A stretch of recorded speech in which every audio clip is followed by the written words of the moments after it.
North Carolina. So this is my niece.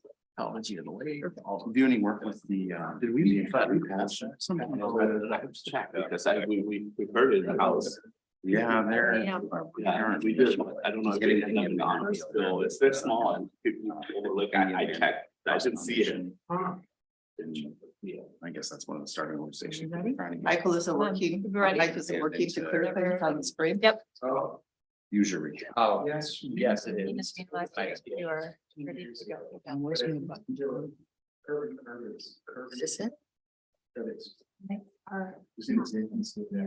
Oh, Yeah. yeah, makes sense. Testing, testing. Mics aren't on. Can you hear me? So. Diana, can you help? No, just, are the mics on? No. Might not play. Yeah.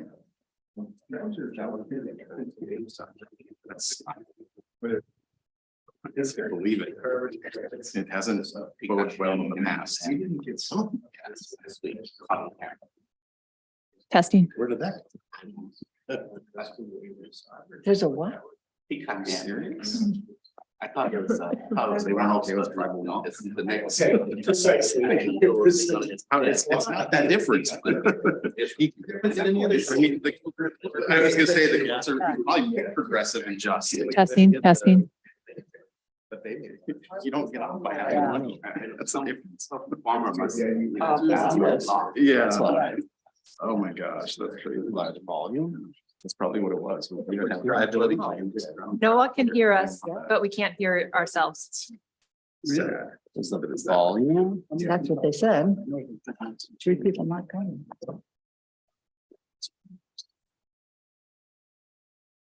It was. I never would have known of studying treaties and into a job and opportunity.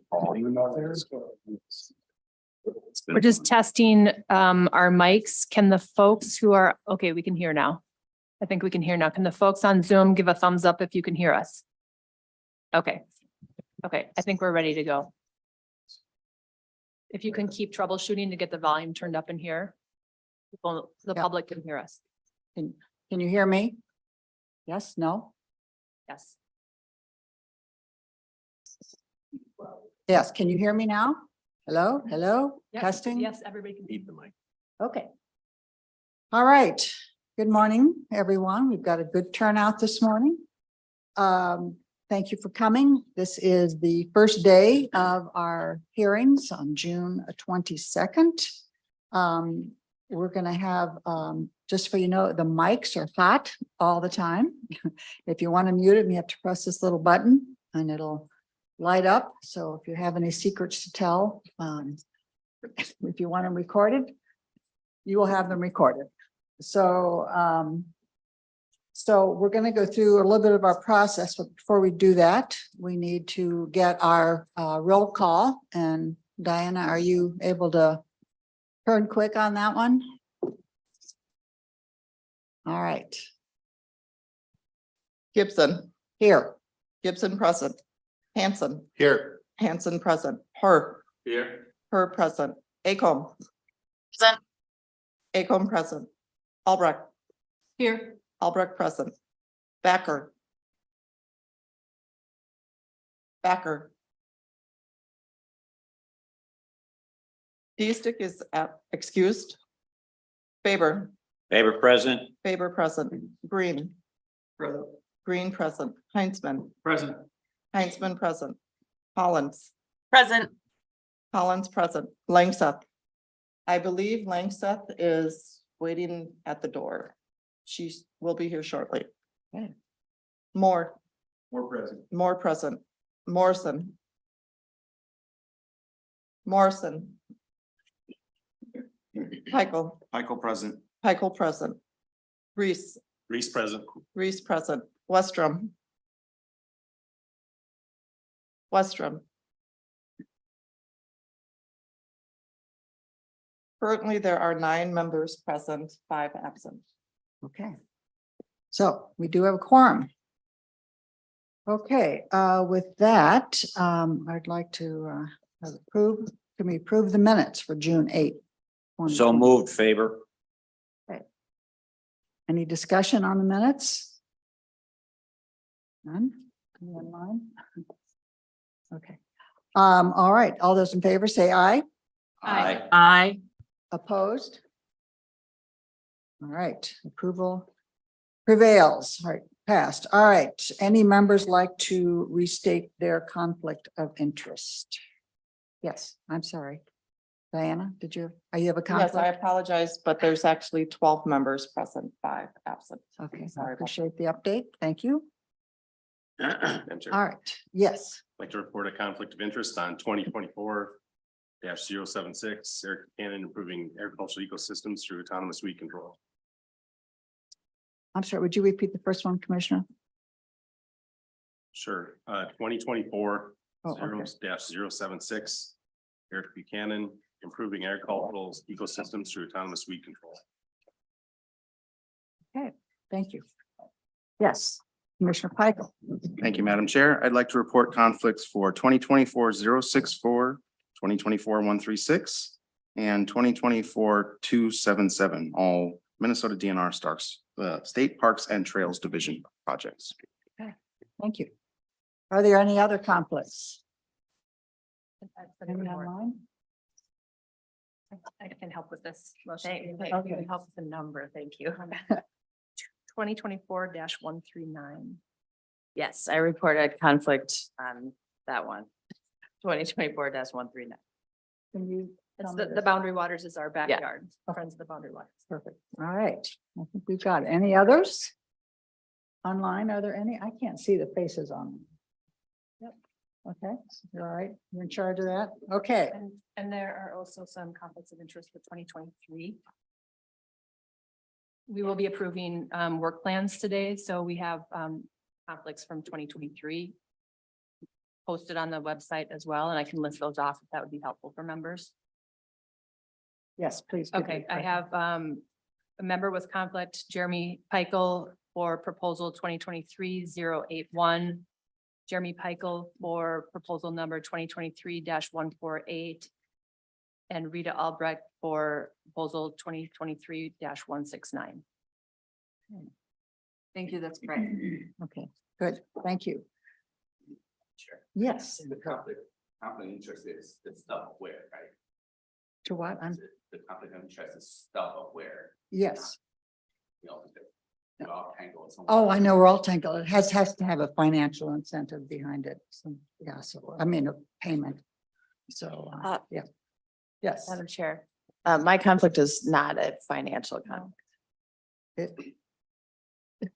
Okay, there's a conflict of interest rules here.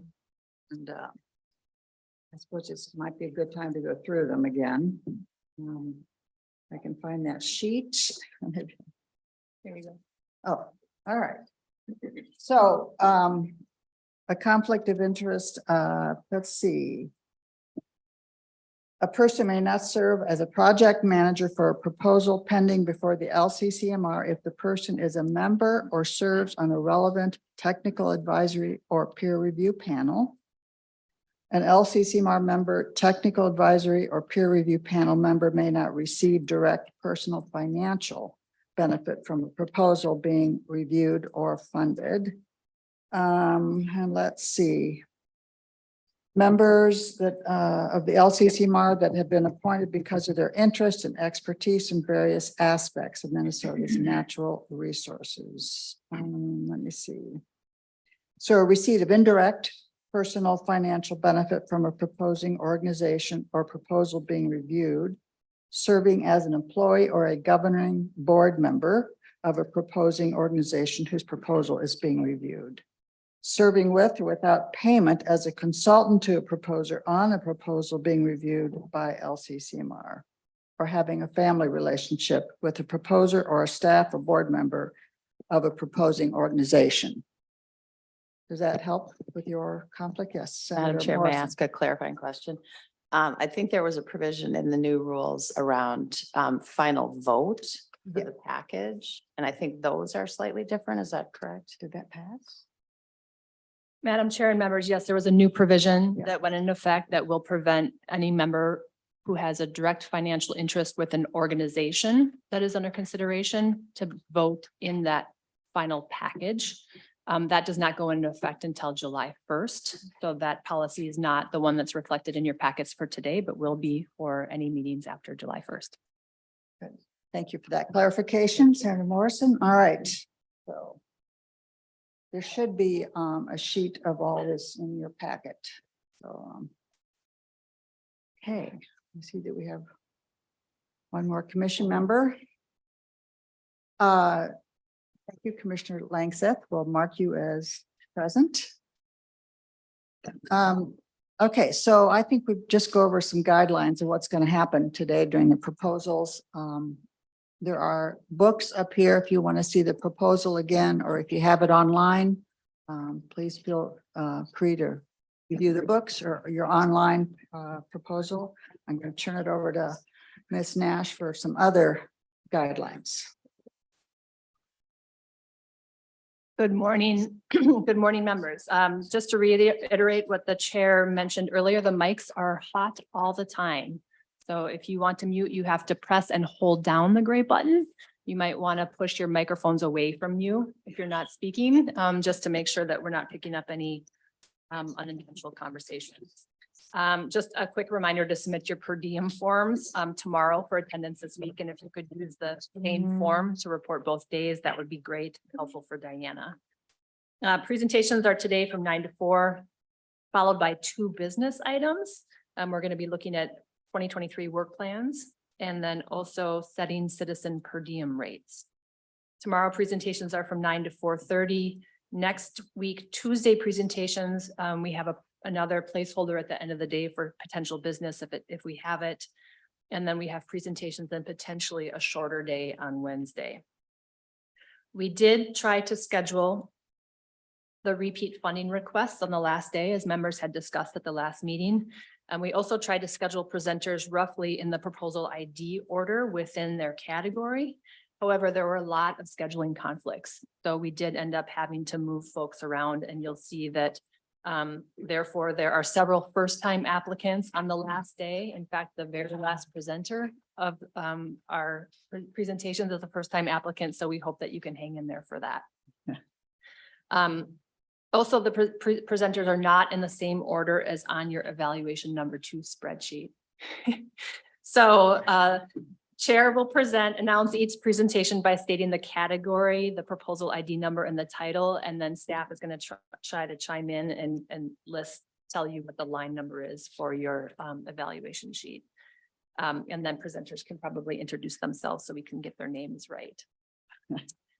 The presentation schedule is posted on the meeting page, and that provides direct links to the proposal in case you want to view it during the presentation. You can also access the proposals in the online system.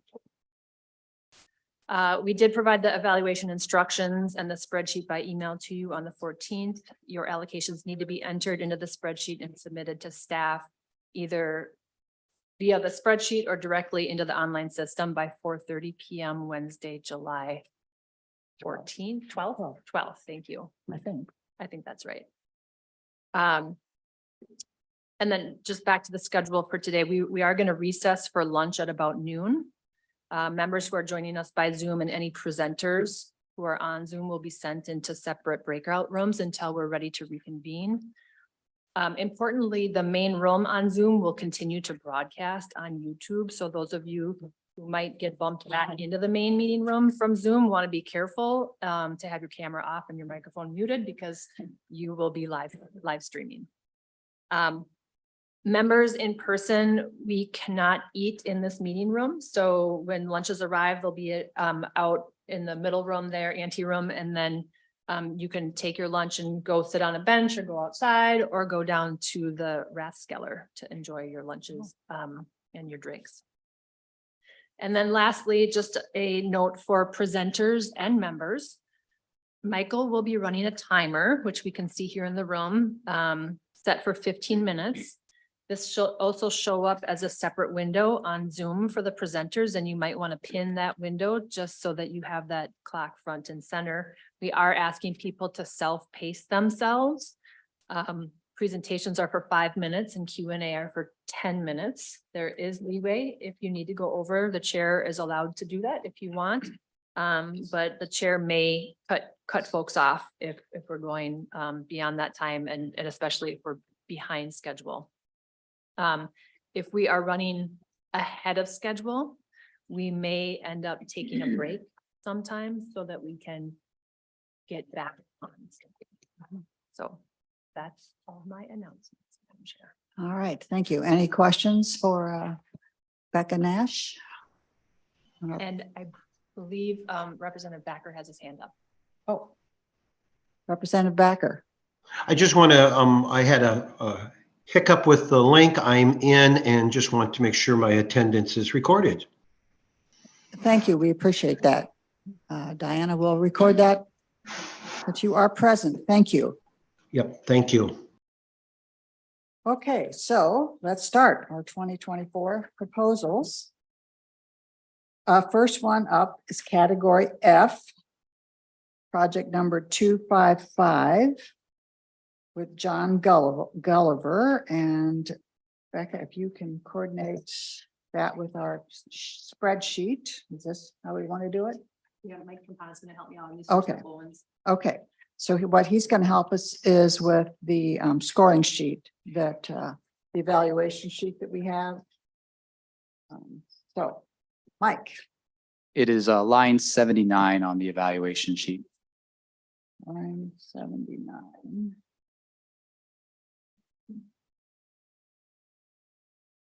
And that is on Page 6. page 6. Yeah. Okay. Do we have Mr. Gulliver here? Is he online? Okay. Sorry, it's a little, I can't see people online as well, so. It's a little. All right. Mr. Gulliver, will you please start your presentation and state your name, please? And again, for the record. Sure. Thank you, Chair Gibson. I am John Gulliver with the Department of Civil, Environmental, and Geoengineering at the University of Minnesota Twin Cities. Thank you for hearing this presentation. I will be talking about road salt impacts upon our streams and lakes through the transport of chloride. Most Minnesotans have heard that stormwater runoff of road salt or sodium chloride in the winter and early spring is impairing our streams and lakes, but few realize that 78% of the road salt is infiltrating into the ground, where the sodium is absorbed by the soil, but the chloride is virtually untreatable and heads down to the groundwater table. Once in the groundwater, the chloride can number one, make our drinking water salty, and number two, move towards streams and lakes, where it can reemerge and impair the growth of fish and other aquatic organisms or cause mortality of these organisms. So is this really a problem? Well, I think that 78% of road salt infiltrating into the ground indicates that it is, but let me cite some facts for you. A recent MPA study found that 30% of monitoring wells tested in shallow sand and gravel aquifers in the Twin Cities exceeded the state chronic toxicity standard for chloride in surface waters. The amount of sodium in drinking water is also a health concern, particularly for individuals on sodium-restricted diets. Finally, a secondary standard for drinking water, which is about taste, is set by the US EPA at close to the chronic standard for the aquatic biota. So if it tastes salty, it's bad for our freshwater fish. How does this impact surface waters? Since chloride does not break down over time and is virtually untreatable, the high percentage retained in the groundwater suggests that chloride will continue to accumulate and eventually make its way to the deep aquifers or to streams and rivers. This implies that on average, chloride concentrations in Minnesota aquifers are increasing with time, will not stop increasing until we stop using chloride-based road salts. There are some bodies of water that have high and increasing chloride concentrations in the summer and fall, indicating that these chloride concentrations are coming from groundwater that flows into the water body. It's most apparent in streams and creeks because they flow out of the area, so chloride does not collect in the water from winter and spring. So what streams and creeks, these are indicators. with high and increasing summer and fall chloride levels are we talking about? I'll mention a few and see if you recognize them. Bass Creek, Elm Creek, Battle Creek, Shingle Creek, the watershed district with a letter supporting this research, Minnehaha Creek, Rush Creek, Raven Spring, Bluff Creek, Credit River, Crow River, Fish Creek, 9 Mile Creek, Purgatory Creek, Rice Creek, Willow Creek, Bassett Creek, and Sand Creek in southwest of the metro area. These are the streams that we know about. There are many more in greater Minnesota that have not been sampled for chloride. This is a long-term impairment problem that will not go away with reduction of road salt use, but will last for many years after we have finally eliminated our use of chloride-based road salts. To assess the chloride potential, I've enlisted 2 renowned researchers in groundwater flow, John Niebuhr and Peter Kong, as well as a company that specializes in groundwater investigations, Geosyntec. Geosyntec will install a number of shallow groundwater monitoring wells in consultation with myself and Drs. Niebuhr and Kong, state hydrologists, and available groundwater atlases to identify the study areas. They will then run tracer studies to determine the flux of chloride into the stream. The monitoring well installation and tracer studies is a large portion of the proposal cost. Then Drs. Niebuhr and Kong will utilize their large-scale and fine-scale models to investigate groundwater transport of chloride based upon the particle size of the shallow aquifer to quantify the groundwater contribution to chloride pollution of surface waters now and in the future. They have already modeled a number of aquifers, and these provide a good place to strategically locate monitoring wells and to model groundwater, aquifer, surface water loading of chloride. The outcomes will be 1, knowledge of the impact of groundwater-based chloride on our streams, lakes, and drinking water. 2, the types of shallow aquifers in which it will occur. And 3, the time span over which it will occur. We will know where these hot spots are and for how long they will occur. I also hope that this knowledge will encourage Minnesota to stop using chloride-based road salts, because there are alternatives which will not impair our streams and lakes or pollute our drinking water. This is something that's coming down the road. It's a long time coming, but it'll be a long time getting rid of it. So this is a problem we need to investigate and understand now. Thank you for listening to my presentation.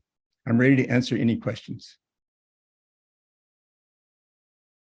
Thank you very much. Questions? Commissioner Peichel.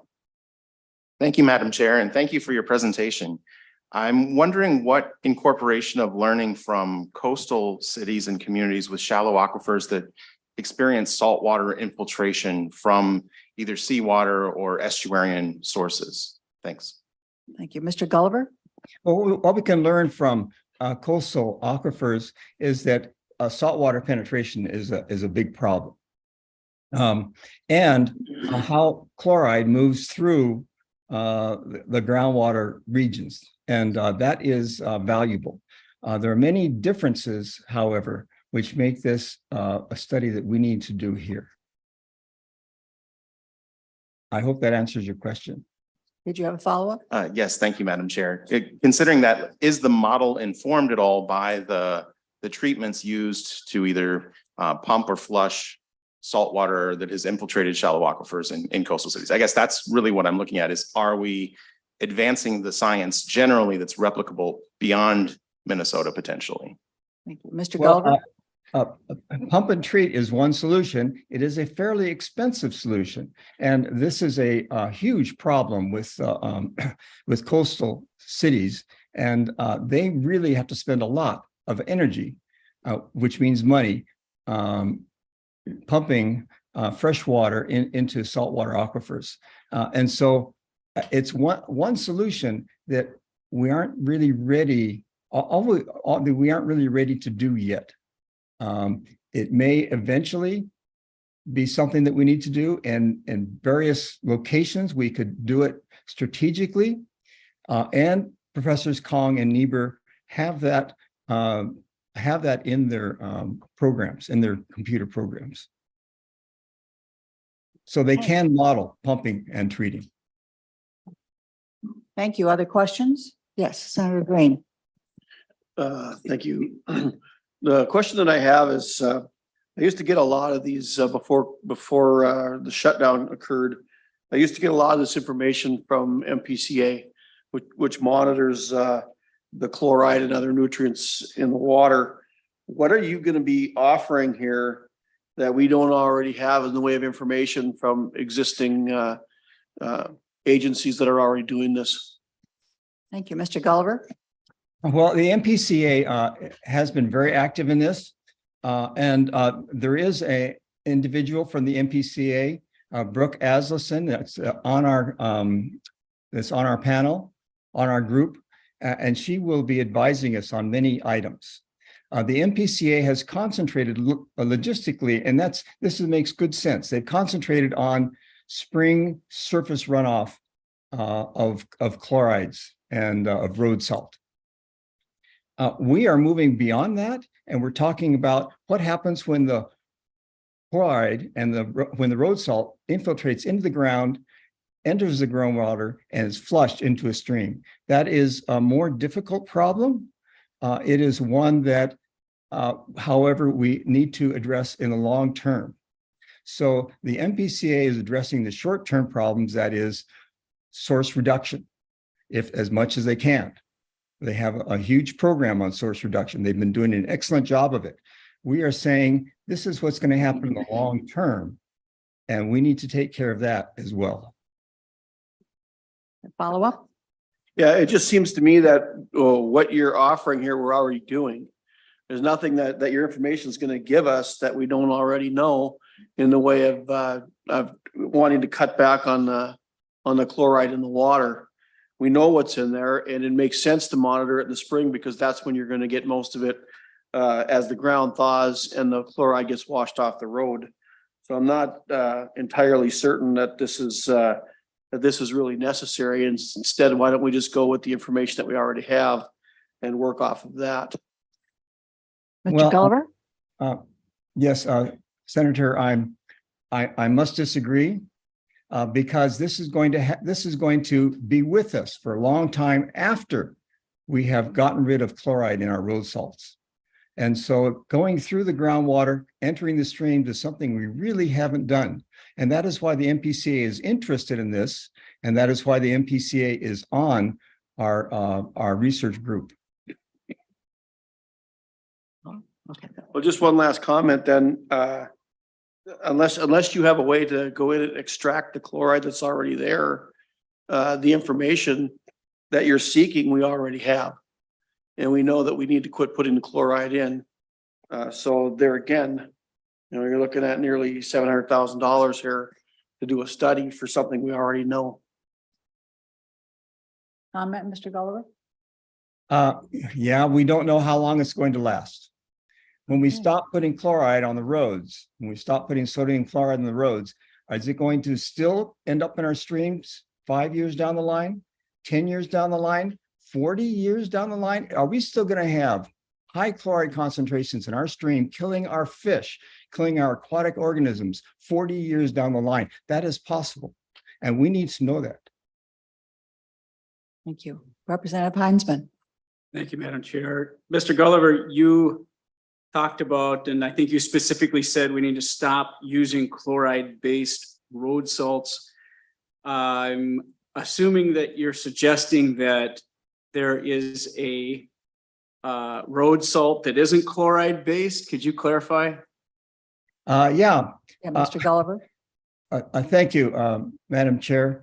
There are many organically based road salts that will degrade and are not based on and do not have chloride. And we have actually investigated those. The ones that are the most ready to be used are calcium magnesium acetate, which is acetate's an organic compound. It will degrade. It's really what is in vinegar, or a potassium acetate. In extreme situations, you could use potassium acetate where you really have cold weather and you really have a hazardous situation. Potassium acetate works the best, but calcium magnesium acetate also works well. And there's no reason we don't use it except for the cost. It is about 16 times more expensive than road salt because road salt is so cheap. But if you look at the the problems holistically. You look at the infrastructure damage, you look at the environmental damage. It is 7 times cheaper than road salt because of the huge environmental damage that's coming from road salt. So if we look at things holistically, we should be moving to these acetate-based and these other road salts like formate-based, propanol-based, et cetera. Commissioner Reese? Thank you, Madam Chair. I have a question for the presenter on the current use of wastewater or water treatment systems where you're producing calcium chloride and land applying it anyway. So on one hand, the MPC is recommending that for water treatment and using with a byproduct of calcium chloride. So are we really getting anywhere? I mean, we're moving on one end to eliminate road salts and then moving on the other end to treat water that with a process that generates calcium chloride, which also could be do on the roads. So do you have a comment on that? Well, Mr. Gulliver? Thank you, Madam Chair. Representative, yes.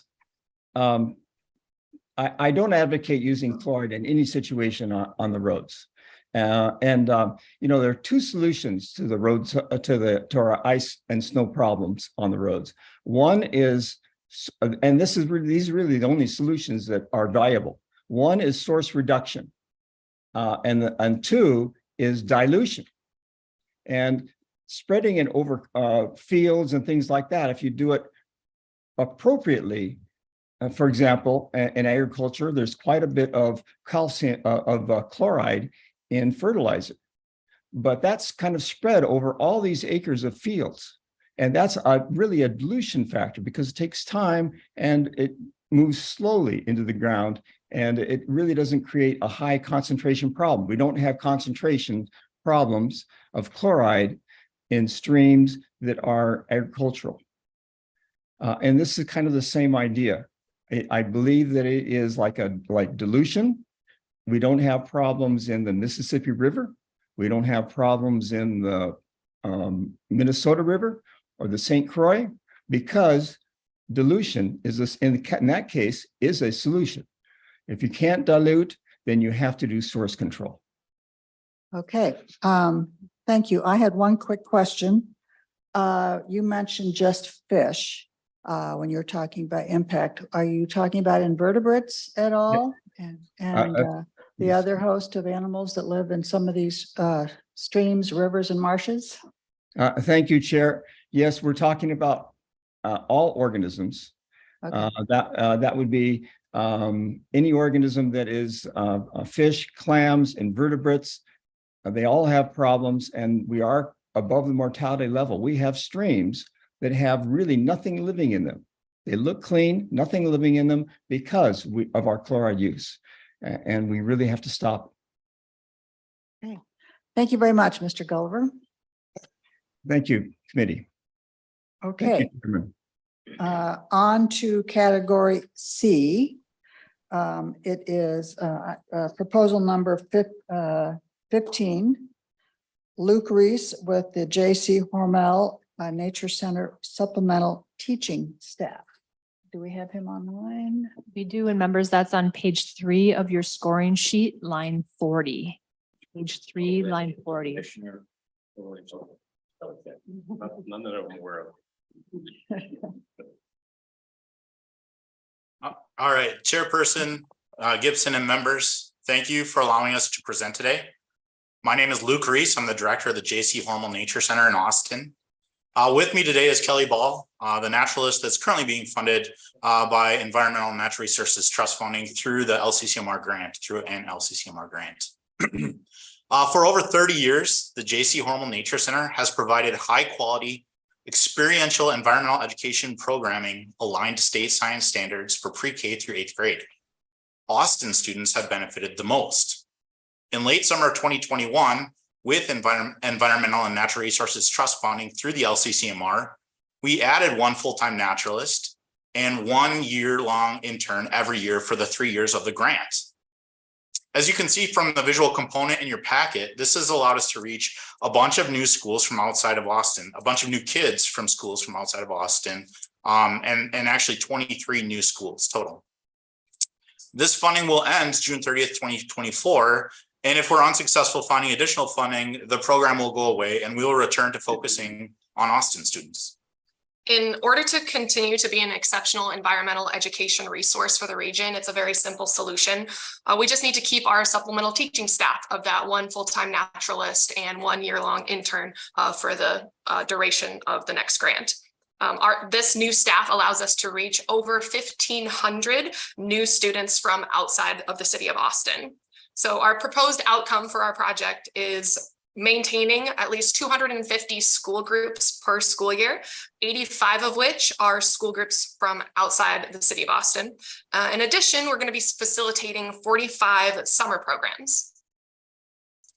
Continuing this program benefits students of Southern Minnesota, particularly rural schools, by providing students of the region with opportunities for environmental learning aligned to state science standards, with lessons that include senses in nature and seasons, living versus non-living, seeds and apple cidering, habitats, tree anatomy and maple syruping, prairie ecology, climate change and orienteering, stream ecology, winter survival, and cross-country skiing.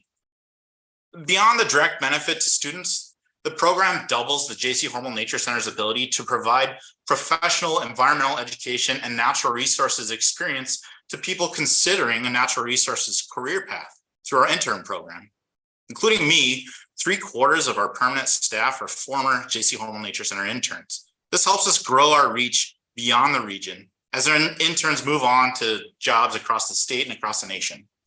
We've had overwhelming support from the schools all over all parts of the state via student enthusiasm, teacher appreciation, and the backing of their administration teams. We've had the privilege of getting some letters of support from some of these educational professionals that we have worked with. And I've taken just a few excerpts from these letters to give you an idea of the success that we've had thus far. So the first quote comes from a letter of support from Jacob Schwartz, who's an elementary principal at Blooming Prairie Elementary School. And he says, these exceptional learning opportunities would not be provided to our students without the financial support of their outreach and tremendous staff. The staff of naturalists have worked very closely to provide standards-based, intentional, grade-specific, and exciting lessons to our students. So another one is from a middle school science teacher in Southland Public Schools, Kelly Braun. She says that many of my students have gotten to do things on these field trips that they have never done before and would not often get a chance to try if it were not for this program. And then lastly, from a fourth grade science teacher from from Casson Manterville, Rachel Spencer. She states that I had a student tell me, I want to stay here for life. It was an excellent program. And as I shared with a couple staff members, the best field trip I have been on in over a decade of teaching. So thank you so much for your careful preparation and hands-on learning. Chairperson Gibson and members, thank you for letting us present before you today. For over 52 years, the J.C. Hormel Nature Center has grown from 123 acres to over 530 acres of restored and remnant prairies, streamside forest, oak savanna, and wetlands. Once just a local attraction, it has grown to a regional attraction. With Environmental and Natural Resources Trust funding through the LCCMR, our environmental education program has also grown to become a regional asset, and we want to continue that. Please consider funding this program for an additional 3 years. Thank you. Thank you very much. Are there questions at all? Any online? Okay, I have one question. You said we are currently funding 3 years and you're asking for 3 additional years. Have you been able to attract any other support from other entities to continue this program or enhance it? We get support locally for local programs through the Hormel Foundation. From a more regional standpoint, it's a little more difficult. The city of Austin is likely never going to increase funding for environmental education at a regional scale for students outside of the city of Austin. And at a county level, Only 4 of the 23 schools that we've grown to serve are Mower County schools. So Mower County isn't a great solution for us either. So we're still trying to find the options for this. We still think that this program continues to really fit the RFP for environmental education that the LCCMR put out. And so we decided we would come back and ask again. Thank you. Commissioner Pickel. Thank you, Madam Chair. Specifically, I'd like to know about the Hormel Foundation and why they haven't picked up on this supplemental education position. I noticed that they were absent from the cash match list and just saw the city of Austin there. So I thought that was odd that they wouldn't step up and contribute a portion to this. Thank you. So yeah, the Therese? Hormel Foundation, the way they're set up, their support has to stay local, or so mostly within the county or within the city of Austin, and to some extent in the larger county. And for years they have helped fund our program for about $50,000 a year. But that I left it off because it doesn't really impact the larger outside of Austin group as much. Their funding according to their rules shouldn't help that stuff. So we need to go elsewhere for that. Let's follow up. My follow-up is a tongue-in-cheek suggestion that they rename the supplemental education to the ENRTF supplemental education position. Thank you. Naming for that positions within the tidbit. city is a challenge. Changing those names is a challenge. Well, thank you, Mr. Reese. I think there is some, I think we're all very excited about funding and initiating these programs, but there is at some point needs some longevity and sustainability to these projects. So just Yeah. something we should keep in mind. And we All are. right. Thank you. Any other questions? Commissioner Moore. Thank you, Chair Gibson. I have a question about how you may or may not be engaging with some of the tribal communities in your region, particularly the Dakota communities that are near where you guys are located, and other underserved communities as well. Thanks. Mr. Reese. Underserved communities, Austin has a large immigrant population. Locally in Mower County, we don't have a very large tribal group. We have connected with our historical society, and I have talked with them about how we can connect on the chert quarry work they're doing over in Grand Meadow. And with that, they're connecting with the Prairie Islands tribe, and then but yeah, locally within that kind of core 25-mile radius, we really don't have a very large tribal community. All right. Are there any more questions? Yes, Senator Green. Thank you. I'm looking at the book here, and it looks like in the past, if I'm reading this right, the last appropriation was for 225,000, and you're asking now for 410,000, or 410,000. Is that correct? That's correct. Mr. Yeah. Reese? And Yep. go ahead. No, you go ahead. I was going to say, so the last time we asked for 250 and received 90% of that request. And then following that, the city of Austin did a wage study that really bumped up the wage scales for all the city employees and significantly kind of changed how much we need to pay that naturalist position. And that really is the main factor in the change in cost. Follow up? Yeah, and then also in the book, it says it looks like there's a non-state funding of 76,000. Was that from last year, or is that this year proposed for this year? Mr. Reese?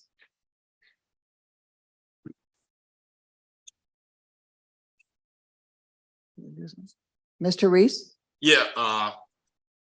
Yep. So that in total, so that's adding up to in-kind contributions from our friends of the Nature Center for in-services.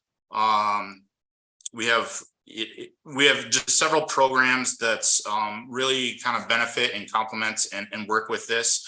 One of the cool programs that we've run through the Friends of the Hormel Nature Center that supplements this program is a busing grant. So our local actually Lions or Eagles group create a seed fund with our friends to help the non-Austin schools actually afford busing costs. That was one of the bigger barriers for them. Additionally, you know, and in some of the kind of non-ENRTF funds, we included in there, you know, the cost that the schools are actually paying to attend the programs. And then just, you know, some of the extra work, you know, administratively that it takes to kind of grow our programs from the city of Austin, and then just supplies and things that are part of the budget that's that would be required to do that. Okay, Follow up? just one more, because it doesn't look like there's really a lot of local support for it. But you mentioned that some of the local entities, I don't remember if you said VFW, Legion, whatever, and they get their money from the e-pull tabs. And that's how they fund a lot of these programs. With that going away, have you talked to them about how that's going to impact the future funding of their contribution? Mr. Reese? I really haven't had those conversations with Eagles about changes in e-pull tabs. So no, I haven't had that conversation. Okay. Any more questions? Seeing none, thank you very much, Mr. Reese. Thank you. Okay, we're staying in category C and also on the same page 3. It is line 42.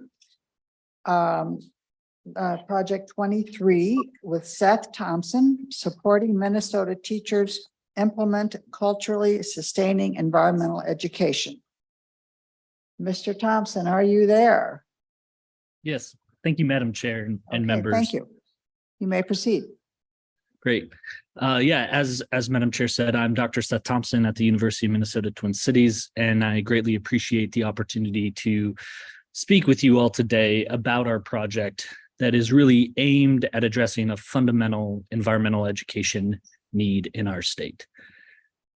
The cultural significance of freshwater runs deep in Minnesota, and protecting our freshwater resources for future generations requires teaching students about effective and sustainable natural resource management.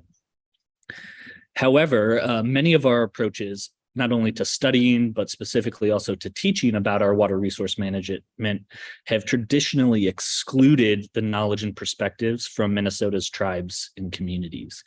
And so better engaging our full community of stakeholders across the state and informing and cultivating knowledge sharing across different knowledge bases will be imperative for creating a more holistic approach to natural resource management and educating future generations of Minnesotans with the tools that they need to protect our freshwater resources. To this end, Minnesota has recently taken a very large step forward by requiring the integration of perspectives from Minnesota tribes and communities into the science curriculum through the recently revamped Minnesota Science Standards.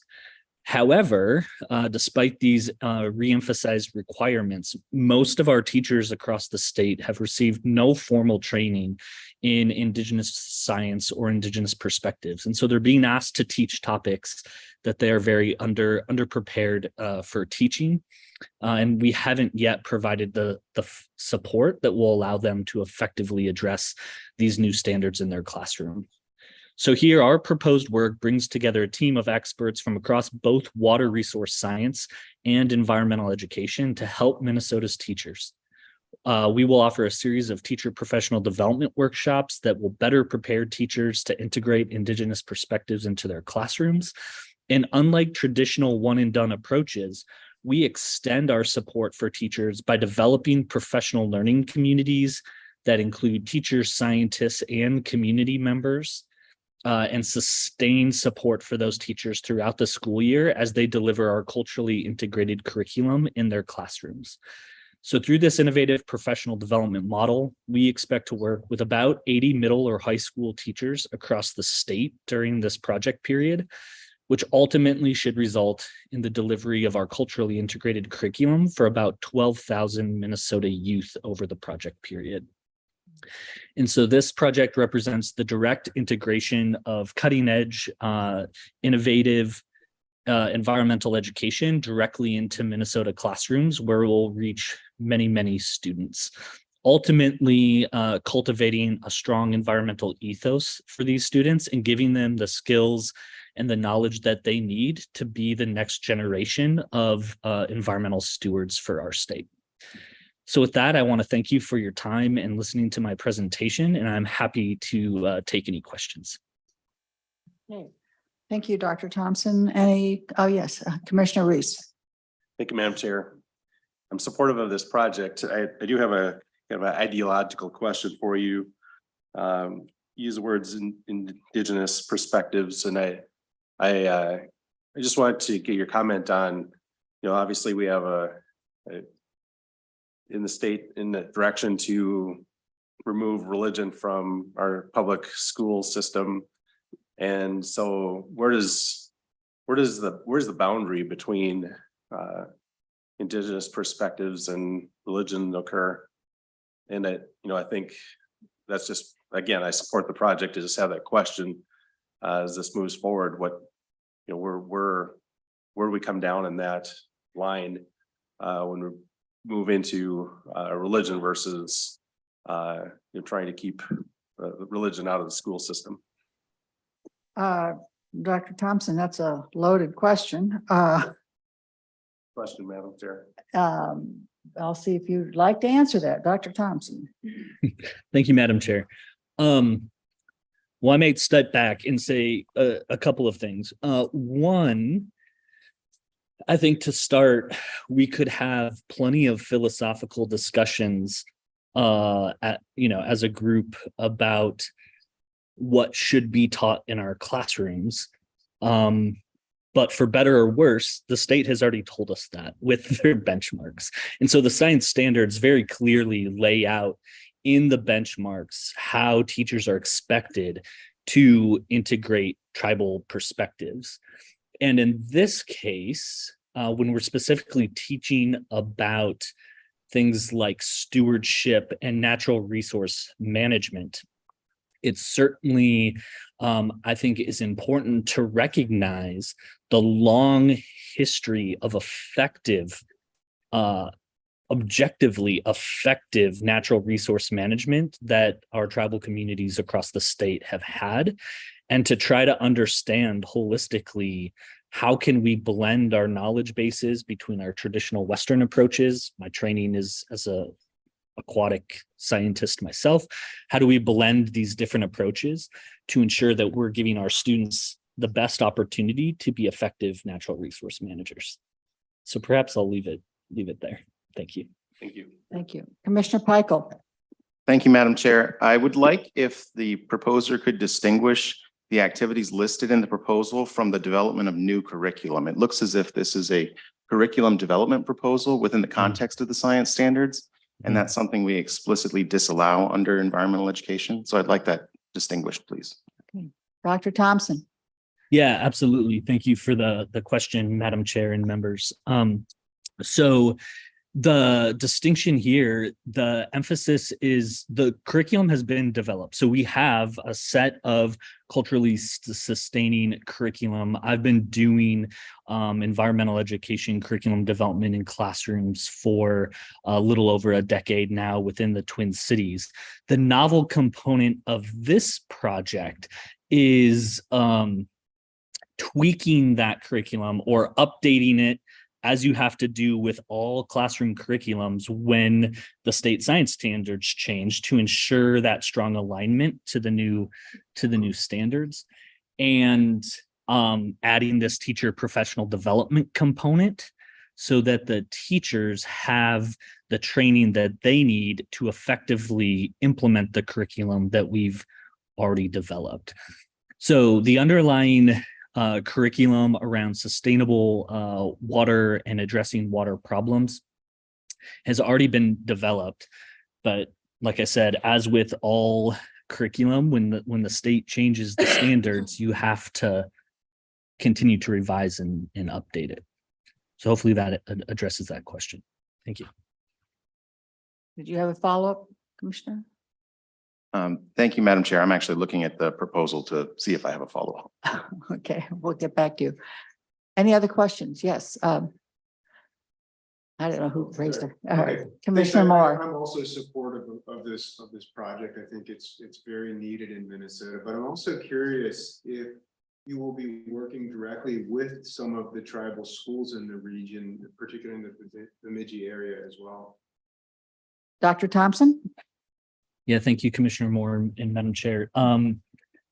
So my colleague on this project, Dr. Hillary Barron, who is an assistant professor at Bemidji State, has very deep connections with many of the tribal colleges in the region. She has previously served both as a faculty member and administratively department chair, associate dean, various positions within the tribal colleges.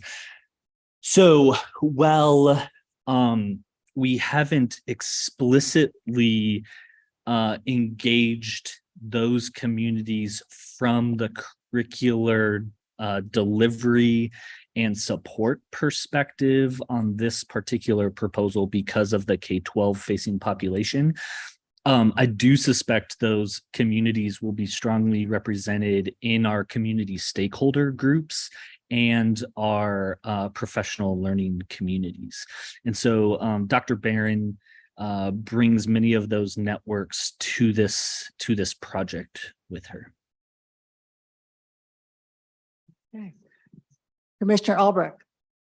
Thank you, Madam Chair. Thank you for your proposal. I also am supportive. I'm curious how you're going to select the teachers that will be part of the PLC, your professional learning community. Will it be by application or geographic distribution, age level? Do you have a recommendation for that? Thank you. Dr. Thompson? Yes, thank you. Yeah, so teacher selection will happen in a phased approach. So we've actually already started to recruit potential teacher members for this type of professional development programming.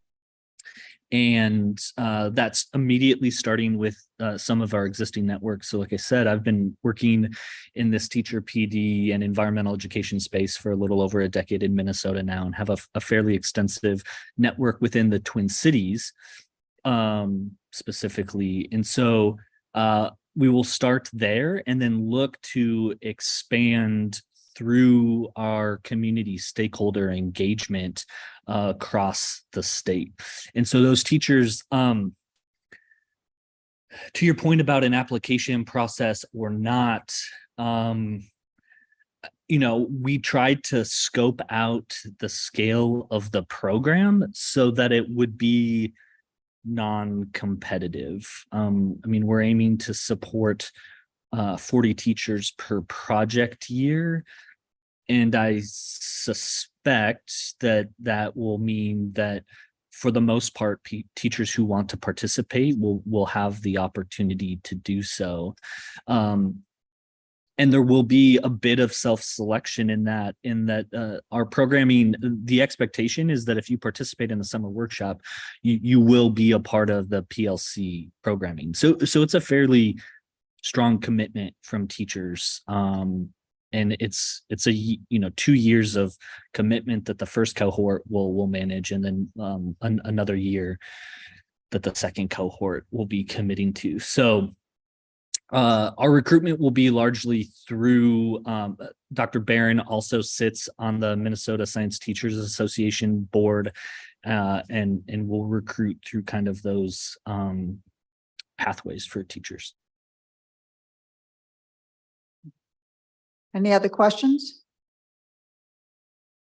Yes, Commissioner Peichel. Thank you, Madam Chair. I just want to clarify on my question before.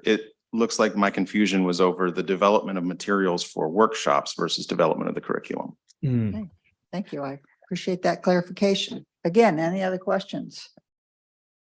All right. Thank you, Dr. Thompson. Thank you all.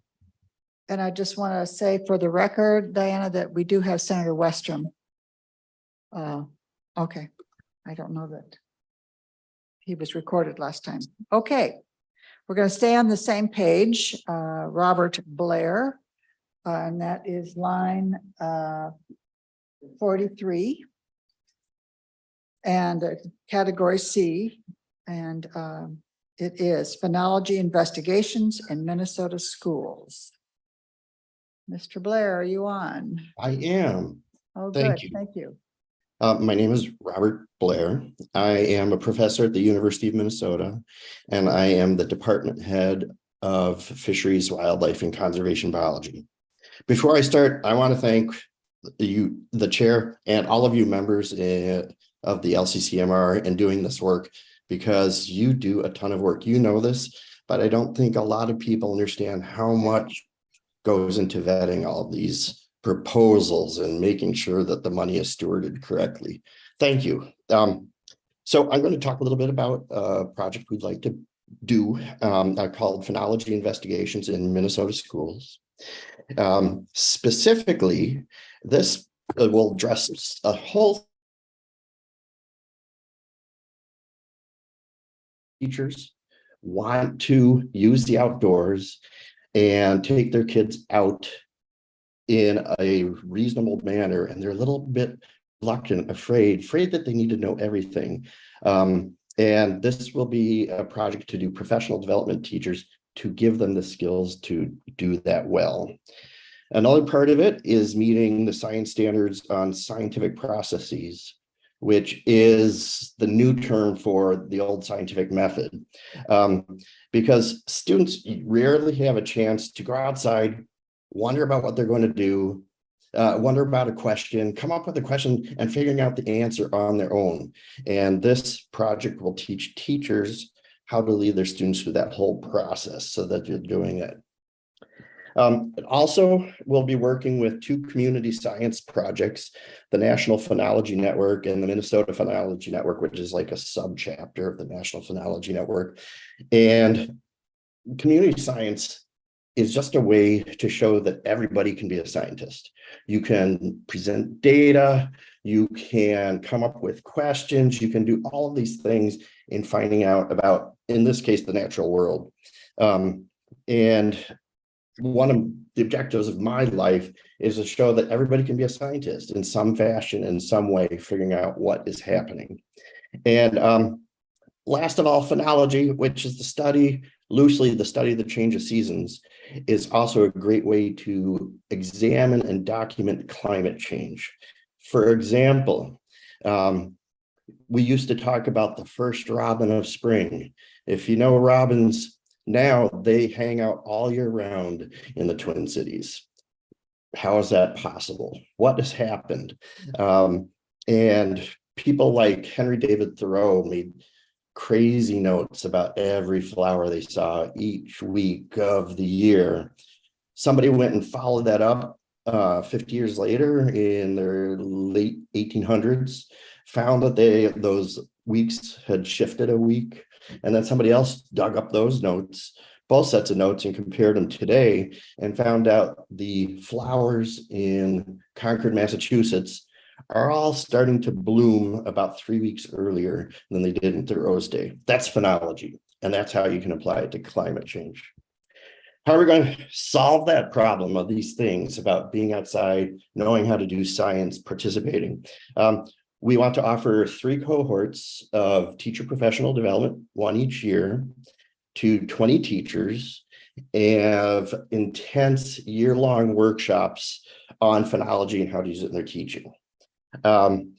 We have found, I have been doing this for 35 years now, that teachers need help in implementing what they learn in the classroom. So you can't just do a workshop and say, okay, go do it. You learned your stuff, figure it out. All year long, we'll be mentoring them in how to implement what they learn.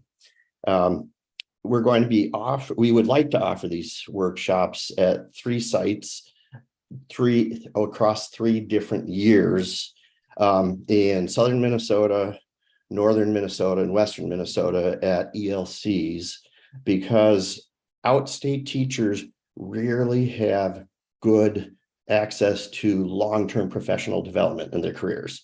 It's a dire need. We do offer scholarships and projects where they can come into the Twin Cities to participate in this, but it's better to go out, meet the teachers where they live and work, and teach them how to use the outdoors in the outdoors that they'll actually be using. And finally, we're going to be connecting to another project that you previously funded, the Season Watch, which targeted K-6 students, K-7 students. We're going to focus on the upper end, 8th grade through 12th grade. By the end of the project, we hope to have 60 teachers trained.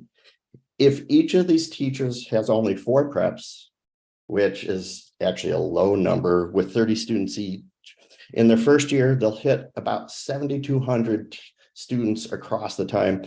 But in the teachers we worked with, we've learned that they continue using the materials and the teaching styles and what they learn throughout their careers. So take that 7,200 and multiply it by how many years each teacher has in their career left.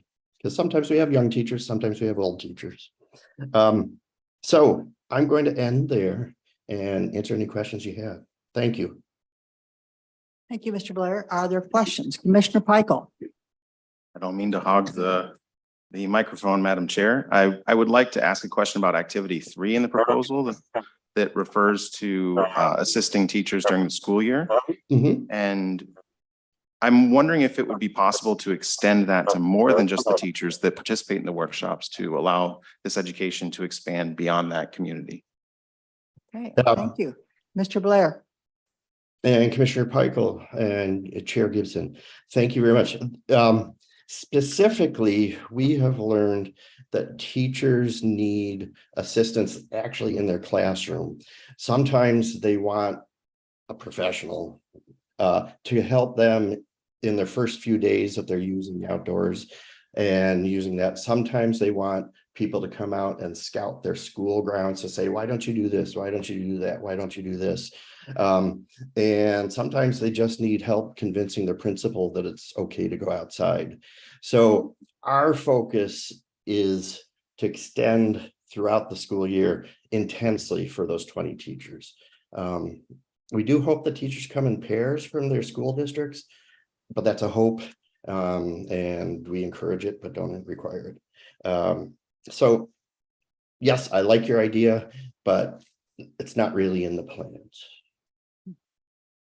Follow up? All right, Commissioner Reese. I had a question regarding the budget. I see that you have administration fee for the credits that'll be provided free of charge. I just want to comment that in the past, I don't believe that we've allowed administrative type fees for this, and similar to the stipends, I think that's in the past we've shied away from using stipends. Maybe perhaps the director would like to comment on that. Ms. Nash? Madam Chair and members, there is precedent to approving teacher stipends. We usually ask them to provide a justification for how much that is and how that was determined and how they're going to select who receives that. We do not allow across the board administrative costs, so we wouldn't allow like a line item that is a % overhead. But if there is an administrative cost that's direct and necessary to the project and can be tracked and itemized individually, we do allow a line item to fulfill that role. So if there's like a bookkeeping role that they have an accountant whose hours are actually tracked specifically on the project, they can put that on a line item. If there's another cost that you were referring to that I'm not seeing though, let me know. Thank you. Answer. All right. More questions? Senator Green. Yeah, thank you. was looking, I'm trying to read through this again. I did read through it a while ago and I put some notes down, but you're developing curriculum for the classrooms. We just got another report that our academic scores have lowered again. And so in that field now, are you gonna be putting this forward and putting this on teachers? You're giving teachers even more to deal with besides what they should be teaching in the classrooms as we look at our scores of our students. Do you think this is wise to be putting this in on teachers that are already overworked? Mr. Blair. Thank you. Great question. The answer is no. Teachers are doing an amazing amount of work teaching to standards. And one thing that all teachers in this age range need to do is teach what they call the scientific processes. And I think I mentioned that people of my age used to call them the scientific method. And so to meet the standards for teaching the scientific method, we show them how to do it using phenology in the outdoors. So it is a effort to support them in what they're already doing in an interesting way, other than memorizing hypothesis, analysis, and actually making them do the whole series of scientific processes. It meets totally with the standards.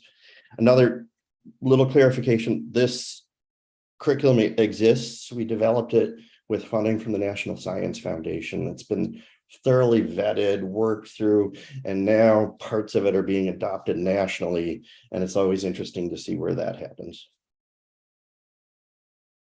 Okay. All right. Are there more questions? Any online? Nope. Okay.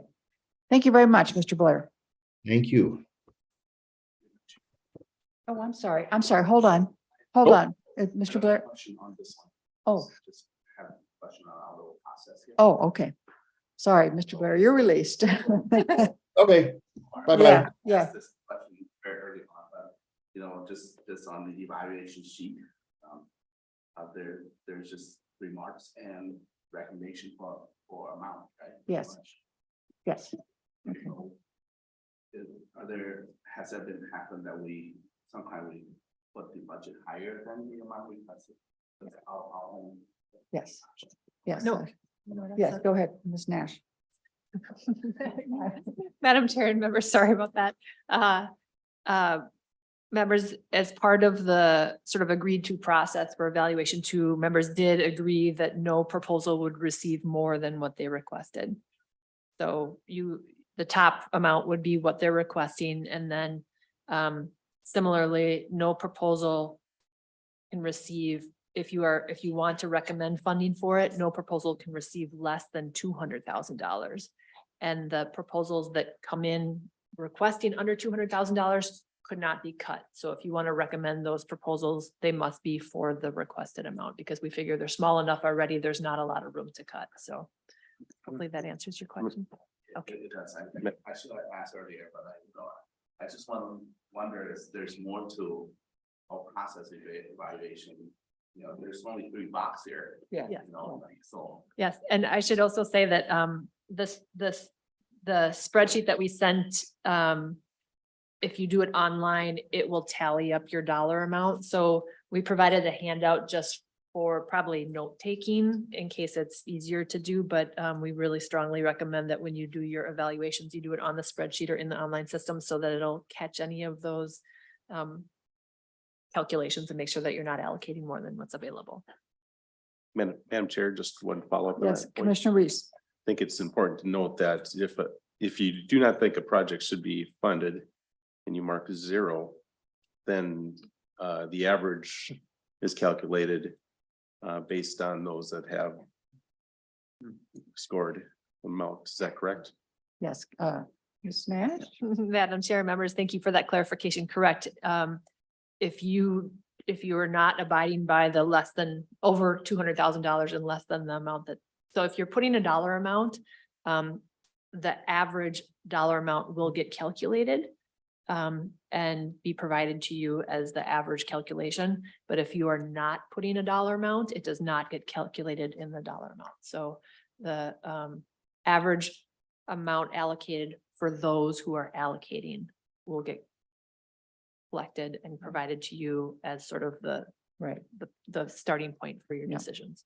I think there was some confusion last year, so I appreciate you following up on that.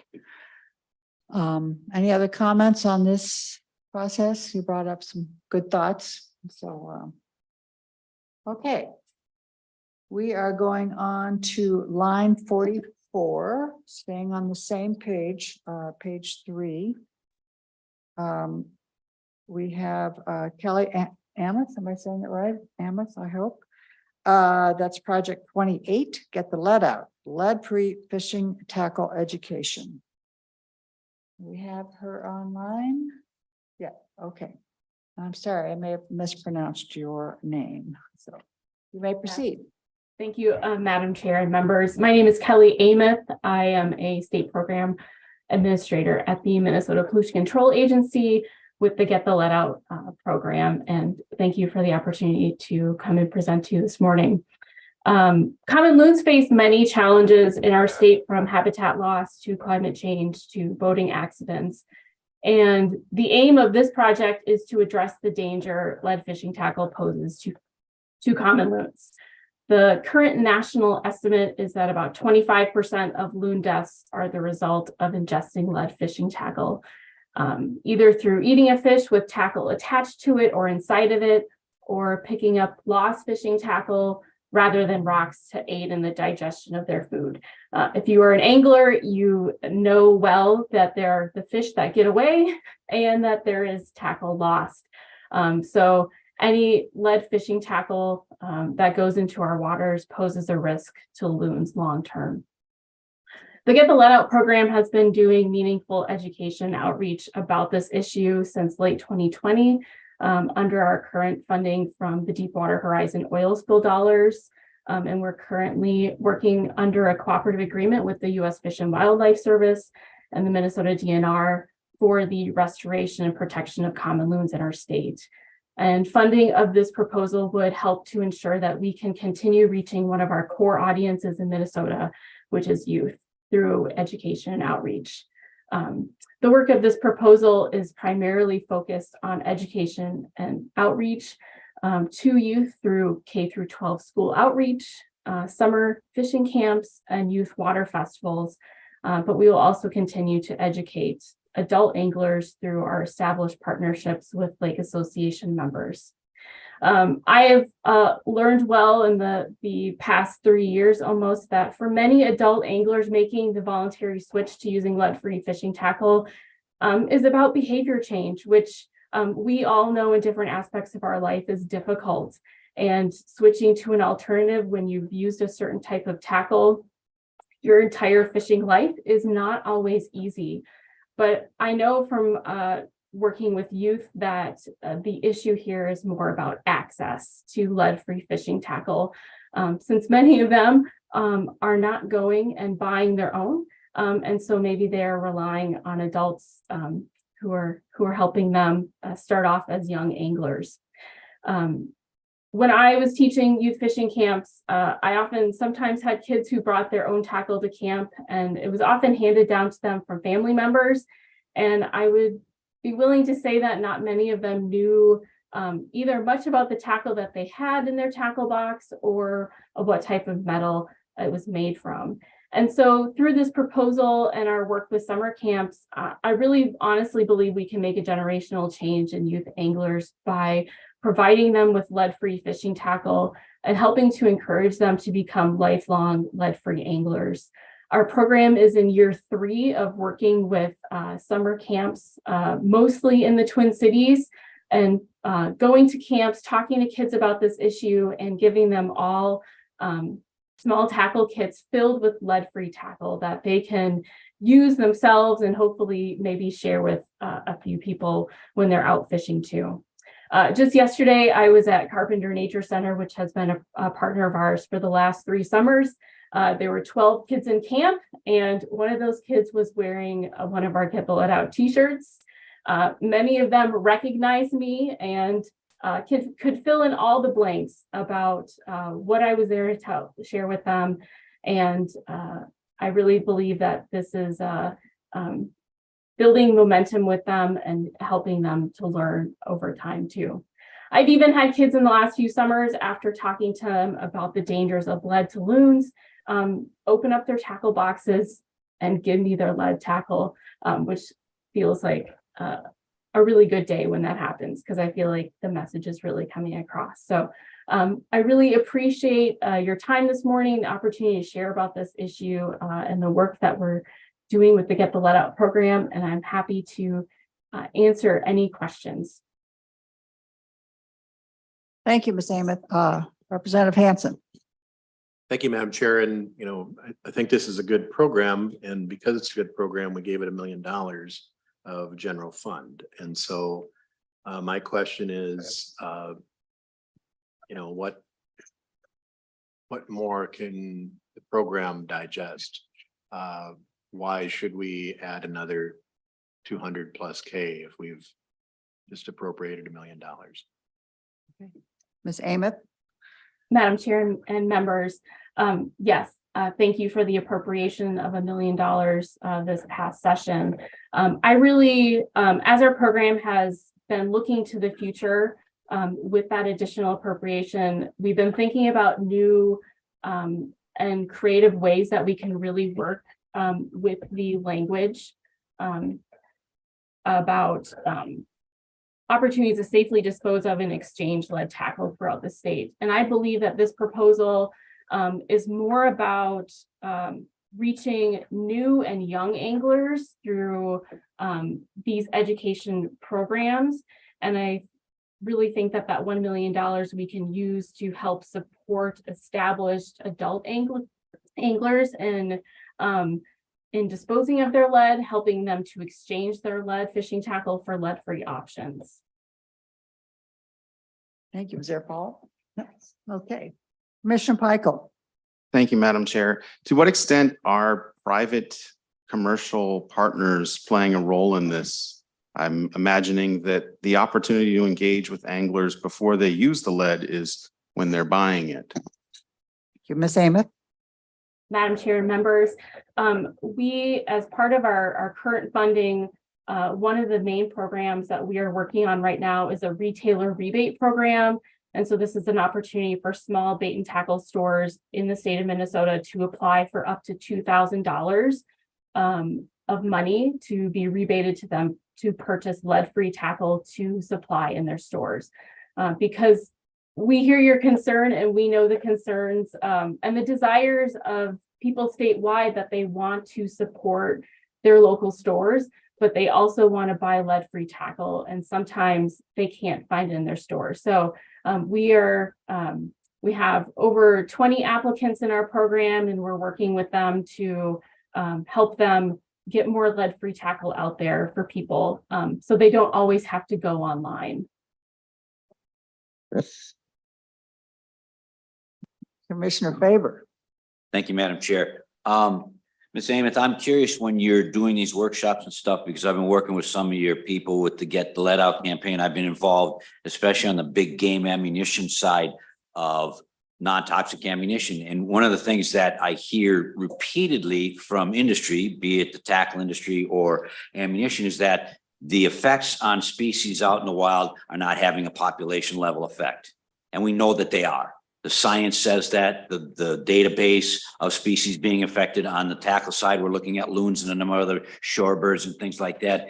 And yet I hear these spokespeople for industry saying they're not having population level effects, which is misinformation. It's false. I'm talking on the wildlife side of golden eagles. I just read a paper, red-tailed hawks, probably ferruginous hawks, a number of bird species. We're just beginning to scratch the surface on the other side, as I mentioned, loons and things. And I hope that you're really pushing that fact that there are having population level effects, because this idea that that's okay bothers me greatly because we have lots of things killing humans, for example, that are not having any population level effect at all. Our population is not declining, and that may be a poor analogy, but for me, it's either all of it or it's none of it. And I think that, you know, these campaigns that we're trying to promote, saying why we need to get the lead out, is that they are having population level effects. I spent a month on sabbatical in Scandinavia this last fall. Major push to get lead out of everything. Big game ammunition, tackle, shotgun shells, everything. And the concern there actually is the effects, not necessarily because they're going to affect population level on people, but because people are going to be consuming lead in big game meat and these sorts of things. And the European Union is on the verge of passing laws, which all the member nations would have to eliminate lead tackle, because voluntary programs have not worked. As we see, they're not working particularly well in this country. So I guess it's a long comment, but I think you really need to press that there are population level effects. And I think that this is something that sportsmen and women can handle as far as cost and so on. So thank you. Commissioner Faber, was there a question on that? Well, yeah, I just wanted to make sure that they're pushing back on that, because every spokesperson I hear for industry is saying there aren't population level effects, and there are. Thank you. Ms. Amos, or do you want to comment on that? Sure, Madam Chair and members, thank you for that comment. I agree with you. And in my work with this program and seeing a lot of the action and advocacy, especially in northeastern states, and looking at the population levels of loons in their state, where they, you know, the state of Vermont has about 500 adult loons. And here in Minnesota, we are blessed with a population of over 12,000, or close to 12,000 is the last population estimate from the DNR. And so my work in talking, especially with youth, and especially in if it's summer camp, if it's K through 12, if it's at a water festival, it's about being proactive, not reactive, and making sure that we are doing everything we can to do to protect our wildlife. And I also hear you on the human effect of lead as well. When I was teaching 6 to 8-year-olds fishing, many of them had never fished before, and so what a great honor for me to teach them how to fish. I only had lead fishing tackle for them because I didn't have it in my budget at the time to provide lead free. And I talked about making sure we were washing our hands, but we're also protecting our youth through help by providing them with lead free fishing tackle as well, because we know the impact of lead on human health.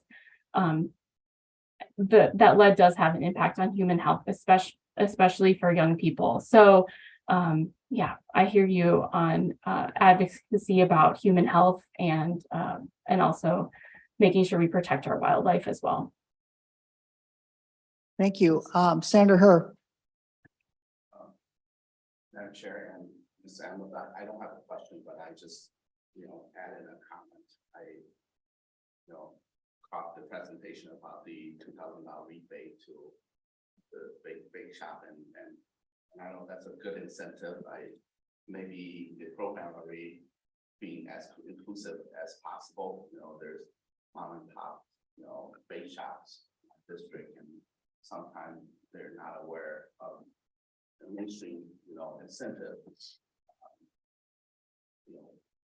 Especially those that run operated by people of color. So if that's not been done, I just want to, insert that in. If it's already been done, we will continue to do so. Thank you. Okay, Representative Heinzman. Thank you, Madam Chair. And something that was said just moments ago is something that I think needs to be addressed. And I don't want there to be any misunderstanding. I support the project that's being discussed. I think it's very important that we get the lead out, and I'm glad that we're bringing education to those that may not be aware of the hazards of lead. Now, that being said, I don't think that the LCCMR and the commissioner's responsibility here today or any other day is to tell individuals making proposals what has to be in their materials. I think it's important that they state the facts and promote the project as they're describing it. I don't think any one member of the LCCMR should be telling them this is what has to be in or out of their presentation. And while I would like to suggest that you need to make sure that X, Y, or Z is in a proposal or in messaging, I think it's important for me to recognize that my position here on the LCCMR is decide whether or not the project being proposed is worthy of the dollars that are available and to rate it as I feel is necessary. So I think that that needed to be mentioned. As much as I would like to try to influence what they do or don't do, I don't think that's appropriate. Any response from Yeah, I either didn't one say of that you? they had to have that in there. I suggested that they should, it's an important point to be made. And I'm not going to retract that. I didn't tell this individual that she had to have it in there. I said it should be a point that should be made to offset the people that are saying the opposite. That's all. Right. Okay, and I think that with small bait shops too is, I think those are comments. We have a lot of expertise sitting here, so I appreciate all of them. So yes, Commissioner Langseth. Just a quick comment. I would expect as a citizen member, since we have an agency that's applying for dollars, that they're supposed to be serving the public interest. And so I do think that there is a level of narrative and pushing back on larger industries that are in it for capitalistic gains. Like that should be considered. And as citizen members, I do think we can comment on that. My question for Ms. Amos is around the process for the small bait shops. Is it a pretty strenuous process to get that $2,000? That tends to be the issue for the smaller mom and pop shops to access those sort of public dollars, is like how much paperwork is involved, how much time is involved. Thanks. Thank you, Ms. Amos. Madam Chair and members, if I can just clarify about the rebate program, that is not actually part of this proposal. It is part of the work that we are currently doing through our cooperative agreement dollars, and it would not be part of the funding under this proposal, which is about outreach and education for especially towards youth. To answer the question though, we have, and there's more information about this on our website. I encourage you to go there and share information with bait stores in your communities. We have made the application process as short as we can to really try and make it as easy as we can for those small bait and tackle stores to enroll in this program. Okay, thank you. And thank you for your presentation. Thank you all. Okay, we are moving on to a G category. It is on page 7, line 87. Line 87. It's the Metropolitan Regional Park System Land Acquisition Phase by Jessica Lee. Thank you. Yes, Good- okay, you may proceed. Good morning, Chair and members. My name is Jessica Lee, and I'm a Senior Parks Planner for the Metropolitan Council. On behalf of the Council and the 10 regional park implementing agencies, I want to thank you for the opportunity today to present our Regional Parks and Trails System Land Acquisition Proposal. As a Parks Planner and Grant Program Administrator, one of my roles at the Council is managing the Park Acquisition Grant Program, which funds critical and urgent land acquisitions for the Regional Parks and Trails System. We work with the 10 designated regional park implementing agencies, which are Anoka, Carver, Dakota, Ramsey, Scott, and Washington counties, the cities of Bloomington and St. Paul, the Minneapolis Park and Recreation Board, and the Three Rivers Park District. These 10 agencies own and operate our 44 regional parks, 12 park reserves, 8 special recreation features, and 440 miles of interconnected regional trails. The Regional Parks and Trails System is a natural resource-based system that conserves nearly 55,000 acres of land, provides significant habitat, and connects to our region's lakes, rivers, and streams. Our proposal prioritizes lands that have high natural resource value or high restoration potential. Our request to you today is to continue to support our park acquisition program to protect our critical natural resources and provide recreational opportunities for the 7-county metro area and beyond. Our application includes a list of 47 potential parcels for the regional park system. As you probably know, this list reflects a small portion of the lands that need to be protected and acquired to complete the regional system. Because many of the 10 regional park implementing agencies have very long parcel lists of their own, we've identified only priority parcels that are expected to become available in the next couple of years. The Park Acquisition Grant Program operates on a first-come, first-served basis. The council accepts grant applications from the 10 regional park agencies on a rolling basis, and with council approval, awards eligible acquisitions as funding is available. Our list of priority parcels includes lands that risk becoming developed if not permanently protected. In addition, these lands are all in holdings, meaning that they are included in approved long-range plan boundaries. Acquiring these lands is critical to completing the regional system and will make managing park and trail units more efficient.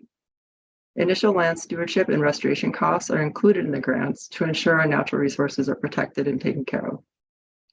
100% of our requested ENRTF dollars will go to acquiring these critical parcels of land. The Metropolitan Council will provide $2 million in match to the $3 million requested, and the park agencies will provide a 25% local match or $1.7 million. In total, our $3 million request will result in $6.67 million in leveraged funds for the regional parks and trail system. We all know the importance of parks and outdoor public spaces for people and non-human species. Our regional park system sees around 65 million visitors each year, and this continues to grow. It is crucial that we continue to support visitor demand and protection of our natural system. Acquiring designated park and trail land helps work towards completing the system and helps meet increasing use demands as more and more people are rediscovering nature and the many benefits of parks and trails. Thank you for your time today, and thank you for your past support in funding our Parks and Trails acquisition program. I'm happy to take questions. Okay, thank you very much. Do we have questions? All right, I have one. You mentioned is in holdings and restoration. I do a lot of hiking around the metro area, and I have noticed many of these areas are choking with invasive species, buckthorn, garlic mustard, canary grass. When you acquire these properties, do you put a budget in for restoration, and how would you do it? Thank you, Chair and members, for the question. Our budgets include just initial restoration costs. Many of the parcels we acquire are in pretty good shape when we acquire them. So if there's initial stewardship that needs to be done, we do include that in the budget. But as everyone knows, there's always long-term maintenance needs, and there's always a shortage of funding for those long-term maintenance issues. And that is, outside of our grant term, so. Just a comment. We've had comments on YouTube. We're not putting the microphones closest to us and they cannot hear us. So let's keep that in mind. So just to follow that up, you said restoration is part of the grant, and am I correct? And if so, could you mention the percentage? Yes, thank you, Chair. Restoration is included if it needs to be. Very often, it doesn't need to be included in these projects because we're acquiring really high quality land. If we have other funding sources that we use as well, so if there's a project that doesn't meet that high quality natural resources, we typically would use other funding sources unless we really see a really high potential for restoration, and then we would include more funding for the restoration. But most of our projects just include that initial stewardship. Okay, thank you. Senator Green. Thank you. Your question posed another question for me.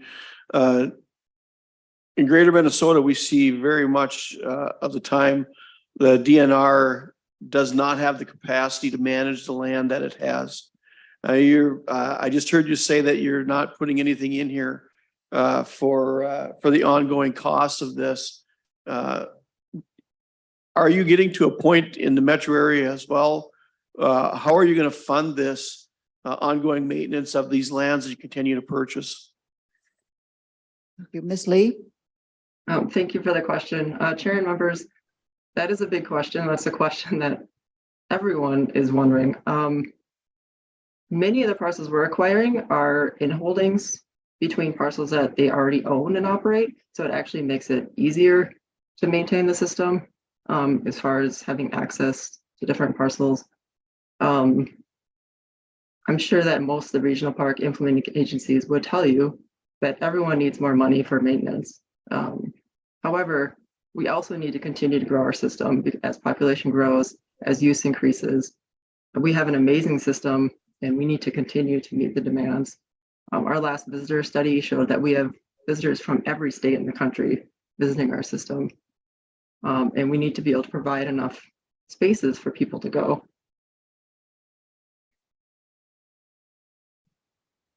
Okay, are there more questions?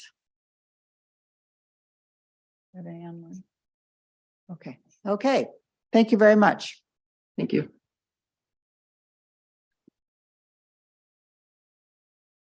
Okay, next up, we have Deborah Loon, monitoring next generation of conservation professionals. We're back to the C category, and it is page 3, number 46. Thank Ms. you, Loon, Chair are you Gibson. online here? Do you hear us? Sorry, I can't see you until. Okay, thank you very much. You may proceed. Okay, thank you. Thank you, Chair Gibson and members of the commission. You My need name is we are having a mic problem, so either speak up or. We've got the volume as high as Yeah, okay. Page 4. Are you hearing me now? Should I go to my computer? Do you hear me? Barely. Suggestion. We have our volume up as high as we can go. What do you guys think?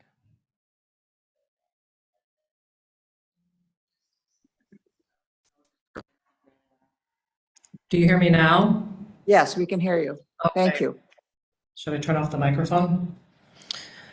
Thank you. I apologize. We're getting our system working. Thank you, Chair Gibson and members of the commission. My name is Deb Loon. I'm the executive director of the Minnesota Valley National Wildlife Refuge Trust, a 501c3 nonprofit organization. With me are 3 apprentices who will introduce themselves, and Eric Marouz, who is the manager here at the Minnesota Valley National Wildlife Refuge. We are coming to you from the Minnesota Valley National Wildlife Refuge, a premier urban refuge located here in the Twin Cities, which is uniquely situated to serve as a place where people from all walks of life connect with nature and young people are introduced to careers in conservation. A primary objective of mentoring the next generation of conservation professionals is to contribute to the diversification of the conservation field through training, experience, skill building, and work on the refuge. We provide quality internship and apprenticeship experiences on the refuge for both high school students and emerging young professionals. Through paid year-round internships, high school students are introduced to a host of outdoor experiences, learn about conservation, and explore career opportunities.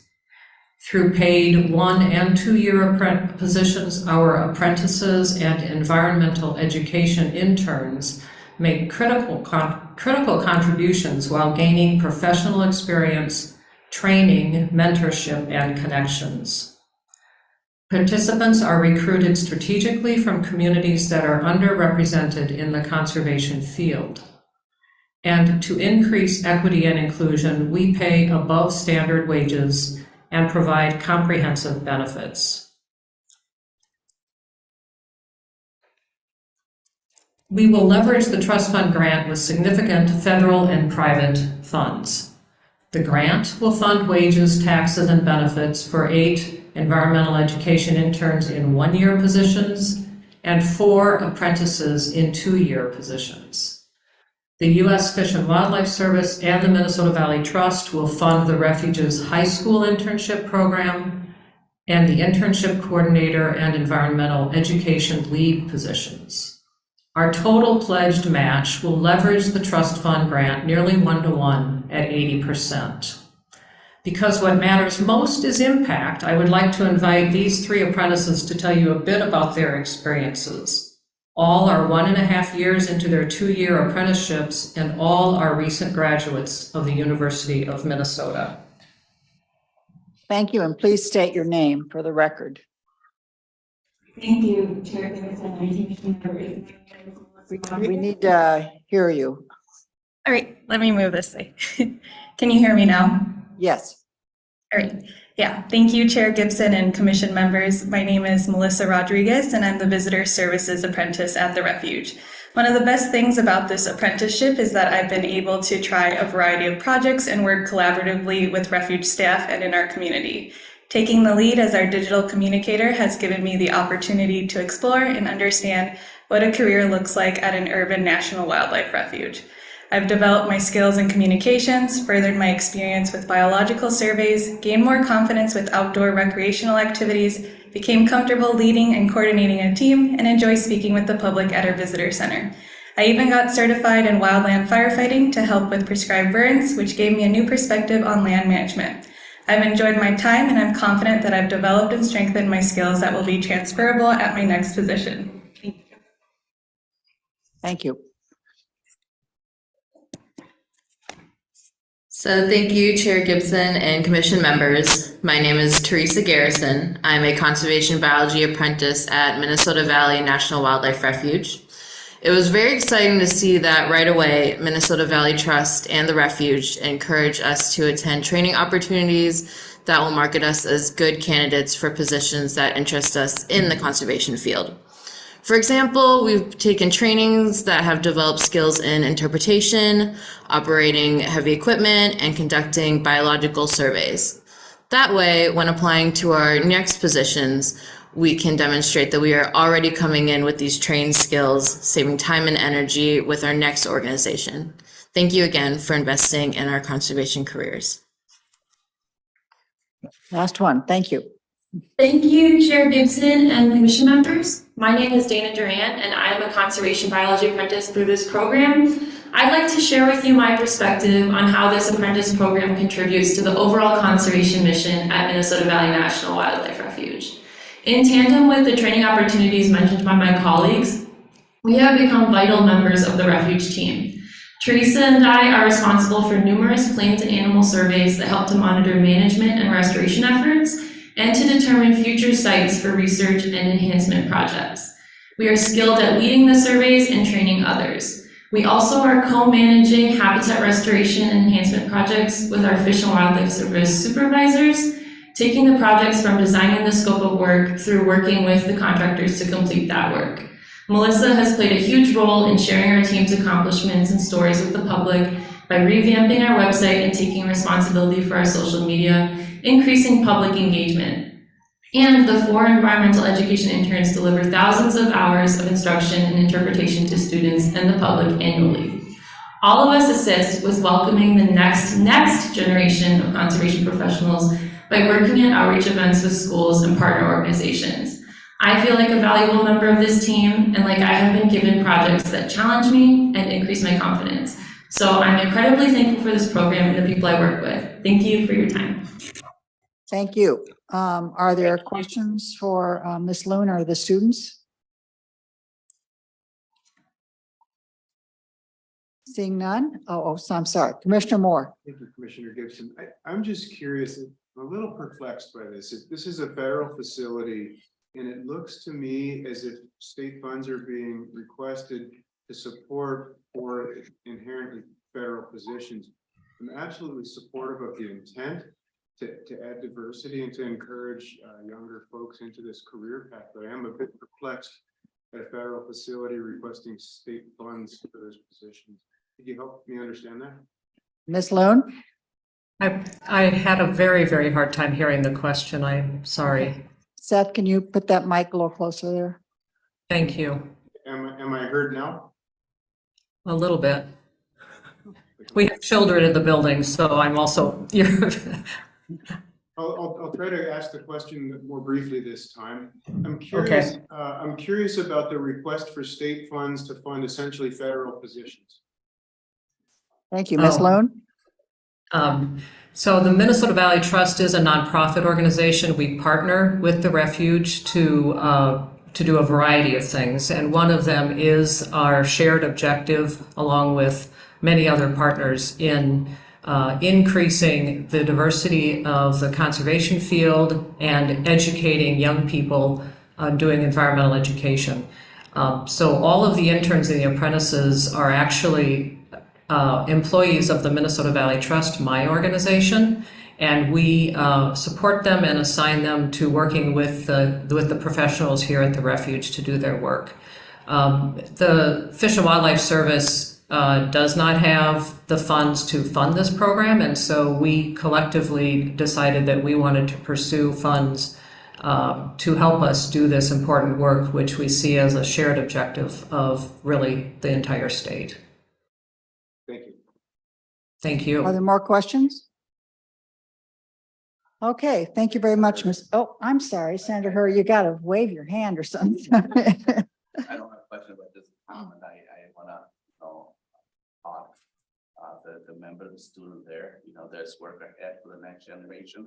And the more diversity we have in our state in terms of stewardship and also leaders in the environmental field, conservation field, will be the best for our state. I just want to throw this out there. I represent Eastside St. Paul, and I only have one parade a year. Folks outside my district, for example, maybe don't want to put a San Green spot, but let's say rural area, they might have 48 or 22 parade, and I don't think that envy being in my place, because I only have one parade, but I have 48 culture bubbles. That is even harder to get into than driving 1 hour or 2 hours to another one parade, from one parade to another. Right, yes. So I good think point. the work is ahead, and I thought there will be more challenges, and may the best be with all of you. Good, nice comment. Thank you. Okay, we are on to the next project. Thank you, Ms. Loon. Thank you very much. Okay, next we have project 091, Katie Bloom, Restoring Land, Reviving Heritage Indigenous Conservation, Phase 2. It is line 47 on page 4. Thank you, Madam Chair and members. My name is Katie Bloom. I am the Executive Director at Bellwin Conservancy. We're a nature center nonprofit located in Afton, Minnesota with 1,500 acres of land. And I'm here with my partner in this project. I'll let you introduce yourself. Good morning. My name is Laura Sullivan. I'm the principal of Anishinaabe Academy, which is a part of Minneapolis Public Schools. All right, so in our project, we are a partnership between a Native youth pre-K through 5 public school and a nature center. We are creating an educational model rooted in the two-way learning through culture, language, and land revitalization. This is a place where students, families, and communities come together and nurture Indigenous multi-generational knowledge. This is about our connection to the land. We are an extended part of the land.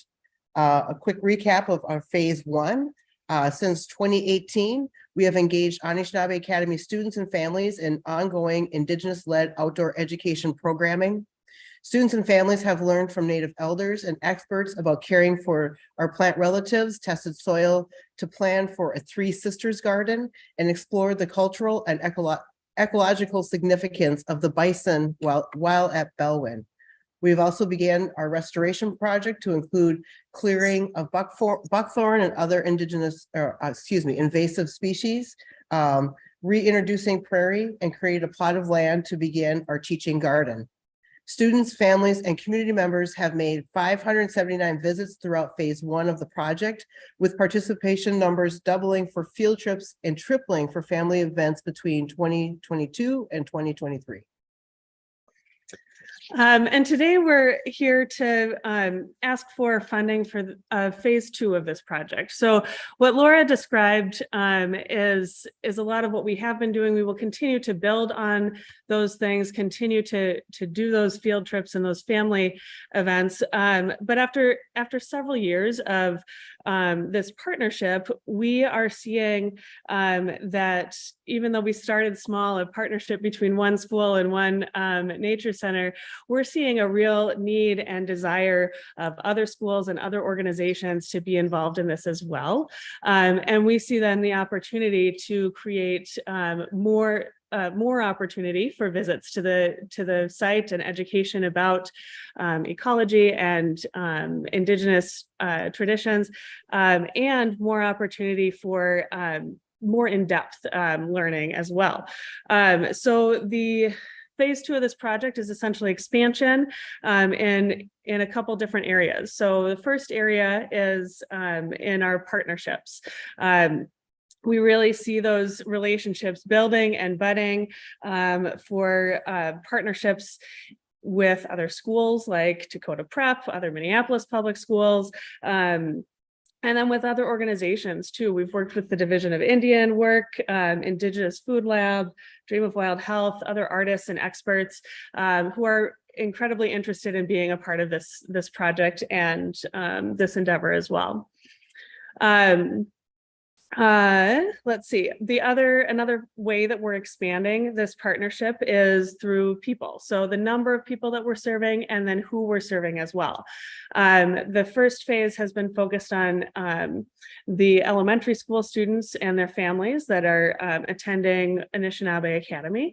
The second phase will expand up into 6th through 12th grade and other schools so that we can continue to engage those students who are here in 3rd, 4th, 5th grade. Now in 6th grade, they can come back at 7th grade, 8th grade, all the way up through high school to not only continue their connection to the land and deepen that conservation ethic that we're working to build, but also to mentor the younger students, which is an important traditional practice in these communities. So we see a lot of benefit to expanding to older grades and continuing to engage the families of those kids who are in older grades too.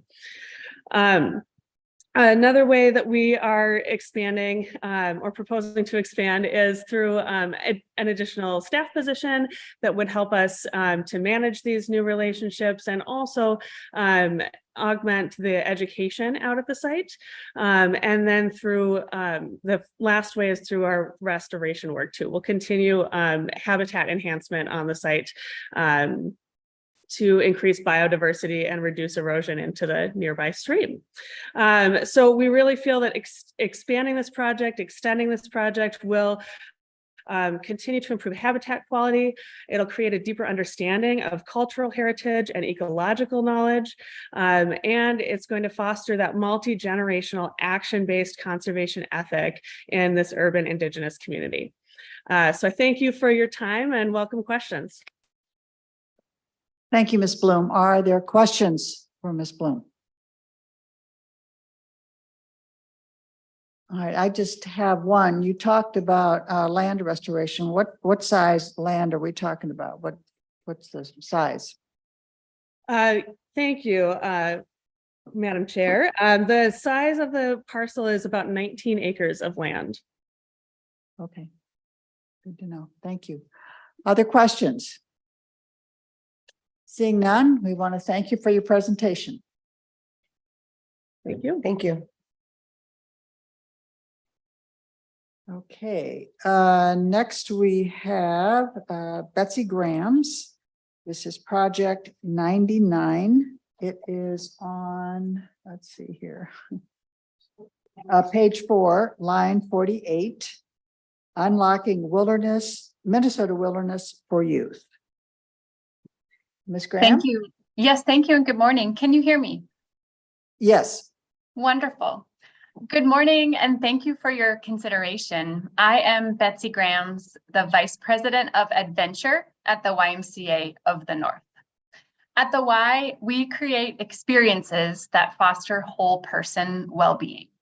And we know that the well-being of people is inextricably linked to the well-being of our natural resources, our water, air, and the biodiversity of our natural world.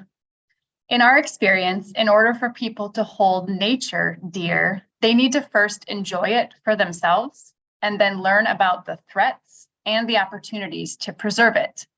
We believe that Unlock It, a program that we designed in 2020, is a wonderful way to help people explore and enjoy the natural world around them, learn about the land's history and current ecology, and consider how they can play a part in protecting our natural habitats for the future. Unlock It is a series of maps like this. They're two-sided PDF that you can print or download on your tablet or phone and then go explore. This map that I'm holding up happens to correspond to Minnehaha Falls in Minneapolis. But we have 22 maps currently, all corresponding to parks mostly nearby to the Twin Cities right now. The Unlock It series of maps are free, and that's our commitment to keep this a free experience. And they're always on, meaning you can go do Unlock It as it fits your schedule and hopefully in a park near where you live. It's part scavenger hunt, it's part geocaching, and it's part Wordle in that you follow the clues and you orient yourself to the map's clue locations, and then you solve a word and unlock it at the end. We're finding that people of all ages are loving Unlock It.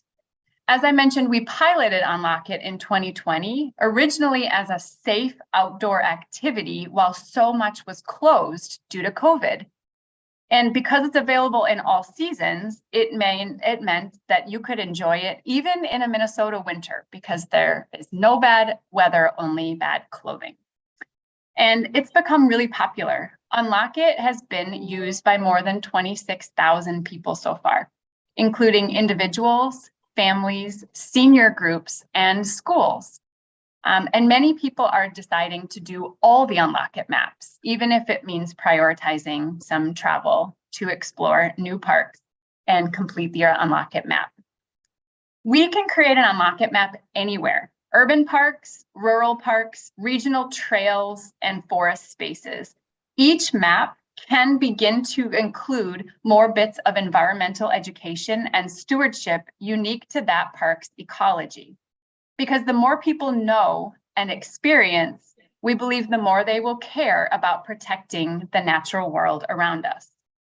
So in 2020, when we created Unlock It, the true goal at the time was to get people outdoors and gathering safely, to combat isolation, inactivity, and the mental health issues we were all facing during the pandemic. But today, the popularity of these maps is creating an opportunity for us to grow the environmental education and stewardship elements of this program. We can begin to write the clues more intentionally to help people of all ages understand the natural world around us. We intend to include more education about waterways, water quality, trees, plants, and the animals who live in each environment. We also intend to incorporate some of the history of the land, including cultural aspects of our spaces. This will include partnering with Indigenous tribes to co-create maps that honor First Peoples languages, histories, and their understanding of the natural world. We're excited to see what these Unlock It maps can become, growing on the engaging experiences we have established that are successfully engaging people and communities. We currently have 22 Unlock It maps. They've been created by a couple of Y team members as a stretch assignment. And now the opportunity is to center this program as an environmental education project into the future. And that is why we're seeking LCCMR funding. The funding would allow us to update the 22 maps to include more environmental education curriculum and to create 36 new maps statewide as we begin to think of Unlock It as a curriculum for environmental education and stewardship and scale it for statewide impact. The goal again would be to create 36 new maps in the next 3 years to enhance the user experience with technology updates and to invite school partners on funded field trips to strengthen students' connection with the outdoors. Thank you very much for your consideration. Thank you. Questions, Commissioner Peichel? Thank you, Madam Chair. I have two questions. First, how is the program going to incorporate accessibility and accommodations for individuals learning English? Thank you for the question. We have begun to explore what this means, but I'll tell you that we have more learning and co-creating to do. For instance, in the Unlock It map that corresponds to Powderhorn Park in South Minneapolis, we learned from that park's leadership that a lot of park users speak Spanish as their first language. And so we were introduced to a number of community members and invited them to help us to create that map.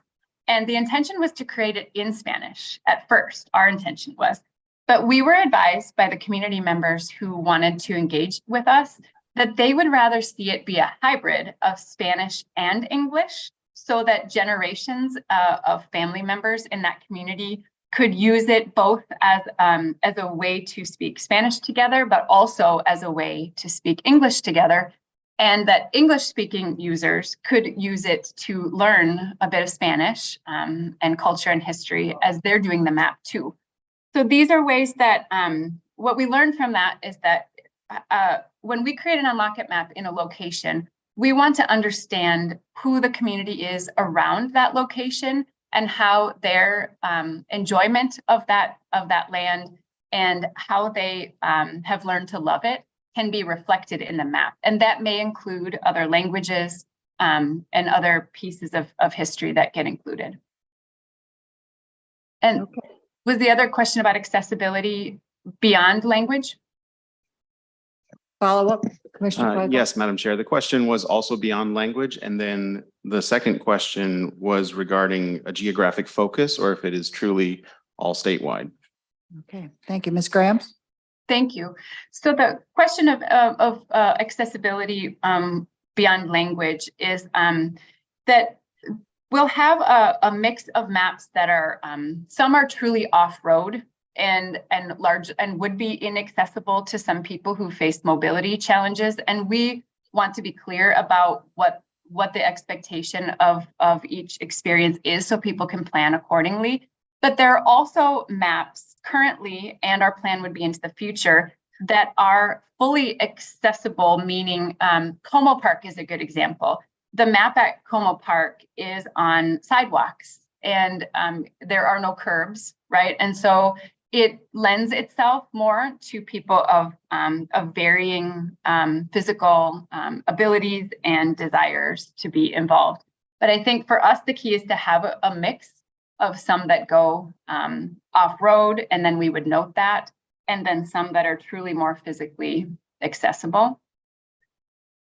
And then the other question was about statewide. So because we're the YMCA, and I'm part of the YMCA of the North, which is the Twin Cities to Rochester and a bit beyond, but we have affiliations with otherwise across the state, all the otherwise across the state. And so our idea would be to utilize those relationships to go more kind of hyper-local into greater Minnesota.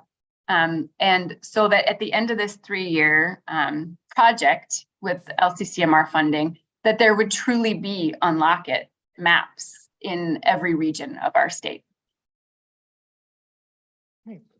Commissioner Albrecht. Thank you, Madam Chair. Thank you for your presentation. My experience is that a lot of people don't have the spatial understanding of looking at a map and recognizing where they are in the world and on the map. What kind of orienteering or other kinds of teaching up to students will you have to help them understand how a map works as a two-dimensional representation of their three-dimensional Earth? I'm so glad you asked that question because I would find myself as one of those people who I don't naturally orient myself to a map. And so we've tried to have a layered approach to that. So there's a compass with north, south, east, and west on every map. And some people relate really easily to that. But then every map has landmarks as well on it. So I'm holding the map to Minnehaha Falls.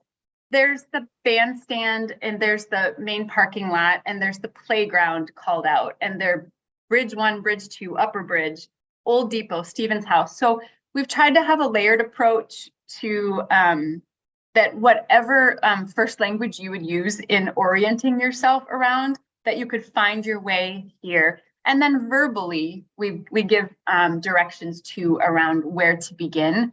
And once you begin at clue number 1, there are visual and verbal cues that we have found as we've tested this with groups of schools and senior group. The Y senior groups have a Unlock It club that they meet weekly at a different park to do Unlock It. We have found that the layered approach to communicating the orienteering part does fit for almost everybody's sort of sense of how to navigate. Does that help? Yes, Commissioner Albrecht, a follow-up. Thank you, Madam Chair. Yes, thank you. A second question, and finally is, as I understand it, you'll have not only paper maps, but also an online offer. And does a student or a young person have to be affiliated with a Y in order to access that online application? Because there are not very many YMCAs in Greater Minnesota north of Highway 210, let's say. Yes. So how would the general public access this particular application? Thank you.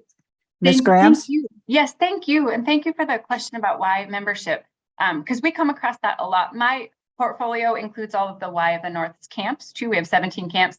And you don't have to be a member of a Y to attend a camp or a retreat that we'd host. That's true with so many programs the Y offers, including Unlock It. There is no membership required. You could go to ymcanorth.org right now and search for Unlock It, and you could download it and do it today. The only barrier, right, is the accessing of the map itself through technology, but no membership, no even login required. And yes, the funding, if we were to be granted from LCCMR, would help us with user experience upgrades.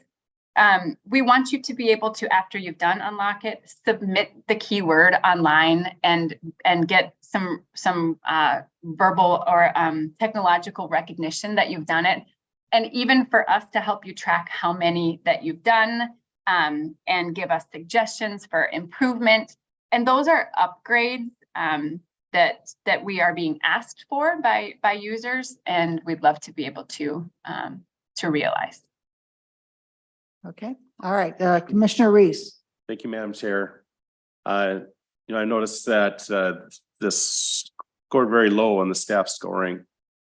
And there's some concerns I have. There's one activity with 3 or 4 sentences of description. You've filled in some more of the details, but I think this project is still a development and just a question on the budget. Develop, Unlock It digital infrastructure of new installations, 50,000 per year for 3 years. Could you provide some detail on how that number was developed? I think that's some of the concerns I'm looking at is, when you only have one activity in 3 sentences to describe the project, it's difficult for members to see whether this is developed to the point where it's ready to move forward or not. So if you could address that question, I'd appreciate it. Ms. Grams? Certainly, yes, thank you for that. For clarification, is the question around the overall budget or a piece of it that included the technology? The piece that, Commissioner Reese? thank you, Madam Chair, this specifically the digital development of digital maps, $50,000 per year for 3 years. It's in 36 maps. It seems like it appears to me to be arbitrary numbers. Could you provide some more additional detail to give us some comfort that these budgets were actually developed with a little more intent? Ms. Grams? Absolutely. Yes, thank you. That portion of the budget was reached in consultation with our internal digital team who work internally and with outside digital vendors with the specific user experience upgrades that we are seeking to do in the next 3 years. That was the number as they consulted with their vendor partners to do these digital upgrades to enhance the user experiences. That was the number that they arrived at and was blended into the budget. Follow up. Thank you, Madam Chair. Director Nash, would you please comment on why it scored so low on the staff scoring? Is it just addressing the priorities, or is it just that there was not enough information for you to score it higher? Ms. Nash? Madam Chair and members, I don't have all of our notes in front of us, but I do have some that do suggest that we felt the proposal was general and had a lack of specifics to go on. So it was hard for us to know what we were evaluating. Thank you. Are there more questions?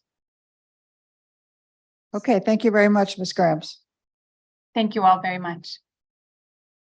Okay, we're moving to category B for this presentation.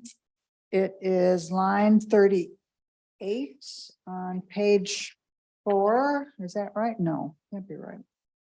Page 3. Page 3. And it is Heather, yeah, sorry, I'm just reading. Heather Heathcote, uncovering the past to protect Minnesota's walleye fisheries. Didn't I say Adam? Oh, I'm sorry, I apologize. I said Heather, I don't know why. Adam Heathcote, please. Sorry about that. Please proceed. No problem at all. Are you able to hear me okay? Yes, you might turn your volume up just a bit. Okay, I'll move a little closer to the mic. Thank you, Madam Chair and Commissioners, for inviting us to share the details of our proposal, Uncovering the Past to Protect Minnesota's Walleye Fisheries. My name is Adam Heathcote, and I am the director of the St. Croix Watershed Research Station, the Environmental Research Institute of the Science Museum of Minnesota. I'm also joined today by Dr. Gretchen Hansen, who will now introduce herself. Thank you, Madam Chair and members. I am Dr. Gretchen Hansen. I'm an assistant professor at the University of Minnesota and a co-PI on the project.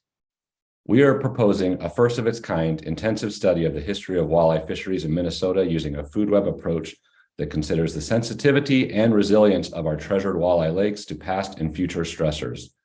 Minnesotans are proud to be from the land of 10,000 lakes, and our legendary walleye fisheries are among our most cherished natural resources. Unfortunately, these lakes have been under increasing pressure from aquatic invasive species, nutrient pollution, and warming water temperatures. The combined effect of these changes on lake food webs is not well documented in our lakes, and the future impact on walleye fisheries needs to be understood if we are to efficiently and effectively manage, maintain, and protect these important economic, cultural, and environmental resources.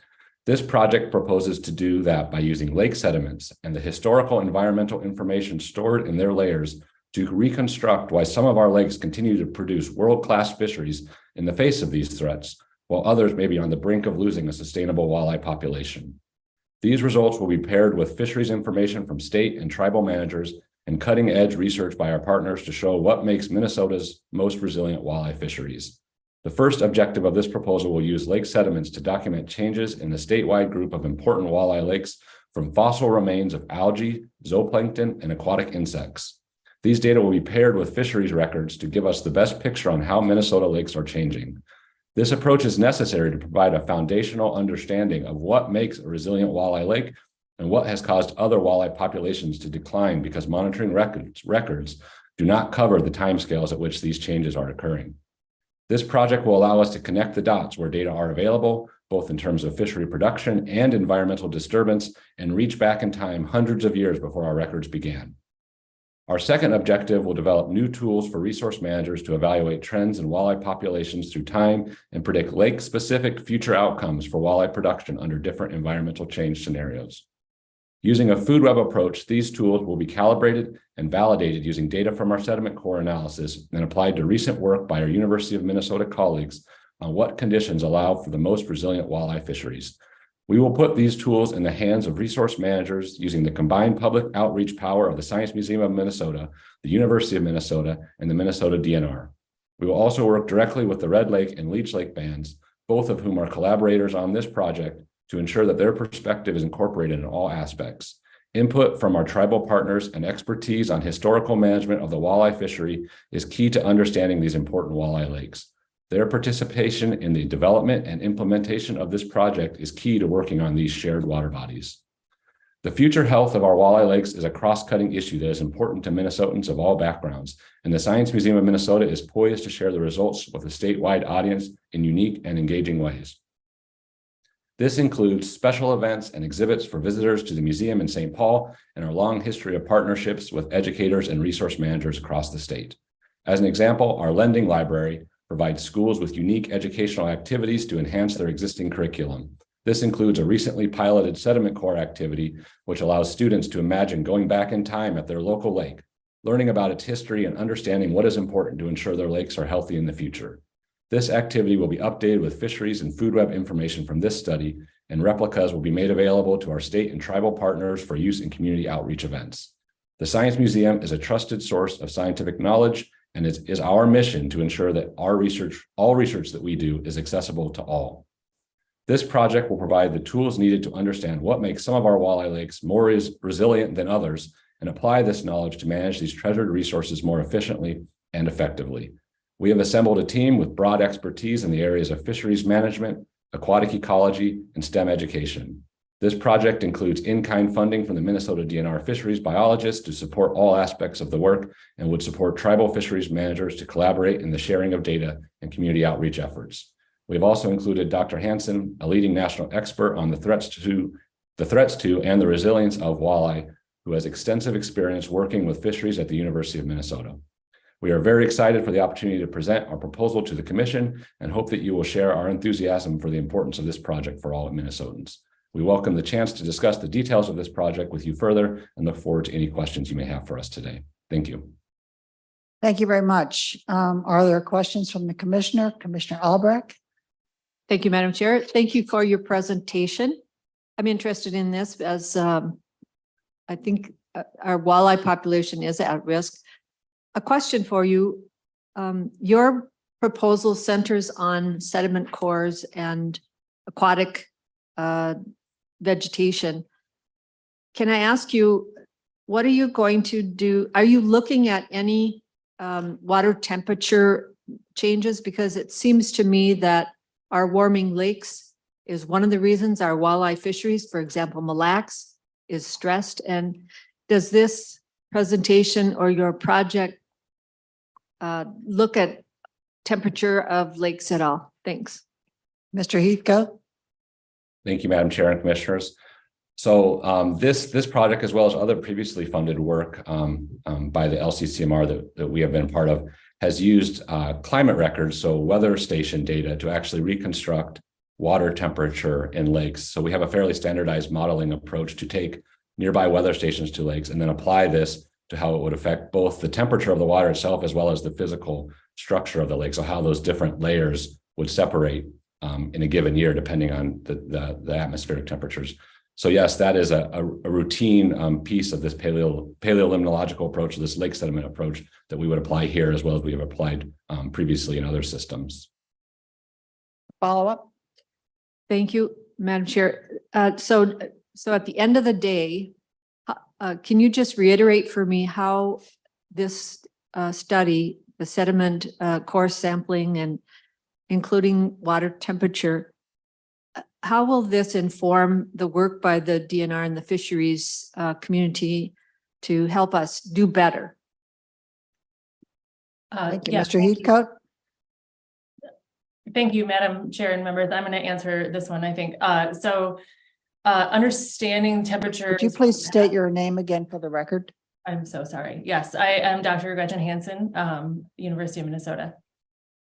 So it is important to understand temperatures of the past and look to the future as well, and understanding how different populations of walleye respond differently to changes in temperature and other aspects of habitat that we're going to look at is key for managing those fisheries successfully going forward. So if we can understand what makes some populations more resilient to those temperature changes that you're talking about, we can understand how to implement our tools that we use to manage successful walleye fisheries most effectively across the landscape of lakes that are responding differently currently in ways that we don't understand.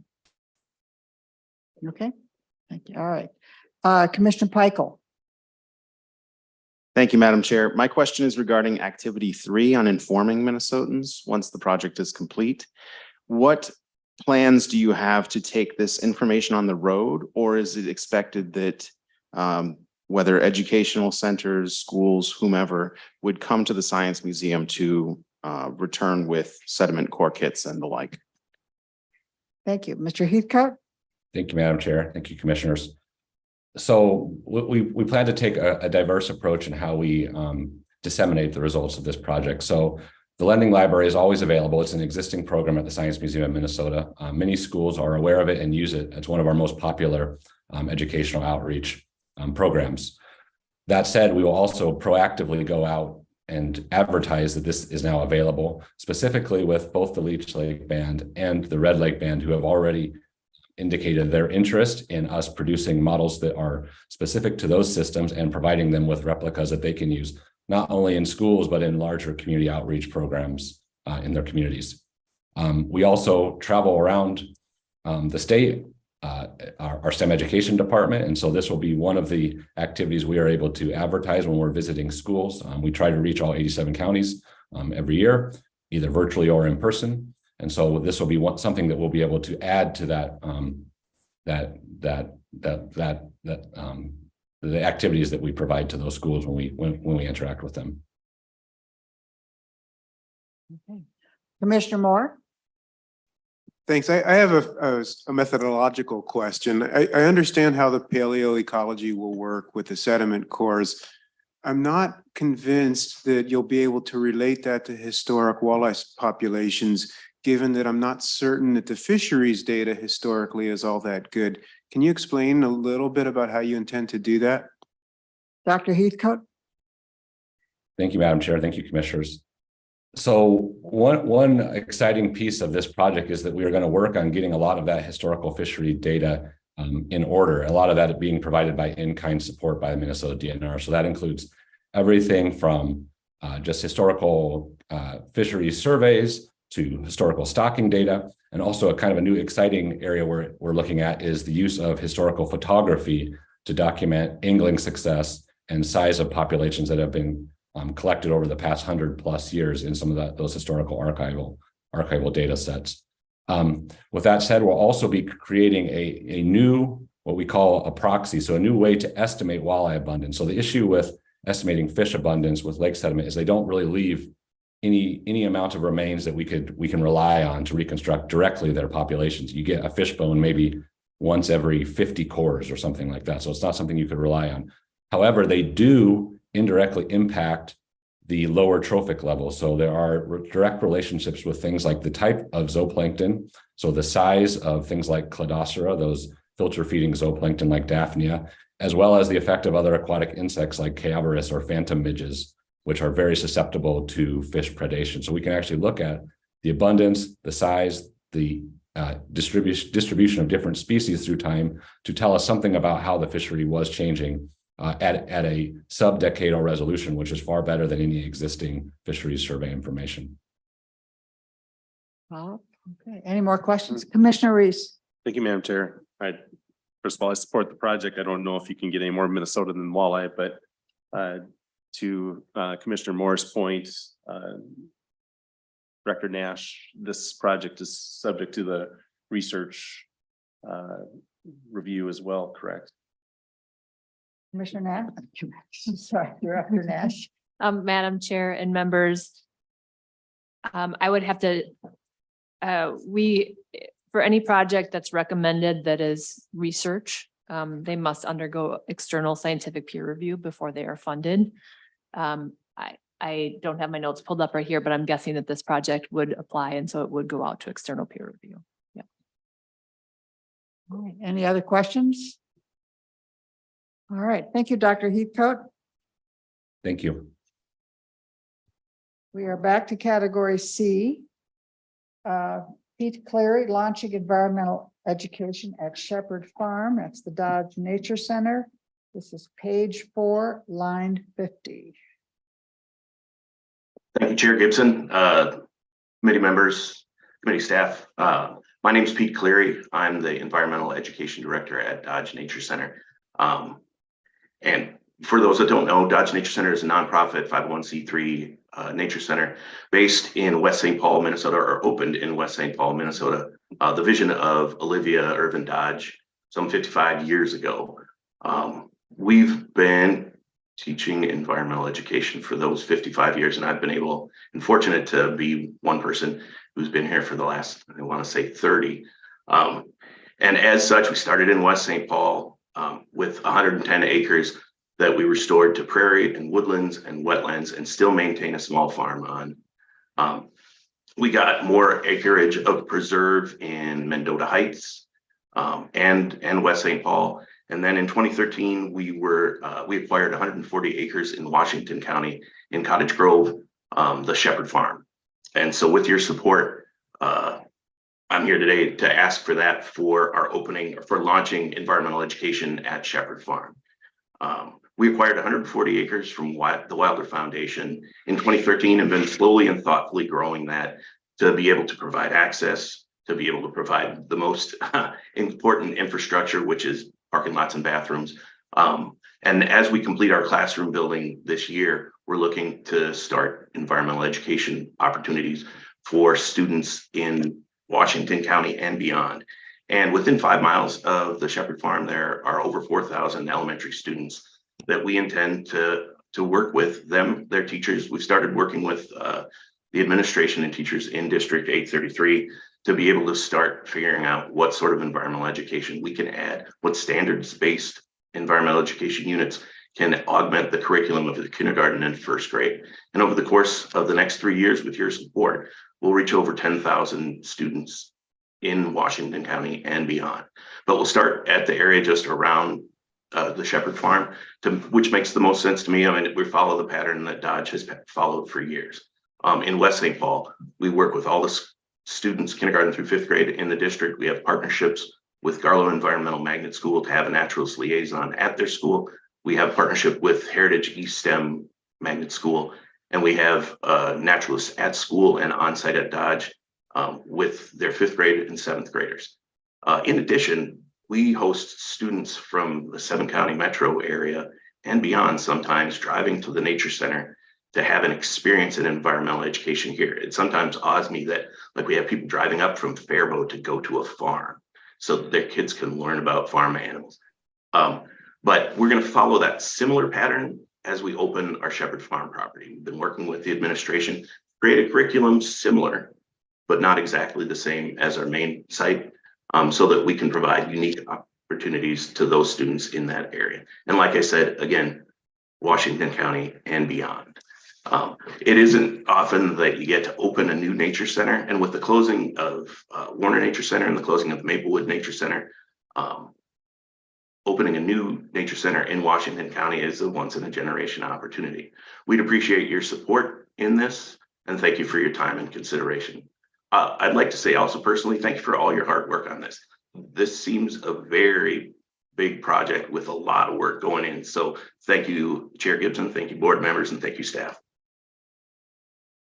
I'll take any questions that you might have. Okay, thank you, Mr. Cleary. Are there questions from the commission? Yes, Senator Green.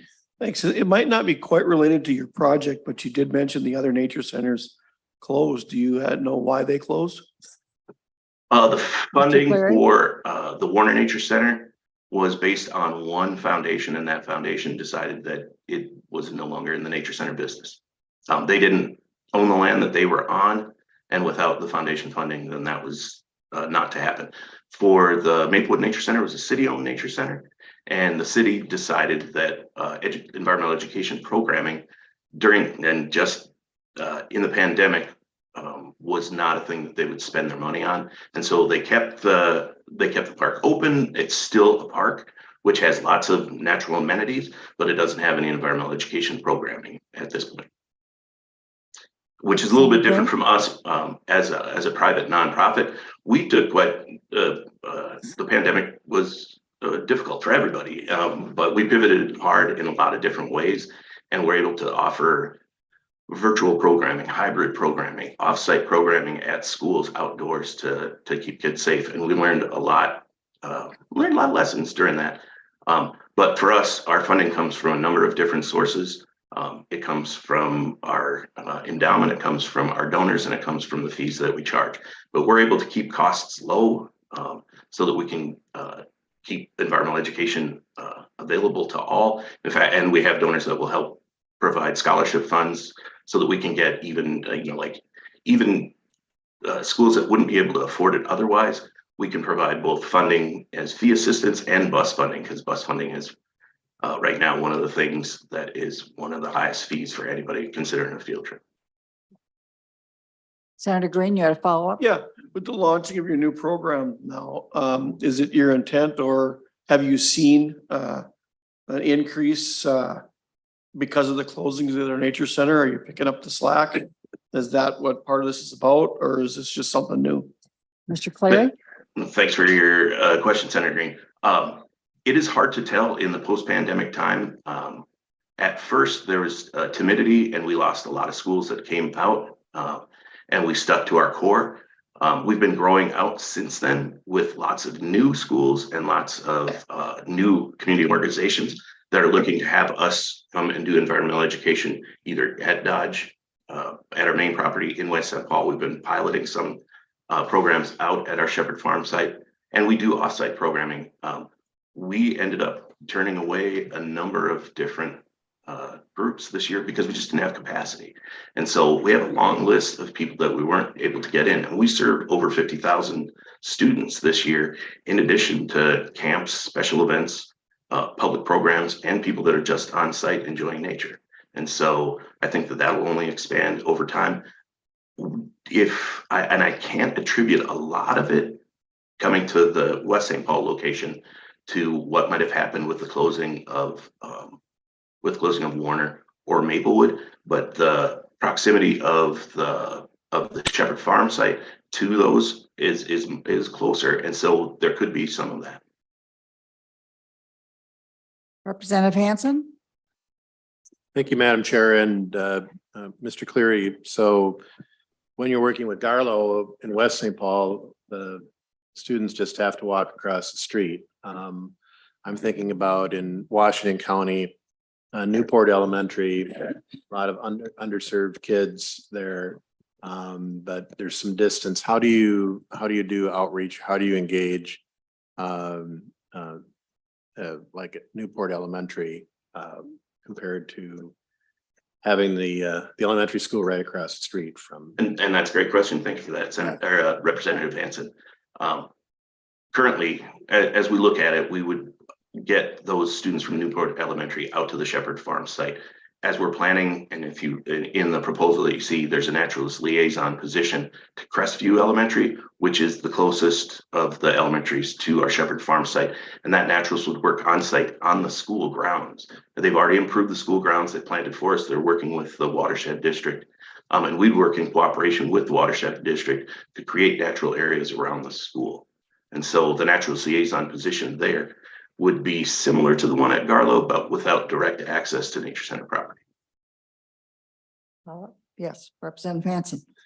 Thank you, Madam Chair, and Mr. Cleary. Just you'd mentioned the infrastructure that you've already invested in. So as we're looking in the future, do you put things like electric vehicle charging stations in? Do you highlight electric buses? Some of the changes that are going on with transportation, if people are coming to your facility, do you have the ability to accommodate them? Mr. Clary? And thank you for your follow-up question, Representative Hansen. Not to dodge your question, but that's a bit above my pay grade, but right now we're concentrating mostly on bike access to nature. And so in that, we hosted a bike clinic at Crestview Elementary School, and then hosted a bike repair clinic at the Shepherd Farm property in the last month. Yeah, I'm not a buildings and grounds guy. I would prefer that, quite honestly, and I've lobbied for our sustainable electricity production at the main site. Looking forward, yes, I would love to have that there, but that's not under my purview. Okay. Thank you. Are there other questions? I'm not seeing that. Any online? Okay. All right. Hearing none. Thank you, Mr. Cleary. Thank you again for your time. Okay. The last project this morning is 139, project 139. It's on line 51, and that is also page 4. Yes, okay. And now I'm going to screw up this name. Allison Nyan Hoyce. The Boundary Waters is our backyard. Are you present? Yes, I'm present. Thank you. And correct me, please, on your pronunciation. 9 Heis rhymes with mice. All right, please proceed. Hi, everyone. My name is Allison Nineheis, and I am the Education Director for Friends of the Boundary Waters Wilderness, presenting on behalf of our education program, No Boundaries to the Boundary Waters. Our proposal number is 2024-139. The Boundary Waters is our backyard. Thank you, Chair Gibson and members for having us here today. For 50 years, the Friends of the Boundary Waters Wilderness has worked to establish and care for the Boundary Waters Canoe Area Wilderness. We know that the best hope for its conservation lies in its future stewards. Through our No Boundaries to the Boundary Waters education program, Friends staff have connected with schools in northeastern Minnesota, but we have found a shared concern among local educators here. Despite a close proximity to the Boundary Waters, many, if not most, students have never visited this wilderness area. One of these schools is Ely Memorial High School, a school just 15 minutes away from several entry points to the Boundary Waters and in a town with an outfitter on almost every corner. We currently provide a handful of Ely students with summer trip opportunities, but during conversations with teachers and community members in Ely, we became aware of a much greater need and opportunity in the area to provide entire student grade levels immersive experiences in the wilderness throughout the school year. Speaking with community members and staff in Net Lake and Fond du Lac, we heard similar desires to get students out into the wilderness and additionally to connect them with their hunting and gathering treaty rights on this land. On the other side of the Boundary Waters, schools noted the same situation. At Cook County High School, which all Grand Portage High School students attend as well, students live within an hour of the wilderness area, yet most have never set foot here. Teachers expressed a desire to incorporate the wilderness area more frequently into their curriculum. To remedy this, our project will implement school-wide Boundary Waters experiences that progress in depth and skill with each grade level, from day trips to capstone overnight trips. These experiences would tie in content areas such as water quality, ecology, Indigenous culture studies, conservation, and more. These communities are uniquely situated to utilize the Boundary Waters during the school year. The barrier to these experiences are similar barriers many schools face: transportation, activity fees, gear, and staff support. The Friends of the Boundary Waters is uniquely positioned to provide a framework for this program. Our No Boundaries to the Boundary Waters curriculum and connection to expert guest speakers, experience partnering with schools for overnights in the Boundary Waters, and extensive outfitter and camp network provide an excellent blueprint for this project. Our proposal would remove many of the financial barriers facing students in schools, as well as provide the staff support necessary for implementing grade level experiences. This allows students from the communities bordering the Boundary Waters opportunities to visit the wilderness, not as part of a one-time trip, but as an integral part of their school's curriculum and culture. School programming would be scaffolded uniquely for each grade, increasing familiarity and student confidence as they progress in their school career. Over the course of this grant period, more than 1,000 students would have the opportunity to have day trips in the Boundary Waters, and nearly 500 students would participate in overnight trips as part of grade level experiences in Ely, Cook County, and surrounding tribal nations. The result is entire graduating classes of students from just outside the wilderness who have had not one, but several interactions with this place. The increased connection with the ecosystem at their doorstep and the skills to continue exploring it safely will benefit both students and the Boundary Waters for years to come. With more conscious visitors, the Boundary Waters experiences less human impact and greater protection from those who care about it.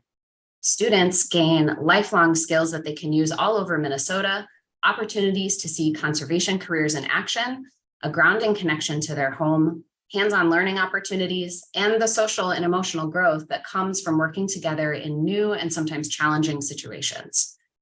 This project would not only connect students to one of the most pristine wilderness areas in the state, but facilitate a deep connection to a place that is an integral part of their community. With your support, students who almost literally have the Boundary Waters in their backyard would have the opportunity to explore it, learn from it, and return to it for many, many years to come. Thank you very much for your time, and I welcome any questions members of the committee may have. Thank you, Mrs. Nine Heist. I think I said it right that time. Are there questions? Yes, Commissioner Peichel. Thank you, Madam Chair, and thank you for your presentation. I really appreciate the consideration you gave to a positive experience through basic consideration of gear, particularly socks, making sure that people have appropriate socks for the weather and that condition of hiking in the Boundary Waters. That's truly an obstacle for people that haven't had that experience in nature. And it shows that you were very thoughtful in considering what sort of obstacles new individuals face when they're confronting that kind of experience. So thank you for that. What concerned me with the project was actually the lack of additional fundraising. I think it's great that you have the $50,000 in donations listed, but I was surprised that such a critical program wouldn't have broader support. Are there other mechanisms of funding you're pursuing that could enhance the sustainability of this model? Yes, thank you for the question. Oh, sorry. Go ahead. Thank you for the question, Chair Gibson and members. Yes, we have other sources of funding as well.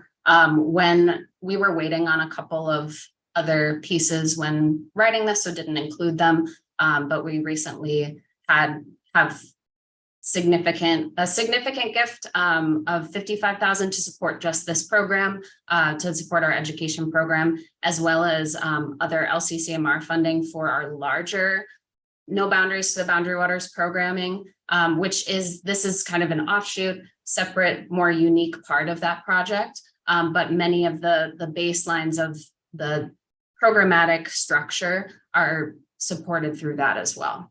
And we also have various foundations that we're pursuing, as well as a lot of individual donations that come in. Thank you. Let's see here. Who's first? Commissioner Albrecht. Thank you, Madam Chair. Thank you for your presentation.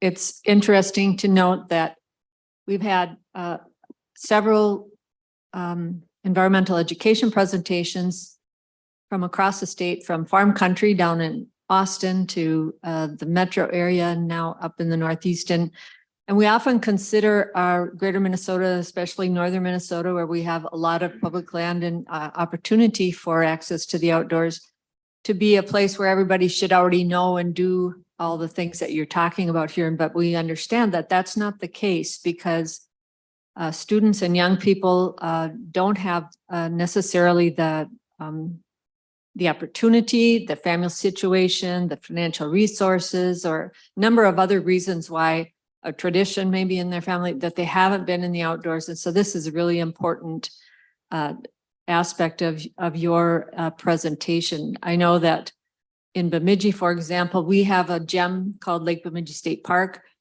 Many young people in Bemidji have never been to that park. And it's unfortunate, but opportunities like this, I think, are a great way to introduce young people to the outdoors, to build that network of outdoor enthusiasts and supporters for the future, so that we continue to protect the wonderful gems that we have in our state, including the Boundary Water. So thank you for that. I appreciate the presentation. Okay, thank you. Senator Green. Thank you. In looking through your proposal, and this is the second time I've been through it too, and one thing that occurred to me is you're looking at 80 students, and there's not really a lot of buy-in also on the in the local area as far as contributing money to this too. And it seems like you're there's just no interest for them to go there in the first place. Have you talked to or did any kind of survey of the students to see if there's an interest among the students to even participate in this? Ms. Neinheitz. Thank you for your question, Chair Gibson and commissioners. We've had many conversations with teachers and administrations of these school districts. And in working with one teacher in particular in Ely, who has started to bring his classes out to the Boundary Waters for his chemistry class, they will go on day trips and to do a water quality unit. And so this conversation arose from speaking with him about just that initial step of getting students out there. And he's experienced several times throughout his time doing this that, you know, there's some apprehension at first, but as students have more experiences out there, they get more comfortable, they are able to think about and possibly pursue going out on their own or with as part of their free time with their families. So I think initially we have, you know, there's that interest maybe isn't there. And that's one of the reasons that we're looking to include this in-school curriculum, because there's a lot of, there might be just a cultural shift of students not really thinking about that as a place that is for them or somewhere they might not want to go. But by including this in curriculum and gradually introducing students to this place and giving them the resources to have a positive experience, we're hoping to see a shift in who is using this place and be able to introduce students to something they might enjoy after high school. So there's a lot of examples from what has been done already in Ely High School that we would be looking to. Commissioner Reese. Thank you, Madam Chair. For someone who enjoys the Boundary Waters and took my 7-year-old son there last September, I had a question about the fees for for outfitting. Seems a bit high for this type of program. Is that a bidding process? Do outfitters bid, or how do you arrange that? I think for a state sponsored project like this, I think bidding would be appropriate. All right, Ms. Nyheis. Thank you for the question. We have several partners that we work with already in our programs that have that host day trip experiences or are able to do day trip outfitting or overnight outfitting. And we're exploring some other outfitters that are interested in this project as well. So there are certainly factors to how much it costs that differ between each outfitter, but we tried to provide a baseline that would cover the different fees that we encounter. We generally use a variety of outfitters when we're holding programs, when we're connecting for our summer trip opportunities. And this is because there is certain capacity to these outfitters and camps. And so being able to have a greater variety of partners that we work with helps us to spread this around a bit. So we aren't just focused on one partner, but also that we're able to navigate scheduling, permits, things like that come up as restrictions to, you know, how many students might be able to go out. So by using a variety of partners, we're able to navigate that. But certainly if we are looking at using one outfitter for more of these, we would certainly look at a bidding process. Okay, follow up, Commissioner Reese. Thank you. And you began to address my question. You know, I think everyone that serves in the public sector understands that sometimes it's easier not to go through a formal bidding process. But there's reasons for that. One might be that an outfitter is a supporter of Friends of Boundary Waters. And so we're just trying to make sure there aren't any sweetheart deals. So the question is will there be a bidding process for the outfitting? Ms. Nyheis. I would certainly look into that process more. That's not something we've done with our current programming. So I would want to learn a little more about that. But the bidding process is something we could certainly consider as, especially if we were going with one particular outfitter. Currently we have as many as 8 or 9 outfitters that we use, but would look to do a bidding process for a smaller number. Okay, Ms. Nash, you had a comment on this? Madam Chair, members, I just wanted to let folks know that state bidding, competitive bidding rules do apply to all of our projects. So there are thresholds built in, you know, if an award is up to a certain amount, you might need to get 3 bids. If it's up to a different amount, you might have to get formally submitted, you know, do an RFP and get submission. So without looking at the details of the amount that they're giving, please know that if they are awarded funding, DNR Grants Unit is our partner in ensuring that those contracts are set up correctly according to state law. Okay. Any other questions?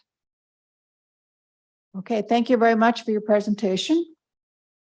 And for the commission, we are done with our morning presentations. We have, our schedule is to come back at 12:30. I mean, we could bump it up a little bit, but I guess we better stick with our. Yeah, all right, let's stick with 12:30. Lunch is out in the hall, is that correct? Lunch is up. Lunch and drinks are out in the hall. The sandwiches are supposed to have your names on it. If they don't, we have a cheat sheet to remind you what you ordered for the day. Again, just as a reminder to the presenters who are on Zoom and the members that are on Zoom, we are going to push you out into a breakout room. And it will automatically send you back at 12:30 and you will be live streaming. So just be aware of that. We'll also try to send you a 5-minute warning to make sure that you are there and have your cameras turned off and microphones muted. Good. Any questions? Enjoy your lunch. We are recessed until 12:30.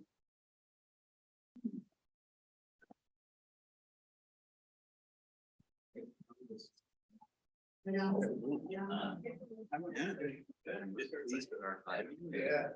Presentations.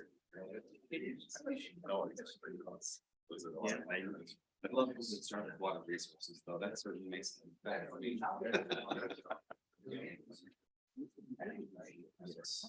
And your water resources, that's right.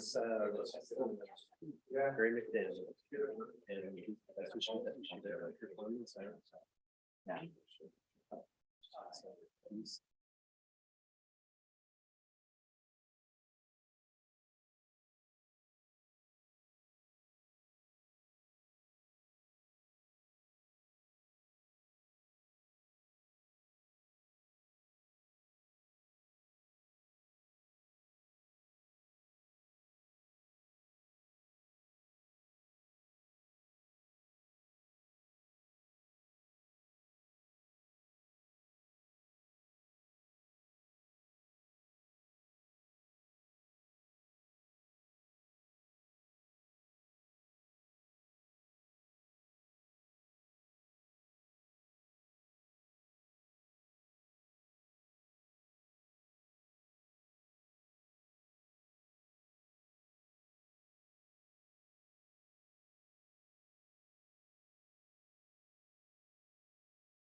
Testing, testing. I can hear myself.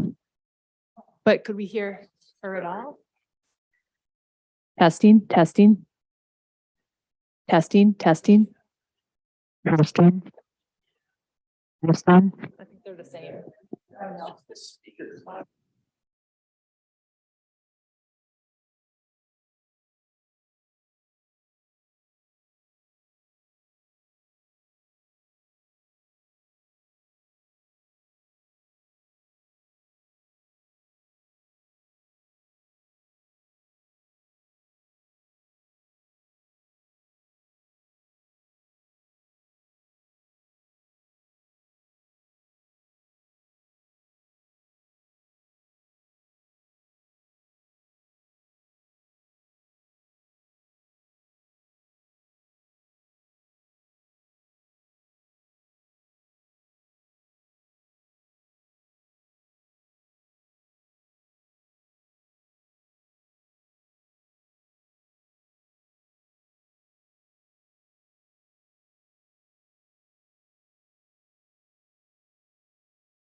Yeah, that's pretty cool. And they last for long. Days. Yeah, that's pretty cool. There's some over in Canada. Hello, everybody. The mics are live. Okay. And they've got actual like. It's weird. You're just very quiet. Like Yeah. you don't hear 'em. Yeah, I've definitely gone all the way around Lake Superior. All the rooms are different. Sometimes different. That's frustrating. Yeah. I mean, you know, we were I testing yesterday. can't recommend. Oh, God. Yeah. They know where it was. That's Okay, cool. I just sort of announced it. It's huge. This is the house room. Yeah. Senate is having. like, Systemic problems. Yeah. Some good, some bad. Guys have to move it. That's great though. December. That's what it's restricted. December 1st. Yeah. Well, their whole population is, the whole country is the same size as California. Right, and everybody lives. There's enough room in this. They're all southern 10 miles. Yes, all. You go 26 in Canada and you pass the population number. There's only 30% of people between you and our circle. Yeah. But you found our students and there are people that. Those contacts. So that wasn't the case. Yeah, that's what's shocking when you bought these wild cars. North central. It's just like that area. It all spruce well. Relatively long managed, that's what I'm imagining. I think it's all spruce. Has some issues. Because at least in the BC, Alberta area, it's probably a little bit of. Yeah. Yeah. 25 getting. Well, there's a year. Massive swaths of. Did you come down last week? No, I just go every morning. What do you got? Well, yeah. It should be like an hour and 45, but construction. That's a huge. Yeah. Yeah. I got two big construction sites, but I pass pretty good, but it does cost. I just think that 52 should be done with construction pretty soon, but every summer. That's one of those roads they've never really stopped being, has not been not under construction That's for a big. decades. So there was 3 sections that were multiple miles. It was big. Yeah. It's really frustrating. Justice. I agree. Yeah. I agree. It's, it seems like nowadays it's more, every spread that it's come on target. Yeah, is it just gonna be a continual construction project? Beach. Yeah, we're gonna get all this prairie restoration. Yeah. How they have to go. Yeah, because Oak Wilt is gonna take out everything that is trees. Yeah. And so you're gonna see prairie expansion all the way up. Yeah. U12 will just disappear off. It's meant. I'm ready. We have a quorum? I guess it doesn't matter. Okay, let's keep going. Everybody ready here? We are back to our afternoon presentations. The first one, we're back to category C. And it is line 52 on page 4. And it is Timothy Dudley, project 177, Rural Minnesota Lab Environmental Earth Science Education. Are you on board, Mr. Dudley? Yes, can you hear us? Yes, we can. Great. Yeah, just make sure you talk loud. So, Sure. all right, thank you. Please proceed. Thank you, Chair Gibson and members. Today, my name is Tim Dudley. I'm a faculty member at the University of Minnesota Crookston. With me is Dr. Tony Schrader. He's also a faculty member at the University of Minnesota, and Amber Murray, who is our STEM outreach coordinator. All 3 of us are actively involved in the newly developed Center for Rural Education in Science and Technology, or CREST. CREST was established about 1.5 years ago to help address educational inequities in Northwest Minnesota communities in areas of STEM, science, technology, engineering, and math. The shift in science standards to focus on earth and environmental sciences in the public school curriculum has exposed an already inequitable educational experience for underserved and underrepresented populations within Northwest Minnesota communities, and that includes our rural and tribal communities. Thus, we are looking to increase our capacity to serve these communities through in-person educational experiences in STEM, many of which are in the natural and environmental sciences. To address this problem, we have already started to address this by bringing students on UMC campus for in-person hands-on learning experiences in STEM. We've expanded this recently by traveling to county fairs, libraries, and other classrooms in Northwest Minnesota, but in a limited fashion. What we're hoping with this proposal is that funding the mobile lab, this will allow us to more effectively bring experiential learning to these underserved and underrepresented communities by allowing us to bring more experiences and more specialized experiences that students may not get to experience in their schools. One of the important points of having this mobile lab is that we can come to the schools, because in many cases what we're hearing is that travel, cost of materials, personnel, all of these are problems for many of our school districts that in the rural Northwest Minnesota. And so we hope to alleviate that problem through use of this mobile lab. Some of the outcomes that we proposed are having 15 to 20 educational experiences at UMC and or at the host facilities, so whether it's a school or a library. And we hope that this will affect 500 to 750 students per academic year. Our summer experience, we hope to engage in 10 to 15 county fairs and or educational camps.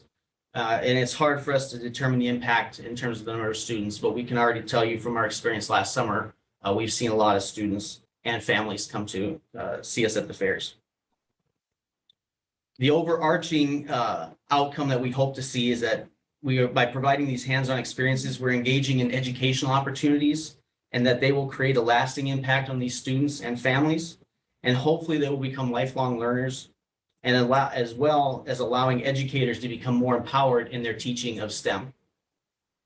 One other outcome that we didn't address in the proposal is that we also heavily involve undergraduate students from our campus in these endeavors.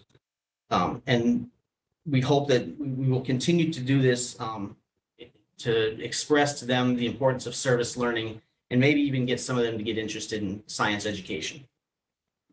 Some of the benefits we expect to see are, by enhancing environmental earth science education, will undoubtedly lead to citizens being better informed about the impact of their actions on our natural resources. Our hope is that students will decide to pursue a career working in environmental sciences or natural resources, and they'll remember these experiences, and hopefully it will help them guide them on their journey through school. Some of the schools we've worked with Warroad High School, Ada Borups High School, East Grand Forks Middle School, Thief River Falls schools. One kind of unexpected group that we didn't anticipate were homeschool groups. We've had a number of homeschool groups come visit us and ask us to provide some STEM activities for their students. We started going to libraries. We just finished up a summer school experience in Monoman County, or the Monoman Public School. And today we're going to start our county fair tour. Last year we went to 5 county fairs, Norman, Polk, Pennington, Marshall, Beltrami. And this year we're going to add Wadena, Monoman, Roseau, and Kitson. To date, so over about a year of being in existence, we've impacted about 1,500 students. And so hopefully with your help, we'll be able to impact more. Thank you for your time, and we're happy to answer any questions you might have. Thank you, Mr. Dudley. Are there questions from the commission? Yes, Commissioner Peichel. Thank you, Madam Chair. Thank you for this presentation. I've seen a number of times that these sort of mobile labs and opportunities to bring the experience to the students really gets around some of the cost issues with transportation particularly. So thank you for doing that work. My question for you is about library outreach continuing. I see that you mention it in activity 1 that you'll do public events at libraries, but I don't see the number of libraries you anticipate to connect with. As the local educational resource, that seems like a good place to focus, particularly for connecting with homeschoolers. Thank you, Mr. Dudley. Sure. I might ask Amber to answer the question. All right. Hi, thank you, Chairman. The answer to your question is We have reached out to all of the Northwest Minnesota library system organizations, which include 10 to 12. A lot of them have smaller facilities, so we would need the mobile lab to go. There's not room for something like that, so it will be more of an outdoor event. But we have already started to coordinate with and tested out some at the East Grand Forks Library. So we've only done one, but we are in talks with 10 to 12 different library systems here in Northwest Minnesota right now. Thank you.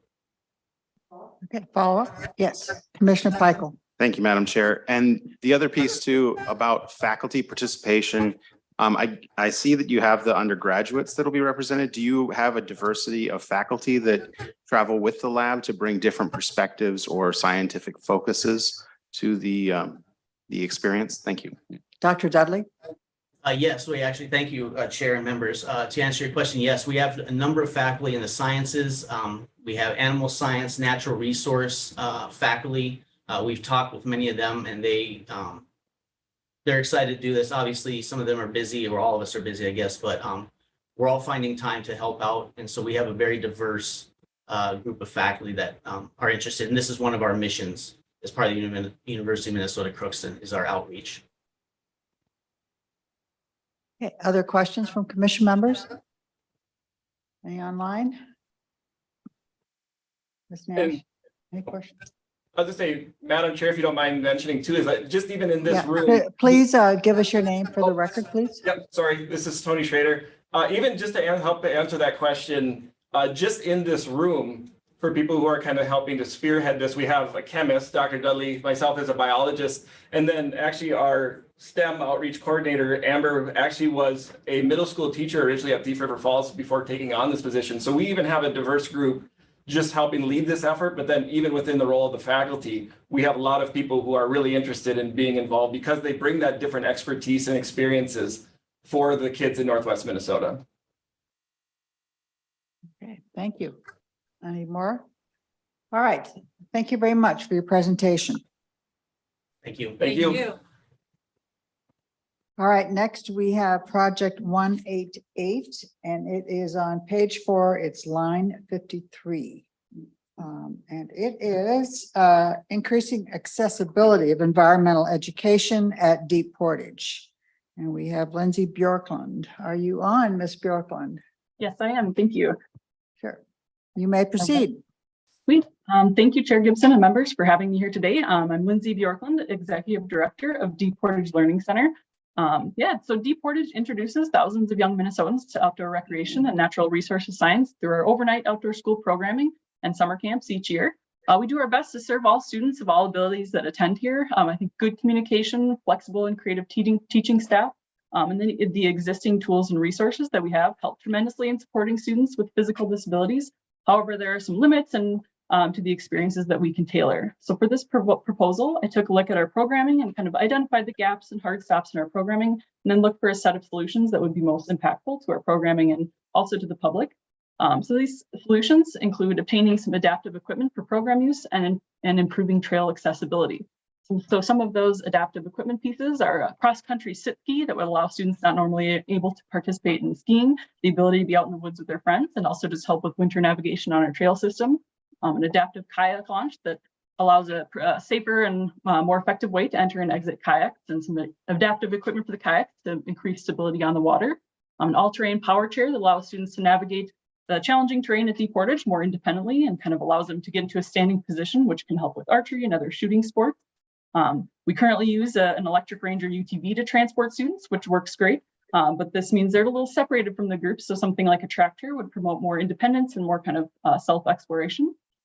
The trail updates include one project to pave a trail that's kind of existing, but not currently accessible. That is the short jaunt from the main building to Bass Pond. So it would make it for more individuals to be able to access Bass Pond, both for the paddle sports and for the ecology lessons that take place on the pond. And it's also just a beautiful and inspiring spot that we use frequently for programming guests. So it'd be great to make sure that everyone can access that spot. The other part of the trail update is to repave an existing asphalt trail. This is a short quarter-mile trail, but extremely high value, lots to see. Bass Pond on your right side the whole way, mixed forest, vernal ponds. It's a really awesome spot. Ends in a view of both two different lakes. So this project, it's also got immense birding, especially during spring migration. It's like kind of top of the line birding. So this project would enhance our birdability. If you're not familiar with that term, birdability is an organization that's promoting accessible birding for everyone, kind of focusing on mobility challenges, blindness, developmental disabilities. To further enhance this idea of birdability, we'd also like to construct an ADA bird observation shelter along this paved trail. It would provide students and the public visitors a great spot to be out of the elements and kind of secluded from the birds to be able to observe birds and other wildlife. And finally, one very important aspect of this project is make sure that we can effectively implement this equipment into our regular programming. So one Deep Portage staff member would be responsible for coming up with best practices, safety information, and disseminating that information to our school groups and training the rest of the staff on this information. The benefits of this project are that we're able to broaden our impact and encourage students with disabilities that this is a place that can offer them an experience alongside their peers. In the same way that it's really special to be able to introduce a fifth grader to cross-country skiing for the first time ever and open up them to the world of winter exploration and recreation, we'd also be able to open folks up to sit skiing, something maybe they've never even heard of or seen before. We see so many different students, schools, and groups that this would give us the ability to model and showcase adaptive equipment as well, which I believe creates kind of a ripple effect. We see the same thing with our renewable energy systems. When people are able to see things and ask questions and bring home information, it just builds awareness of what's out there and what they can do back home with their families or organizations.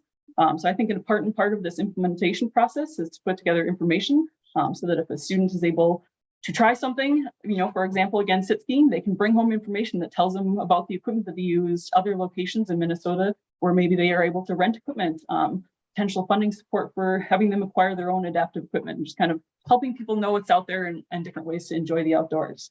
The whole goal of Deep Portage is to create sparks for students to get excited about outdoor recreation and learning about science and nature. And so we want to take another step at Deep Portage to ensure that we can provide that experience for everyone. Thank you, Chair and members. I'll be happy to answer any questions. Okay, thank you, Ms. Bjorklund. Are there questions? Okay, all right. Go ahead, Commissioner Faber. Thank you, Madam Chair. Same Ms. Bjorklund, first question. When did you take over as executive director after Dale Yerger? Did he retire? Yeah, Dale retired. So I officially started as the director this past September, so pretty recently, and Dale is enjoying retirement out in Vermont. Thank you. Follow up? Yes. Second question, I'm curious, you didn't specifically mention, but I know a lot of your programs are like the Four Corn camps and so on. Will those be included for, and I don't know if you have physically challenged individuals in that, but those will be included in some of these upgrades or whatever to make it more accessible? Will those programs also be included in that? Yes, absolutely. Yeah. Yeah, thank you for the question. Yes, those would absolutely be included, the Four Corn camps and kind of all of our summer camp programming. And I think there's a lot of really cool opportunities with some of these tools, particularly the track chairs that really open up hunting for folks with physical disabilities. Thank you. Great, thanks. Yes, Commissioner Pickel. Thank you, Madam Chair. Was your assessment of accessibility accomplished with the assistance of local groups, or was this in cooperation with current special education teachers and IEPs they have for their students? Ms. Bjorklund. Chair and members, thank you for the question. No, it was not. So the assessment was kind of just looking at our programming and kind of based on my experience with the students that come to Deep Portage and kind of those conversations that we have with the students, their families, and the paraprofessionals or whoever might be with the student of the adaptations that we currently make and the ones that we see that like, okay, we can do this, and this, but we can't get them to this location and we can't access this location or this part of the programming. So kind of that was what we looked at. Yeah. Okay. I had a question. You mentioned a lot about schools. What about the public that comes? Will they have access as well to some of these accessibility solutions for their enjoyment? Sure. Thank you, Chair, for the question. Yes, absolutely. So a few of the things such as the paved trails that increase accessibility to certain locations, the bird observation shelter would definitely be available to the public, as well as the adaptive kayak launch. All those things are on public land and are certainly there for people to use. And I think we'd see a lot of people enjoying those things at Deep Portage. I think part of the benefit is that it applies to everyone, whether it's people that have a physical disability, elderly people using strollers. So it's, I think it really increases the use of deportage. Some of the adaptive tools, I think that would be something that would be great to look into is, could we rent those things out or have those things available to members of the public that are just coming to enjoy deportage as well. So I think that is on the table for sure. Thank you. Other questions from commission members? Okay, thank you, Ms. Bjorklund. Thank you. Okay, next we have project 250, and it is on page 4, line 54. Dr. Travis Henderson, Water Quality and Robots Experience Educating Minnesota Youth. Thank you. Thank you. And it's a Mr. Travis Henderson. I'm not a doctor, but that's okay. Well, I just upgraded you. Well, thank you very much, Chair and members. Thank you so much for joining and listening to these presentations. As was said, my name is Travis Henderson. I am here at the University of Minnesota in the Minnesota Robotics Institute. I do robotics research. I also advise students who are studying robotics. But one of the other portions of things that I do is I help head up outreach here at the Minnesota Robotics Institute. There is a long history that we've had, nearly 20 years of outreach here in the computer science department. Each summer, we invite students of middle school age to come in and get introduced to science, technology, engineering, and math concepts. This is something that we do to the students free of charge, and we've seen that there is an overlap in the Venn diagram, so to speak, between our skills and the interests of the LCCMR. So water quality in Minnesota is something that is a recurring challenge, specifically things like sediment and phosphorus and nitrogen in water bodies, lakes, rivers, and streams. These things are really important to address and to monitor, to understand what is happening, just what the state is in Minnesota. But we've suffered from not as much of an availability of sensors, as well as sometimes it just takes a long time to get the sensors out, to get the people out there to those locations to gather the data. What we're looking to do is provide a way to provide a solution to that. We're looking to do that actually through education of young people. Young people, even more nowadays, have a lot of passion for the environment, and we think that we can feed and work into that passion by providing education to them that is research-based and experiential as well. I think with the outreach experience that we have at MINRI and with our collaborators as well, we can do this quite well. There are lower cost sensors that have recently become available, and the U of M is actually doing more research to make more sensors available in the near future. What we hope to do is to develop a hands-on curriculum that covers the most important aspects of water quality challenges in Minnesota, sediment, phosphorus, nitrogen, etc., and develop a water quality sensing kit that can be built easily and accessed based off of readily available components. This is something that we would use when we train adults and across the state to facilitate learning experiences for youth within their communities. We'd want to equip these teachers and the young student learners with the tools that they need in this water quality kit and open source plans, everything that they would need for instruction wise to build more of these kits themselves out of their own passion and their own competence. To give a little illustration, this is not a kit for this, but this is a small kit that we have middle school students build in the outreach camps that we've currently been doing. It's a printed circuit board. It requires some soldering, and it's actually very inspiring how competent these students are in quite a small period of time to build one of these kits. This particular kit costs maybe around $20. Water quality sensing is a bit of a different issue and would take a slightly larger investment, but there are still sensors that are available and that are out there, readily available to be assembled with the proper expertise, which we believe we bring to the table. Our goal is to provide 150 young people and equip them as citizen scientists throughout the state to build these kits, measure water quality indicators, and share these data either through some sort of database or a dashboard with stakeholders so the data can become available and helpful for anyone who needs. We believe that we're really well positioned to do this. As you can see from the map on my side here, we have, with our collaborators, connections all across the state. And some of them are just to local communities where we have robotics teams. Others are in these ones in orange here are particularly to tribal communities where we have connections there. I see I'm at about the 5 minutes, so I will pause and ask for any questions. Thank you. Okay, questions for Mr. Henderson? Okay, I have one. You hit one of my pet peeves. I am always concerned about getting data about water quality to the general public. So you mentioned dispensing this information. It wasn't clear to me when I looked at your project is how you're going to do that and how that message is going to get to people who want to go swimming or fishing in our lakes. Yes.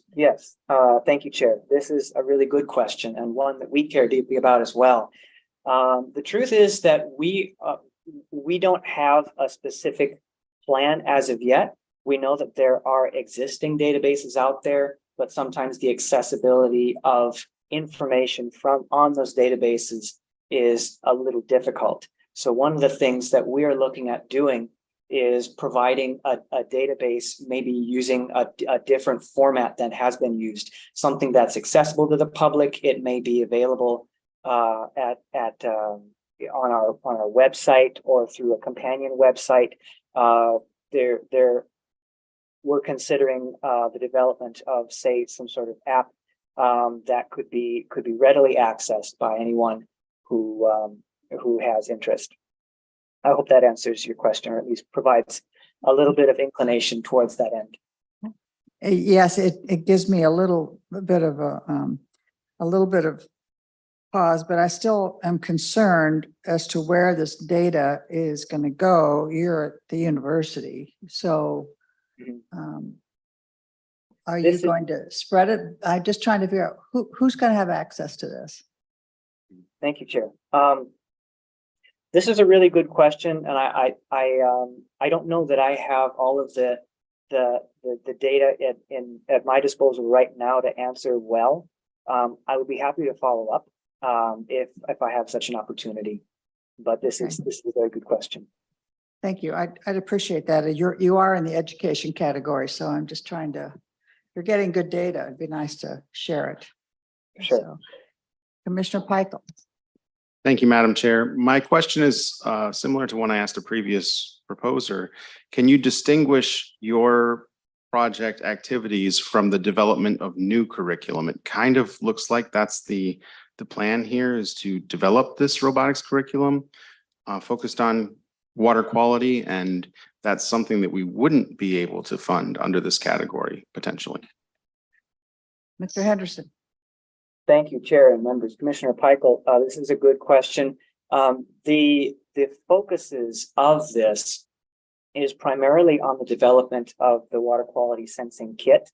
I would say that the curriculum would be leveraging existing curriculum that is already out there, but the focus would be on a very hands-on experience that has instructions for building and using and understanding the data that is gotten with a context larger that couches and provides a better understanding for what the physical activities are the nature of the physical activities.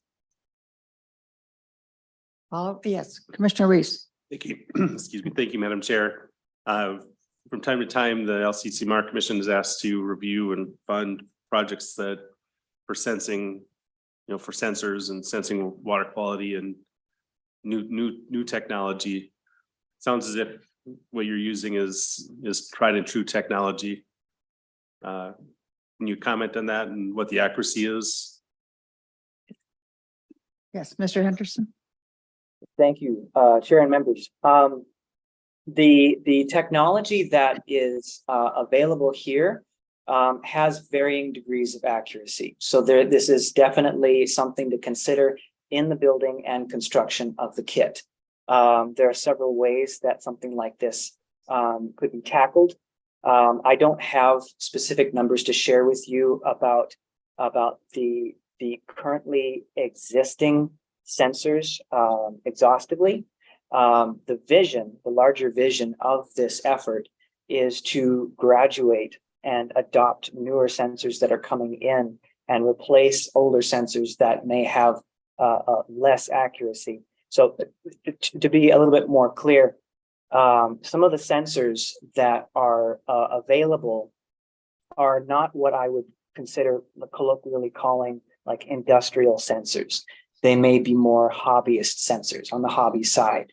And one of the steps that would be necessary in any one of these sensors is to go in this construction of the kit would be to go through a calibration phase to understand the characterization of each of these sensors, what their accuracy and precision is relative to the more standardized industrial sensors, and then put that as a caveat or build in some methods, robotics type methods into the kit, let's say in software, to be able to quantify this. Some kits may have, or some sensors may have types of errors that are random, that can be mitigated by repeated sensing. Other particular sensors may have biases that are more systematic and correlated with other factors, and that would need to be mitigated differently. So there's definitely a characterization step in the development of this kit. I hope that answers your question, Luis. Thank you. Follow up. Yeah, Madam Chair. follow up. Are these commercially available sensors, or are they sensors that the department is manufacturing or producing, assembling? And if so, what is the TRL technology readiness level on these sensors? Is it high or is it low? Mr. Henderson. Thank you, Chair and members. The answer to your question is both yes. Initially, the sensors that would be made available and part of this kit would be currently commercially available. So they'd have a TRL of whatever the top number is. I forget if it's 8 or 10. I mentioned earlier, there are sensors that are being developed at the university.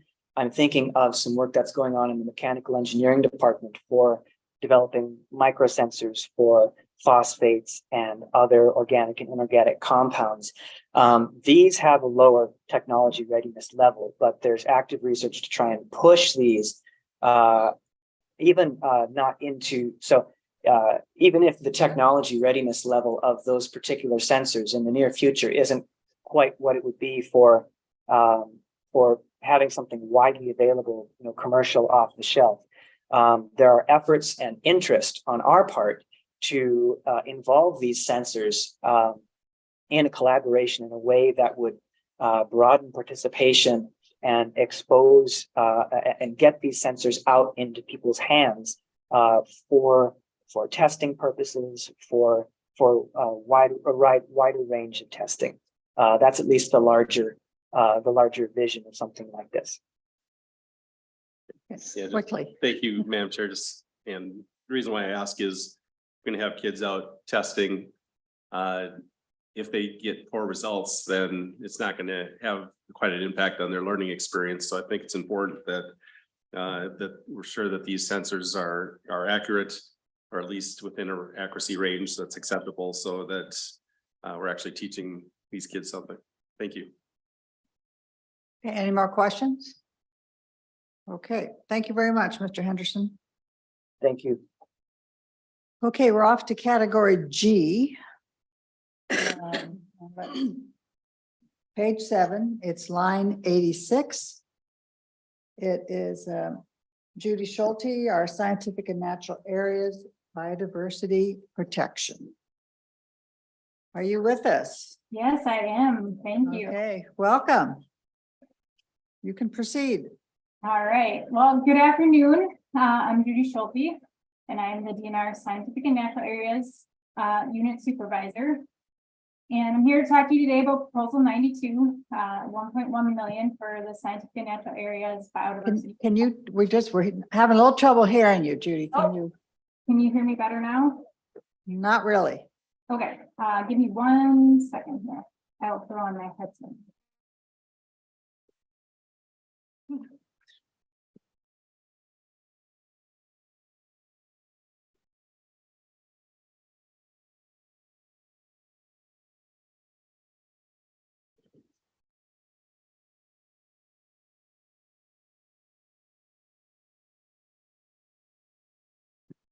All right, is that better? Yes, it is. All right, sorry, I presented the LSOHC yesterday and they could hear me, so I thought it would be okay today. Well, all right. Okay, I will get back to this. Yes. So most of you know me from working with the Prairie Bank program as the prairie biologist for the last 8 years. I recently took the job as SNA unit supervisor in December, so you'll see me kind of transitioning into this different role within DNR. But obviously they're within the same unit, so I'll still be working with both. So I just want to kick off and just, talk about the proposal. So as we all know, there's many pressures in the world today in Minnesota, and we have to do more with less. We have to provide multiple uses. We have to evolve to meet demands, but we also need to make sure that we are leaving behind some of the amazing natural features that have always made Minnesota a phenomenal place to live. As most of you know, that is the role of the Scientific and Natural Areas, or SNAs. SNAs are part of the state outdoor recreation system with a unique and indispensable role, as stated in statute, to protect and perpetuate in an undisturbed natural state those natural features which possess exceptional scientific and educational value. We protect and manage sites with the greatest biodiversity. SNAs also contain significant populations of rare plants and animals, along with geologic features of state and national importance. Many of these SNA features do not exist anywhere else. Through this proposal, the unique and vital roles of SNA will be increased through strategic acquisition. Our goal will be to acquire and designate about 100 acres of state SNAs, which will protect and buffer the most important Minnesota Biological Survey recommended sites of biodiversity significance. Most acquisition will be a fee title, but if more appropriate, acquisition could be a SNA administered conservation easement with SNA designation. We have several SNA acquisitions in the hopper and really need this funding in order to pursue them. Many of you may be wondering where the habitat management and outreach is in this proposal that you normally see come forward from us. We currently have enough in hand for these activities and have opted to only apply for acquisition this year. SNA is at a turning point in its long 50+ year history. We have been able to protect a suite of lands that have extremely important natural value, and we need to grow our staffing and equipment to match. The public and legislators have recognized our need to build capacity and we've been very fortunate to get additional funding in recent years. However, in order to be very strategic and smart about how we build capacity for the program, we are undertaking a workforce planning effort, and ultimately we'll fold that into updated strategic planning documents. Additionally, there are many hurdles that come with finding office and shop space, hiring staff, and purchasing equipment. It just all takes time. Unfortunately, this need to grow was timely matched with the state hiring freeze during the pandemic, which forced us to actually go the opposite direction of the way we needed to go. And we have been down 30% of our staff for the last several years and are taking our turn, among many others in the state, to rehire post-freeze. This combination of hurdles has led us to be behind on project implementation. So you will see some extension requests coming in from us for the ML21 and ML22 appropriations. I sincerely apologize for this, but please know we are taking the time needed to do this planning and grow the program in the most strategic ways possible. We want to utilize any dollars received now and into the future in the most effective and efficient ways possible. In closing, I want to thank each of you for your time and ask for your support of this proposal and the SNA program in general, so we can continue to preserve Minnesota's finest natural features and rare species for future generations. With that, I'll take any questions you have. Okay, thank you. Questions from commissioners? Would Judy answer all of our concerns? All right, thank you. I guess you answered everything, so we don't have any more questions. So thank you very much. All right, thank you.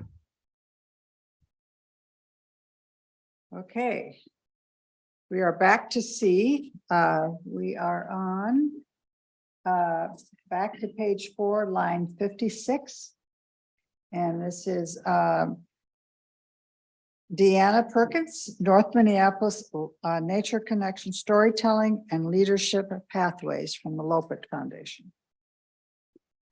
Are you with us, Deanna? I am. Okay, thank you and welcome. Thank you. Well, my name is Deanna Smith Perkins. I'm the Adventures Director at the Lopet Foundation, where our mission is to connect people to the outdoors through experiences that grow community. We partner with over 20 public schools in North Minneapolis to run free programs that engage about 1,500 youth in year-round outdoor activities like cross-country skiing, trail running, mountain biking, canoeing, and more. In the last year, we have expanded our programs to include nature connection, environmental stewardship, mindfulness, leadership, and teamwork. I was raised in North Minneapolis. There are many elders that connected me to the outdoors and made sure I experienced nature. At Worth Park, I biked, I ran, I golfed, I tubed, I did the sledding. It was home for me. I lived down the street and we did consider this home. It is widely recognized that Minneapolis Parks has a history of racist practices that discourages low-income populations and people of color. Worth Park lies at a junction where there is a real divide between white and Black, rich and poor. Our community still sees and feels these divides. Despite the proximity of Worth Park to North Minneapolis residents are still underrepresented here. We know if people connect with nature, they will make decisions that protect their environment. We asked North Minneapolis, neighbors and community groups how we could better connect youth, families, community members to nature in Worth Park. 2 answers were voiced consistently. 1, tell the stories that foster belonging, connection to nature. 2 is create paid environmental leadership opportunities for our youth to grow and give back to the community. These answers are what guided our proposal today. The stories that we are collecting are the past and present voices of Black, Latino, Indigenous, immigrant communities, and the natural history of Worth Park. They are stories of racism, injustice, but also resilience and the power of connection with nature and one another. They are the stories of our community's lived history. We have a growing network of partners helping with this project, including Black to Nature, Black Storytellers Alliance, Northside Residents Redevelopment Council, Minneapolis Park and Recreation Board, Urban Research and Outreach Engagement Center, and Institute on Environment, both at the U of M and NatureWorks. With partners, we will tell these stories through an indoor multimedia exhibit that lives at Worth Park and travels to Northside community centers. We will also install 7 outdoor nature education stations to tell these stories throughout Northside green spaces. These exhibits will be designed by over 60 contractors, artists, and student leaders from the community.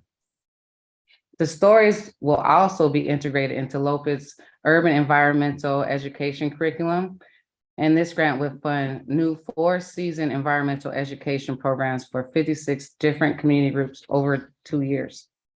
We would also hire 2 full-time coordinators from the community and a team of graduate, undergraduate, high school students to launch a Northside Environmental Leadership Pathways Program. These future leaders will work with staff and partners on project delivery.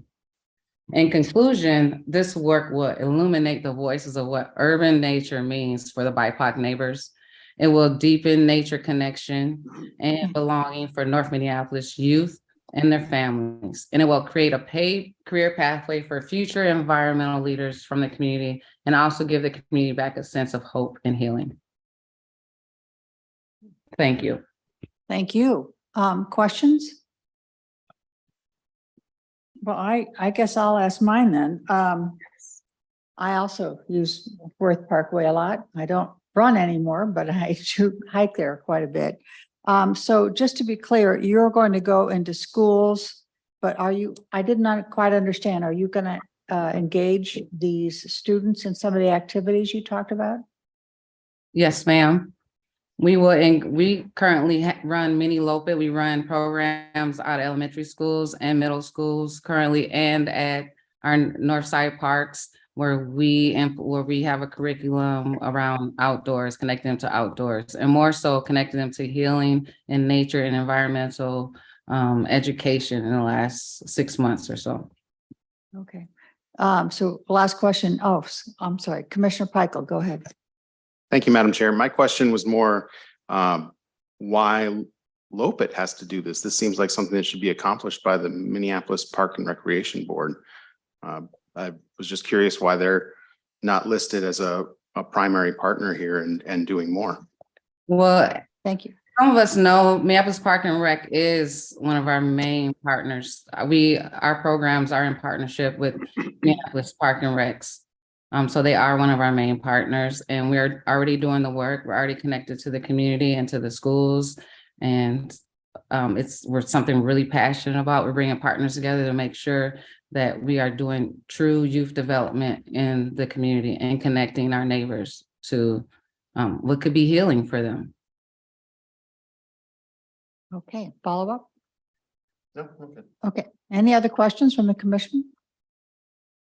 All right, thank you very much, Ms. Perkins. Appreciate it. Thank you so much. Okay. I was gonna say something.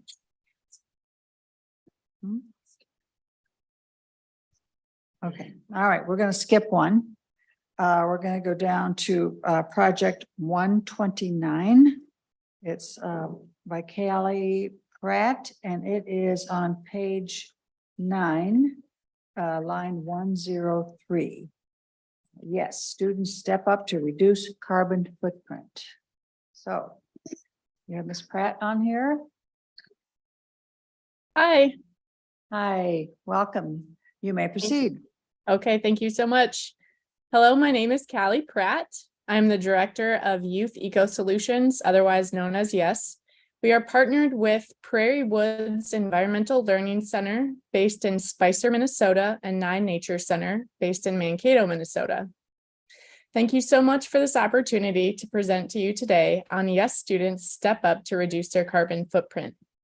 As many of you may recognize, climate change is no longer a far-off possibility for our beloved state. As carbon dioxide emissions increase, the state of Minnesota warms, causing more frequent and intense storms, record-breaking floods, and an increase in wildfires, resulting in community and individual property damage, poor air quality, and harm to our beloved wildlife and habitat. Thankfully, the state of Minnesota has decided to take action concerning this climate crisis through Minnesota Climate Action Framework, in which the goal is to, quote, strengthen the economy, improve our health, and create a more equitable Minnesota for everyone, end quote.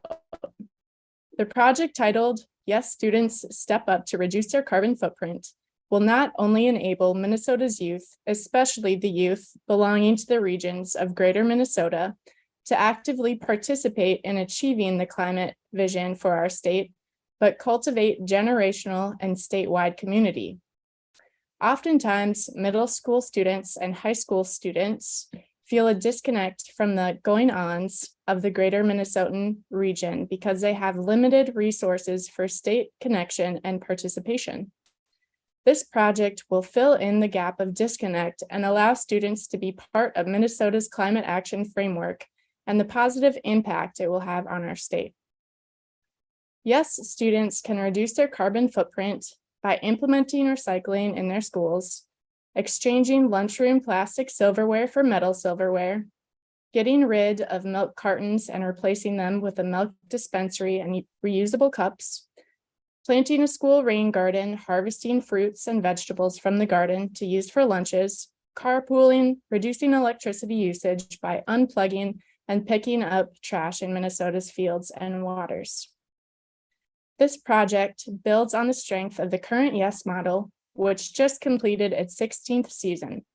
Since 2007, YES has supported over 4,700 students to get involved and be part of protecting Minnesota's natural resources, working in partnership with over 7,250 local businesses and community members to complete over 1,450 action projects and leveraging over $1.4 million in support.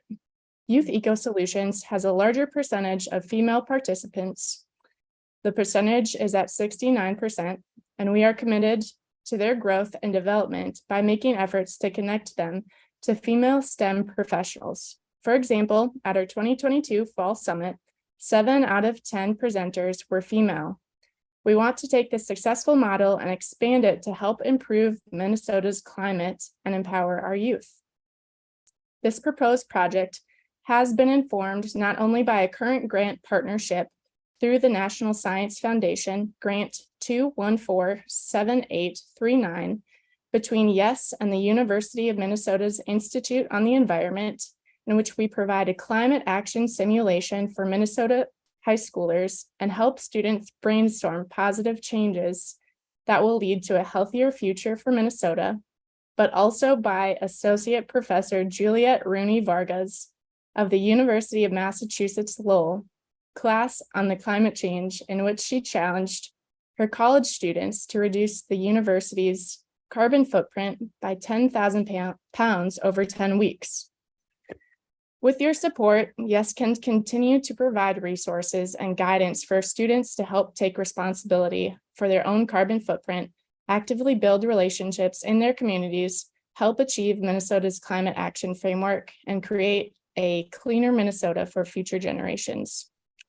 As you can see, the handout in the proposal application highlights projects that were completed this past season, lists examples of potential projects for future, and reminds you that this proposed project, YES teams will connect to 20 local climate change experts and implement at least 40 climate change projects in and with their communities. We already have 8 letters of support, and we are excited to continue to empower students through the YES program and to improve our great state of Minnesota. Thank you for your time. I invite any questions you might have, and I would also like to address the member question from the evaluation form. Quote, will this project work with tribal experts and tribal communities? End quote. As you may know, Minnesota is home to Anishinaabe reservations and Dakota communities. Unfortunately, the climate change crisis in Minnesota has negatively impacted tribal communities. One example being that native foods and fisheries are declining due to climate change, and oftentimes tribal access to the traditional foods and medicines is often limited by reservation boundaries. Ultimately, climate change in Minnesota is separating tribal people from their natural resources, posing a threat to Indigenous identity.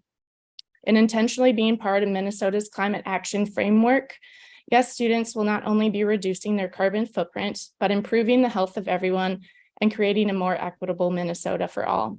For these 3 goals to be accomplished, YES understands the importance of partnering with tribal experts and tribal communities so that staff, students, and coaches can grow in understanding how our actions have affected tribal communities and what actions we can take to help restore and advance these tribal communities.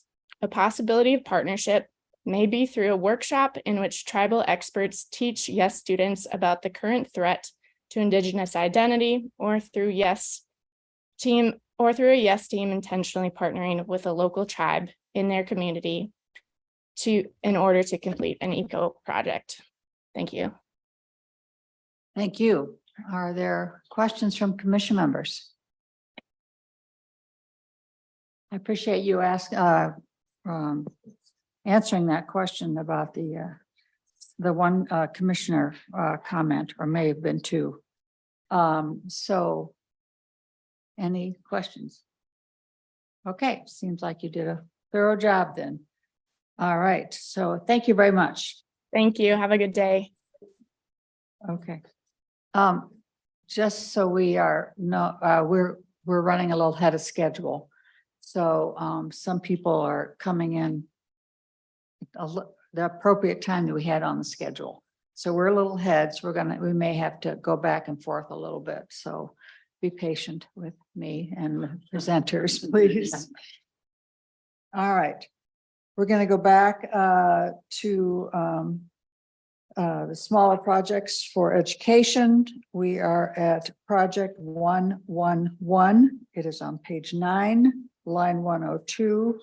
It is increasing access to environmental education youth camps with Osprey Wilds Environmental Learning Center. Let's see here. So are you there, Mr. Wood? I am. Good. Thank you and welcome. You can proceed. Great. Thank you, commission members. My name is Brian Wood. I'm Executive Director at Osprey Wilds Environmental Learning Center. Appreciate your time today. My proposal is increasing access to environmental education youth camps. It's a pretty simple proposal in that what we're asking for is scholarship funding to be able to provide that to children to be able to have camp experiences at Osprey Wilds, as well as for our ability to provide transportation to those youth and families if that's a need for them to come to our camps. Today, kids just are not getting outside like they used to. The latest information is that the average US youth spends 7 minutes a day doing outside activities and 7 to 10 hours on a screen. We definitely need our kids outside more than that for all of the benefits socially, emotionally, cognitively, physically that the outdoors provides, and give that enjoyment and understanding to them. So what we're proposing is a grant of $163,000. $150,000 of that would be for scholarships for camps, and then $13,000 of that would be for our mileage transportation for our vehicles to be able to pick up campers. We are looking to provide this over a mix of day camps and residential camps so that it's a mix of different options for families and kids with what works for them, and also do that over the range of the year. So not just during the summer, but possibly on weekends, over holiday breaks, MEA, spring break, different times where kids might have a chance, or parents and families might be looking for a way for them to get outdoors, and that those could be youth camps as well as family or intergenerational camps. The scholarships themselves would be for the youth only if they were for family camps, but those different kinds of camp settings is what we're proposing here. The minimum camp stay would be 3 days, and it could be up to 5 days. So we would offer a range of camps, including day use and residential.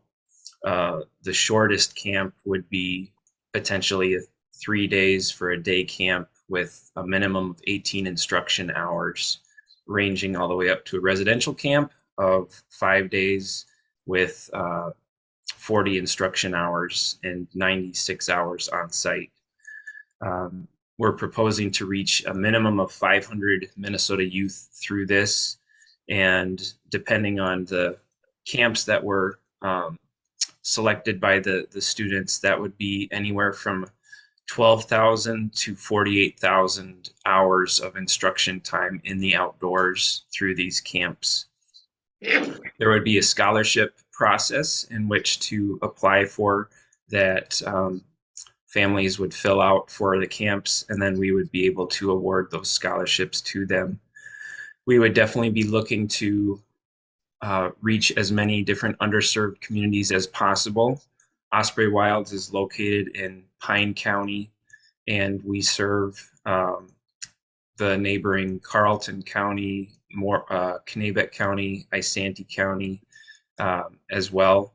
And we would also be looking to provide transportation for residential camps out of the metro area and reach out to our charter school network of 40 schools with over 9,000 students and be able to provide transportation for those families or students up to our site as well.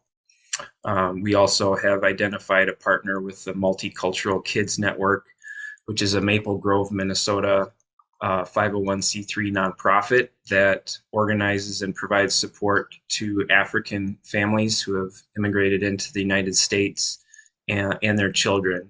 And they are very interested in this opportunity for their constituents to be able to get this kind of experience in nature with our camps.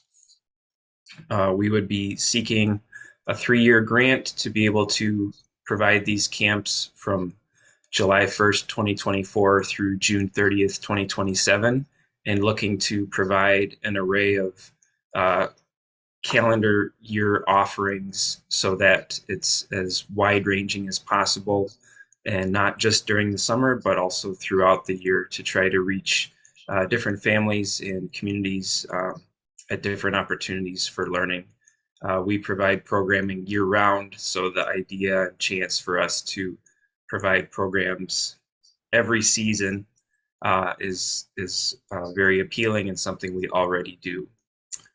We know that the outdoors can be a barrier for people in terms of the economics and geography. And so by providing transportation for not only our day camps in the area, but also for residential camps with central drop-off spots in the Twin Cities, and then also providing the scholarship assistance, we really want to be able to address a couple of those issues and make this really an accessible program for all communities. We were fortunate to get LCCMR funding in the past to not only provide scholarships to K-12 schools, but to also outfit our supplies with outdoor winter gear. So as we offer camps in colder times of the year, we can also lend out equipment to students so that no matter what time of the year they come, people can be safe and comfortable and enjoy the outdoors. We would be also reaching out to our neighbors at the Mille Lacs Band of Ojibwe and Fond du Lac Band of Ojibwe. Were we fortunate to get this funding to let them know about this opportunity and see how we can work together and hopefully provide some really valuable learning experiences for their constituents. So we really appreciate your consideration on this. We think it would be a great thing for Pine County in the area, as well as a lot of underserved communities, and appreciate your consideration. All right. Thank you, Mr. Wood. Are there questions? Yes, Commissioner Peichel. Thank you, Madam Chair. I'm wondering about your partnerships. I see that you have mentioned a plan to reach out to Outdoor Afro, Melanin in Motion, BIPOC Outdoors, Twin Cities, and Outdoor Latino. Is there already an existing relationship between those groups and Osprey Wilds, or is this something you're going to explore once funded, if funded? It would be more of trying to build that relationship with them. We've currently promoted our fellowship opportunities with them, but this would be a chance, an opportunity to really more constructively try to build a relationship and provide something of value that hopefully would be meaningful for their constituents. Okay, follow up. Yes, thank you, Madam Chair. My follow-up question is about determining who receives scholarship assistance. I saw that you cited the financial need for free and reduced lunch. Is there another set of criteria that'll be used, or is this for all participants? Mr. Wood. Appreciate that question. Free and reduced price meal percentage would, since this would be individuals applying, that wouldn't necessarily work with, since this isn't a school. So we would ask for them to share their personal financial situation and what would be what they would be requesting based on what the camp amount is and why that would be helpful. And we would review those on an individual basis. So there would be a series of questions asking their financial position and what would be needed for them to be able to experience this and what dollar amount that would be. And then we would review that and award accordingly. Okay. Did you, yeah, Senator Green and. Yeah, I'm just curious on the amount you're asking for here. What is it? What is the tuition or what does it cost to send one person to the camp for either the 3 or 5 days? Mr. Wood.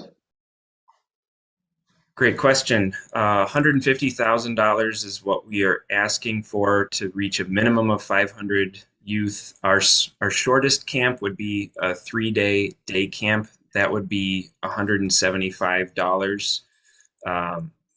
And then our more expensive camp would be a 5-day residential camp, which would be $600. So the 500 youth and the 150,000 works out to about $300 a student. I tried to just kind of pick a middle of the road scholarship amount, but the camps range from at the lowest end 175 for a 3-day day use camp up to a 5-day residential camp of 600.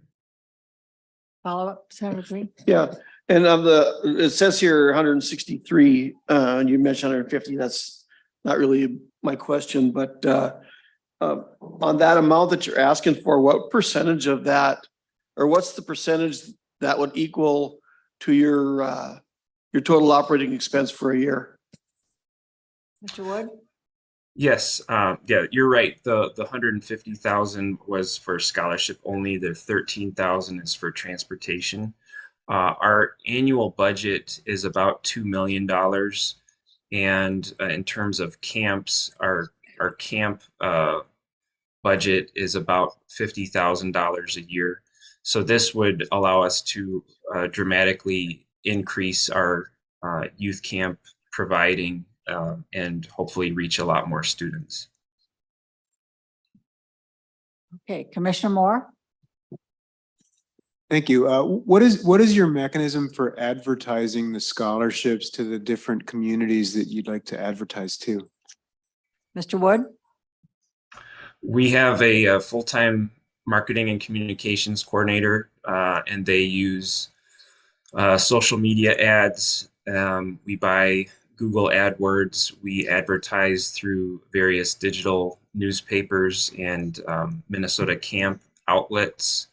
And we have a database of our charter schools, which have, as I said, 9,000 students in them. So we're able to promote to those charter schools and out to those constituents. And our own database has about 8,000 individuals in it. So we market through all of those, and then going to camp fairs and different booths that are outdoor education focus throughout the year. And then a lot of it is digital AdWords and digital marketing and using those targeted words through social media and Google AdWords to promote those opportunities. Commissioner Faber. Thank you, Madam Chair. I just wanted to be sure, your former name, were you not Audubon of the Northwoods? Was that your previous name? That is correct. So on Right, January 1st, we changed, January 1st, 2020, we changed to Osprey Wilds Environmental. Because I haven't been there since before the pandemic. I just want to make sure we were talking about the same place. Thank you. Yep, same place. Been around for 54 years. Yeah. Wow. Other questions for Mr. Wood? Seeing none, thank you very much, Mr. Wood. Thank you all. Appreciate your time. Okay, is Sarah Mitchell here? Okay. We are down to project 168. It is line 107 on page 9. Sarah Mitchell, Season Watch Cultivating Young Naturalists with Phenology Education. Hello. Okay, So is Ms. Mitchell on? I'm here. Thank you.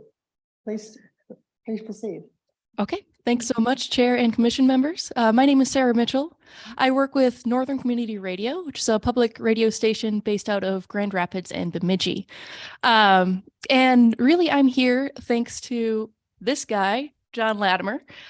He was a rural mail carrier in the area who drove a 100-mile mail route for 40 some years. And while he was out driving his mail route, he got really interested in the seasonal changes he was looking at around him. So when he saw the first sandhill crane, or when the aspen leaves started to come out, and he started doing a radio show about that, as well as recording his observations. And this became really popular because the people who are listening to this radio show can learn from John and then go outside and actually see what he's talking about. And he was invited to a number of classrooms. And so in the early 90s, he started the Phenology in the Classroom program, which has been really, really successful. What it looks like is John visits with the teachers and teaches them how to get kids outside and learning to make observations about seasonal changes. And so the students will go out every week, make their observations, see what's going on, come back inside, write out a report and record it and send it to the radio station to be played on air so that John can listen to it and provide feedback, and all of us get to enjoy the adorable kids' presentations. And this has been going on again since the early 90s. And we've now had students who were listening to John on the school bus or involved in his program go on to get master's degrees and more in environmental sciences thanks to this program. One of them is a naturalist at Wolf Ridge Environmental Learning Center, who I got to meet last year. So that was exciting. And so where we are now is John is getting older, but the excitement about his program hasn't really lessened and has in fact grown. And so last year I was brought on board to help John out and expand this program across the state, which is really what we've done. We now have 22 schools, all the way from Northfield to Baudette in the north. And we're continuing his work of cultivating that next generation of land stewards and citizens.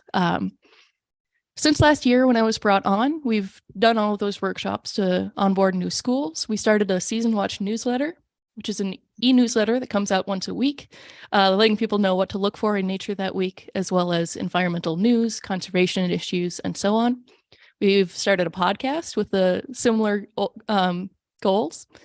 But the problem that we've run into is most of our connection to students is through K-12 schools. And when they let out in May, our students go off to play all summer, but don't have access to this phenology program.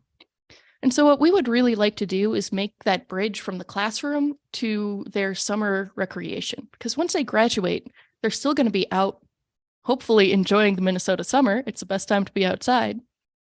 But we want to kind of build the muscle memory to be doing this kind of thinking in the summer.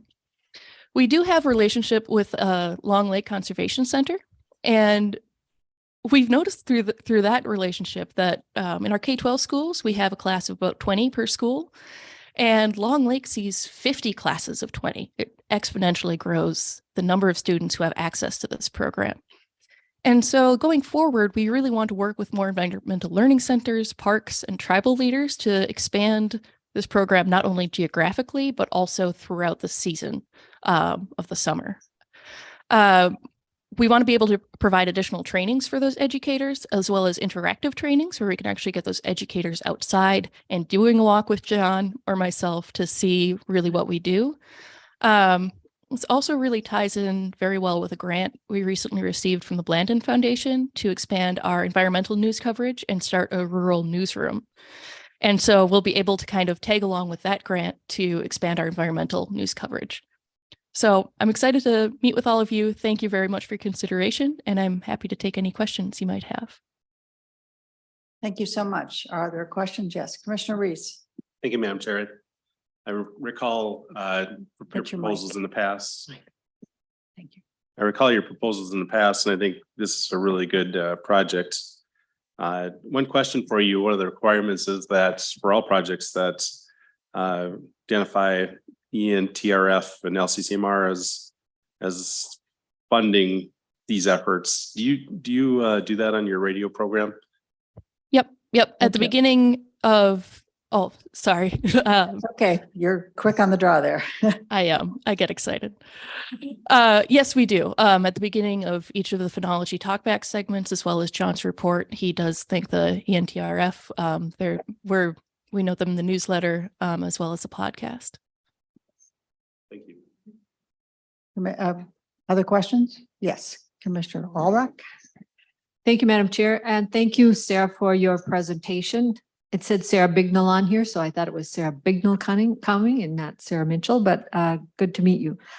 I just want to say I'm from Bemidji, and I want to say how important the phenology program has been across northern Minnesota and John Latimer's impact on the radio, not only for young people to start observing what is happening in the world around them and documenting that and taking notes on it, but the program has engaged students to step out of their comfort zone, perhaps, and take the initiative to report from the classroom and to call in.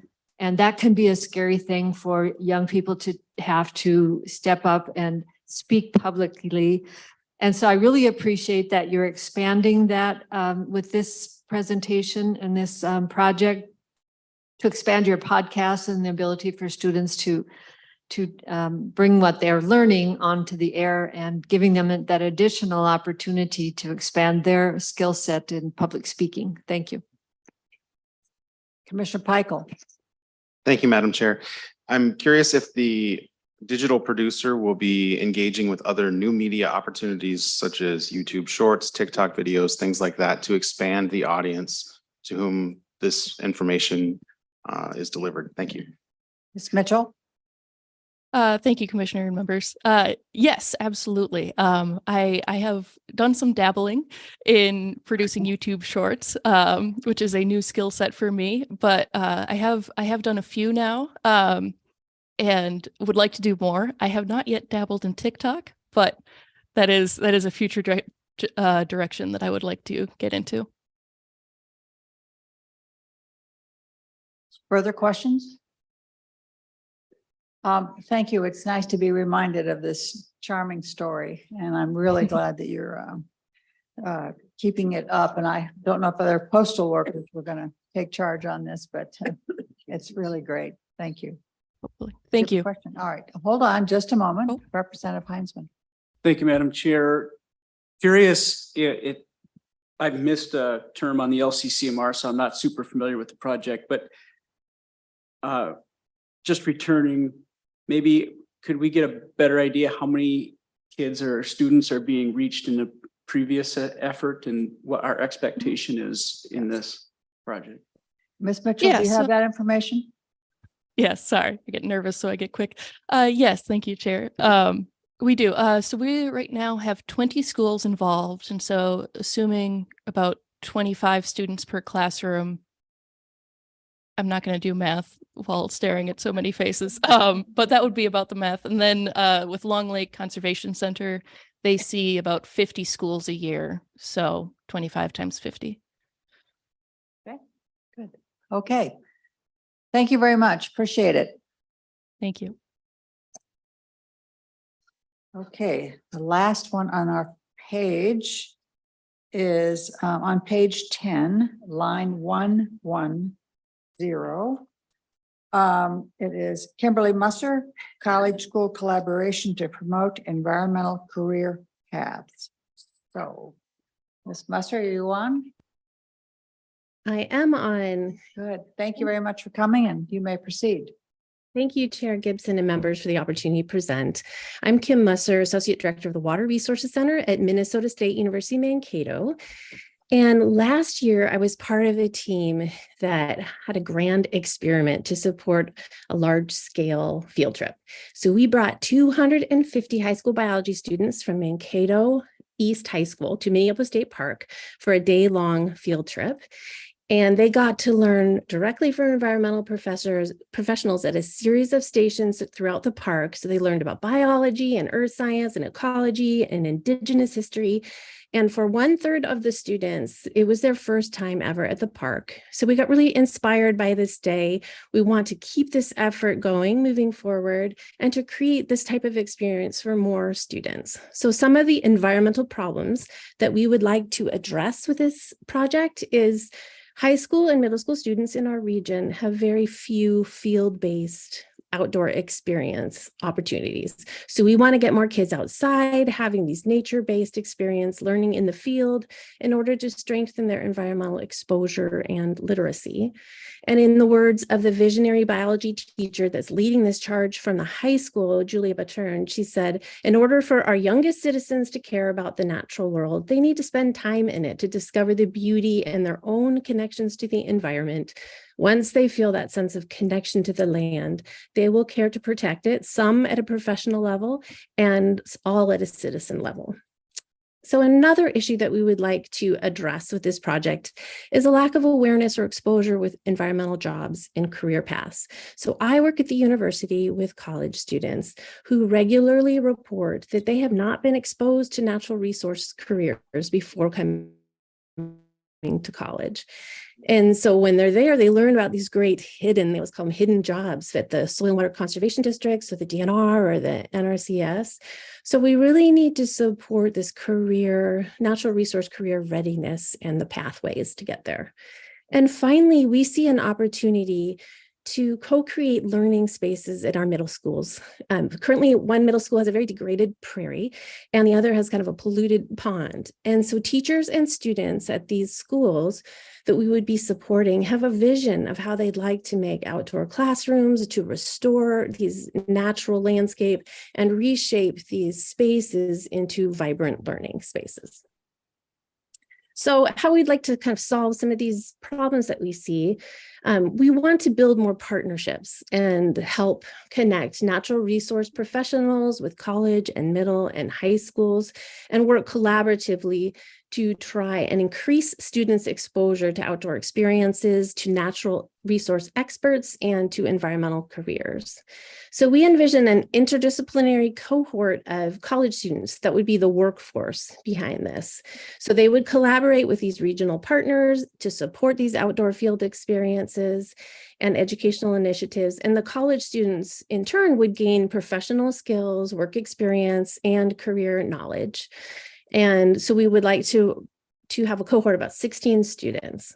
So in creating this cohort, we will support the need to increase the diversity in environmental careers. So in terms of connecting kids to the outdoors, we're specifically seeking funding to collaborate with high schools to support the same type of large field scale experience for students at Minneopa State Park. And we'd also like to build a field experience program for monthly providing trips for interested high school students to have outdoor experiences, meet with natural professionals, and teachers that they would really like to have service learning opportunities associated with this so they can gain experience in conservation planning or habitat restoration and management. So students would have the more opportunity to be outside, meet and learn directly from working professionals. In terms of career paths, we would like to promote the awareness of natural resource careers and clarify the range of natural resource jobs by creating a video library.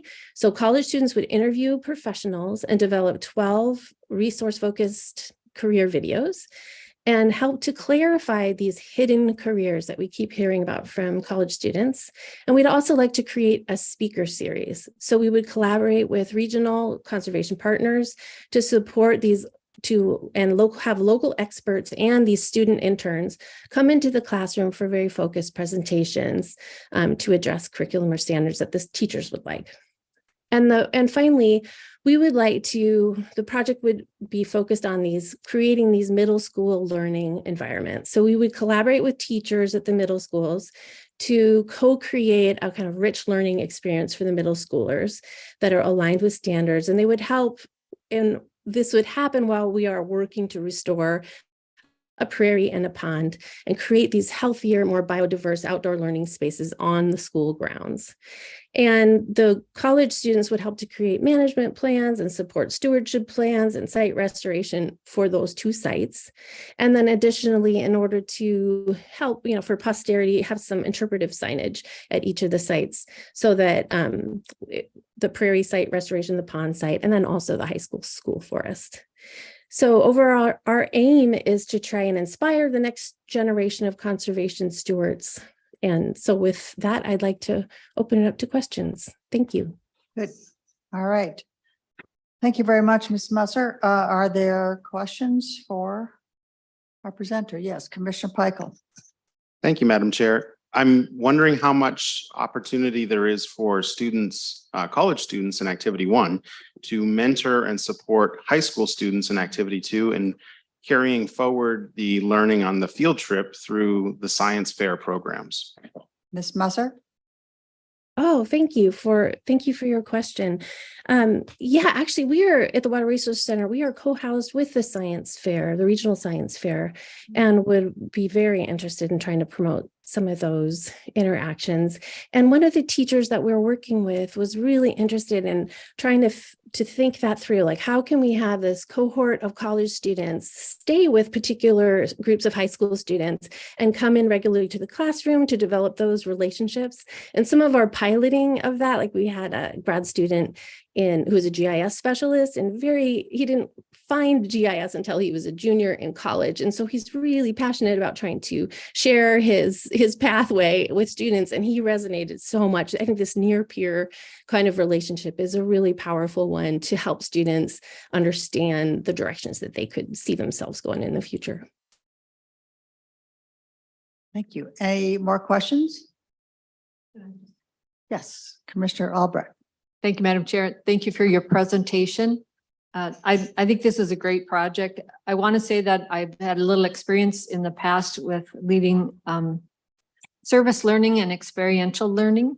And that's exactly what I think this is. And students are always really learning, I think, more integratedly when they're doing a service project, such as you've got explained in your program.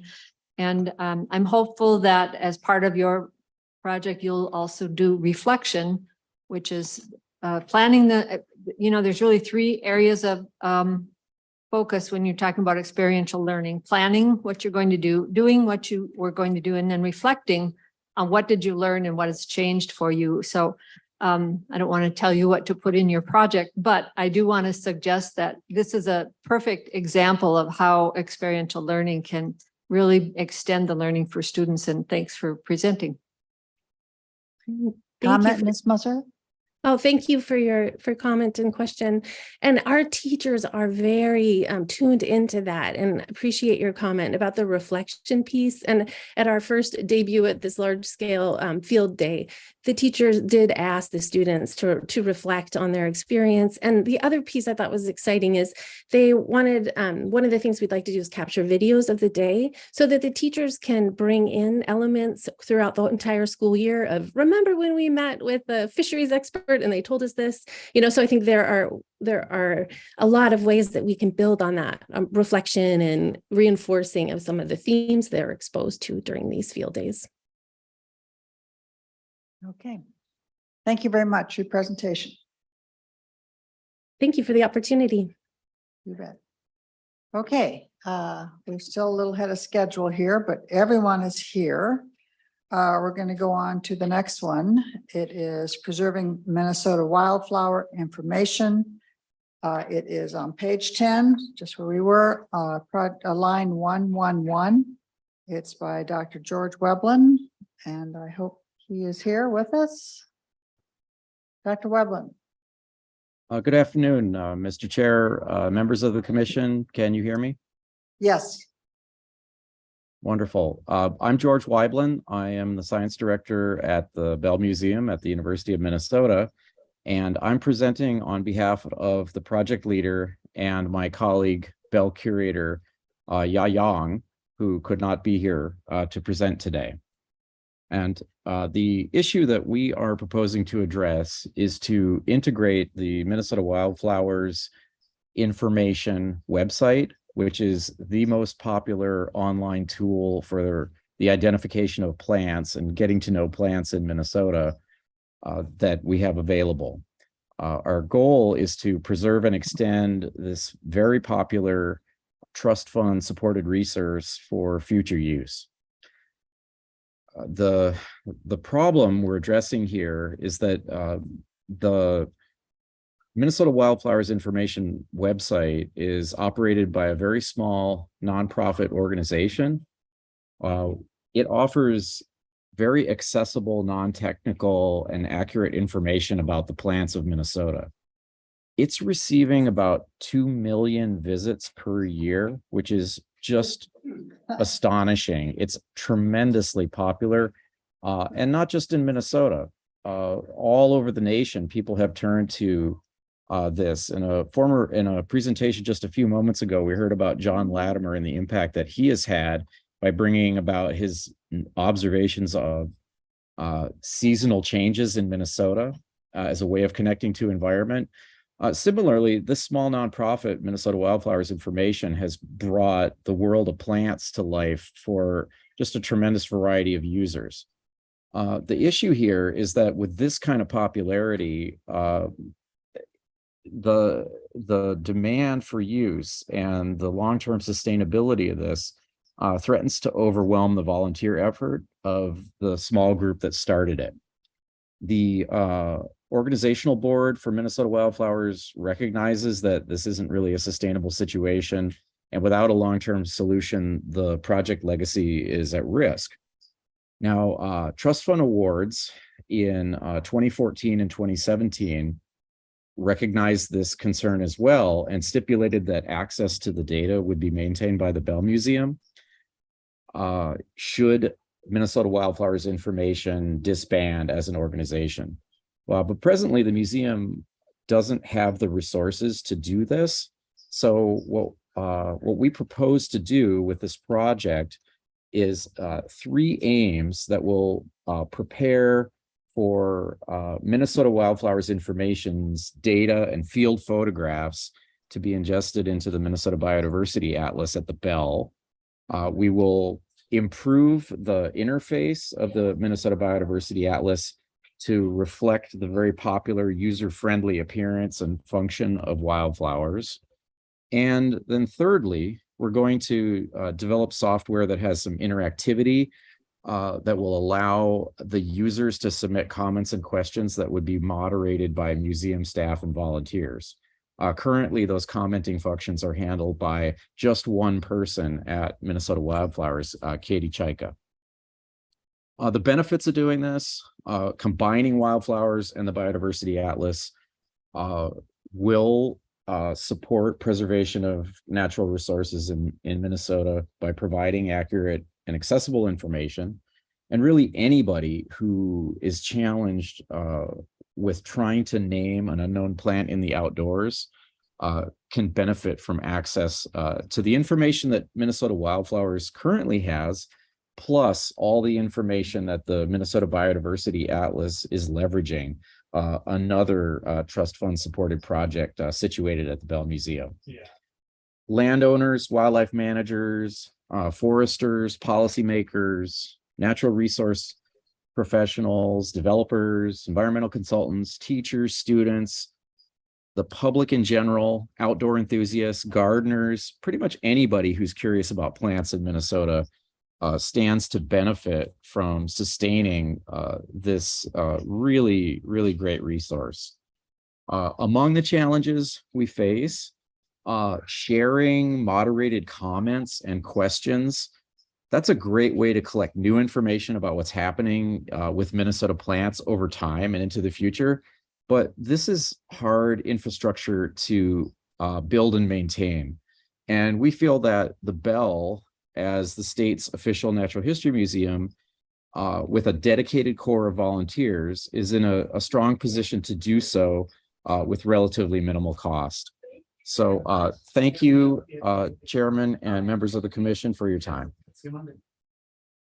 Thank you, Commissioner Reese. Thank you, Madam Chair. Dr. Webland, who owns the rights to Minnesota Wildflowers information? Is it going to be transferred in this process back to the University of Minnesota? And is there any issues? Because when I hear 2 million visits, yeah, I was going to say people, but that may not be accurate. 2 million visits. There could be some issues down the road. So can you clarify, is there any IP or any copyrights or anything like that is a concern moving forward? And will this, if the Bell Museum is going to be the perpetual curator of this, do you have the rights to do that moving forward? Dr. Webland? Thank you. Thank you for your question, member. The relationship between the Bell Museum and Minnesota Wildflowers has been negotiated through a memorandum of understanding that we've had on file now for 3 or 4 years, such that should the organization elect to disincorporate, its assets will transfer to the Bell Museum. And so we do have a formal document in place to ensure that transfer. I would point out that the 2 trust fund awards, one for $150,000 and another for $270,000 that have gone to the organization, have stipulated that the photographs and the information remain publicly available.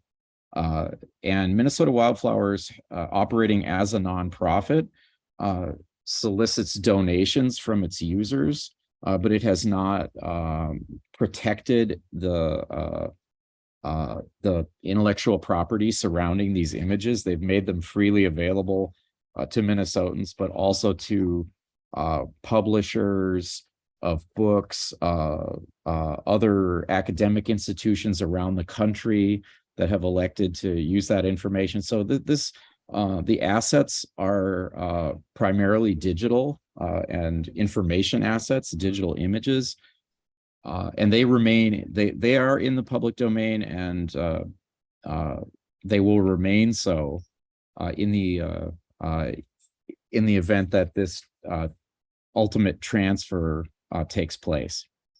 Thank you. Additional questions? Mr. Albrecht? Thank you, Madam Chair, and thank you, Dr. Webland, for your presentation. I was looking at your list of project partners and collaborators, and I'm just curious, does the Oregon State University Technical Department have some unique knowledge that we're going to tap into? Can you explain why you're partnering with them? Thank you. Dr. Webland? Yes, Member Albrecht, thank you very much for the question and for mentioning our collaborators at Oregon State University. The challenges that we're proposing to tackle here by integrating the existing database infrastructure that we have at the Bell Museum with the Biodiversity Atlas, with a popular front-end user interface focused on how to identify plants, is very similar to the problem that the Oregon Flora Group took on about 10 years ago. And so as we were casting around for expertise that might be willing to share software code, advice about how to perform this integration, Oregon State University rose to the top, and their tool is very popular in their region. And they're really excited to see some of the work that they've done find broader application. And so we include in this project a subcontract to the software developers associated with the Oregon Flora to aid us with merging the code for Minnesota Wildflower information with the Biodiversity Atlas code. Does that answer your question, member? Yes, thank you. Okay. Any other questions?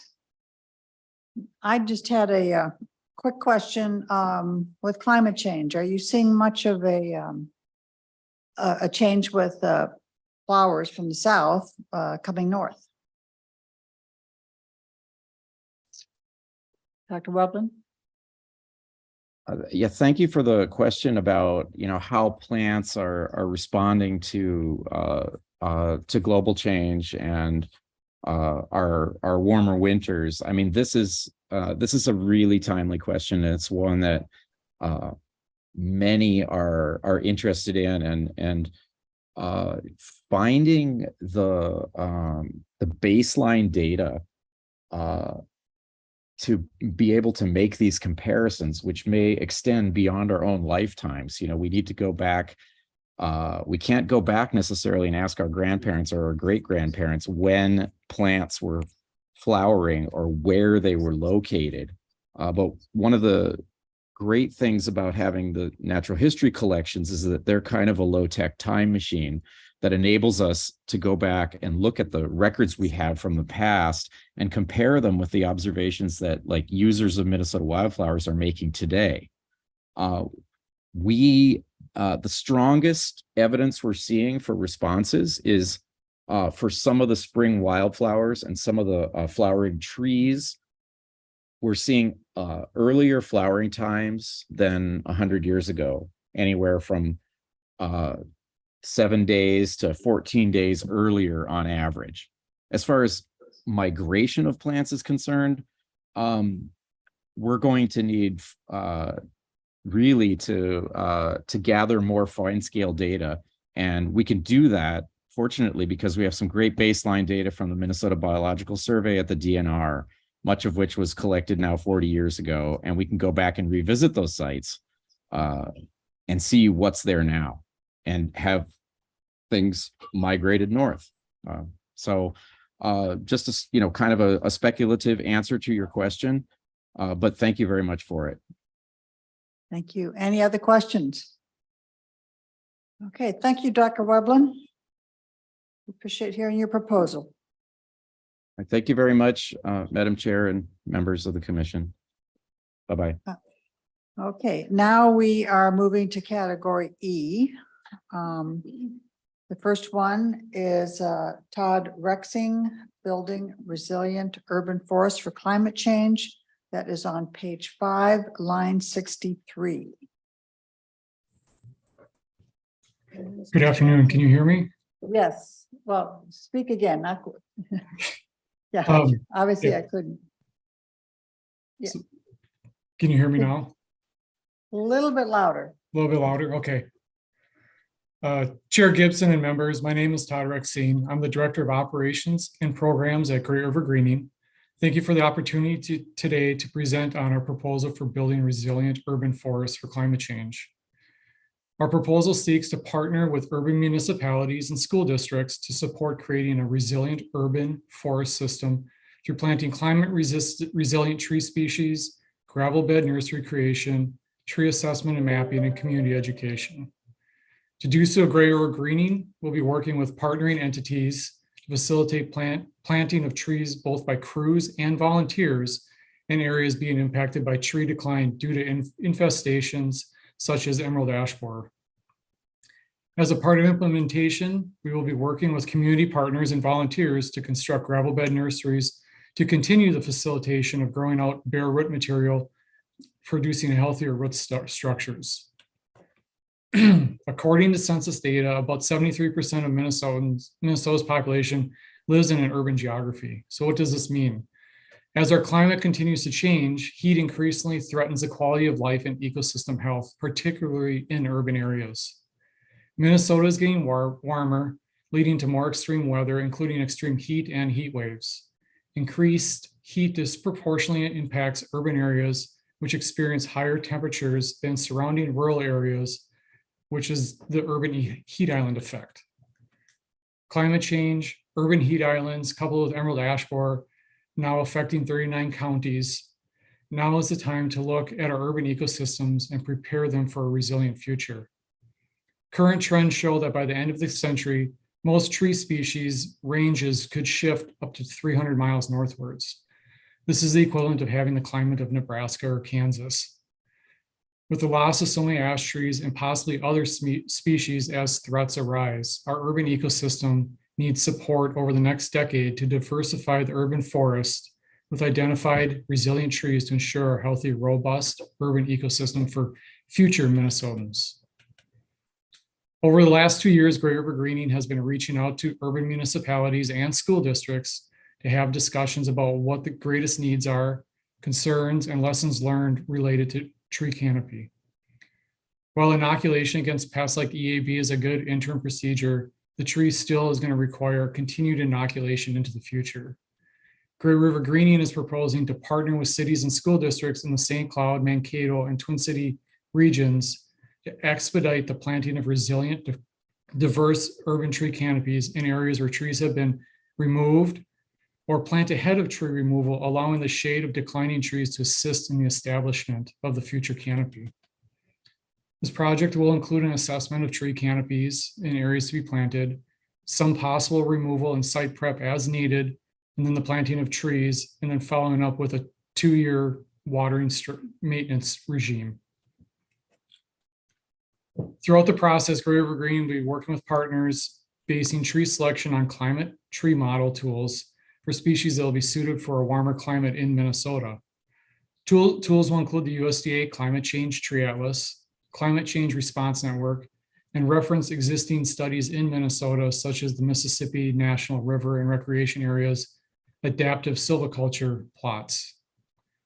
Intentionality will be given to native species projected to adapt to future conditions, tree species that are on the fringe of their current historic growing range, as well as looking at utilizing genetic material from a larger geography outside of Minnesota.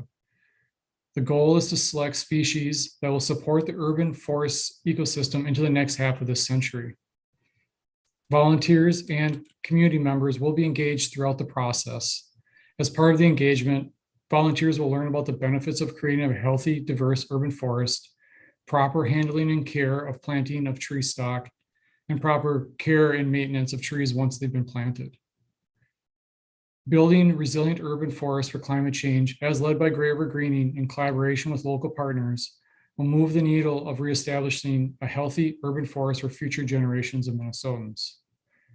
Finally, the planting of a diverse trees in urban environments will benefit future generations of Minnesotans by reducing air pollution on human health, reducing urban heat island effect, storing and sequestering carbon, and performing a keystone role in our urban ecosystem and supporting urban wildlife.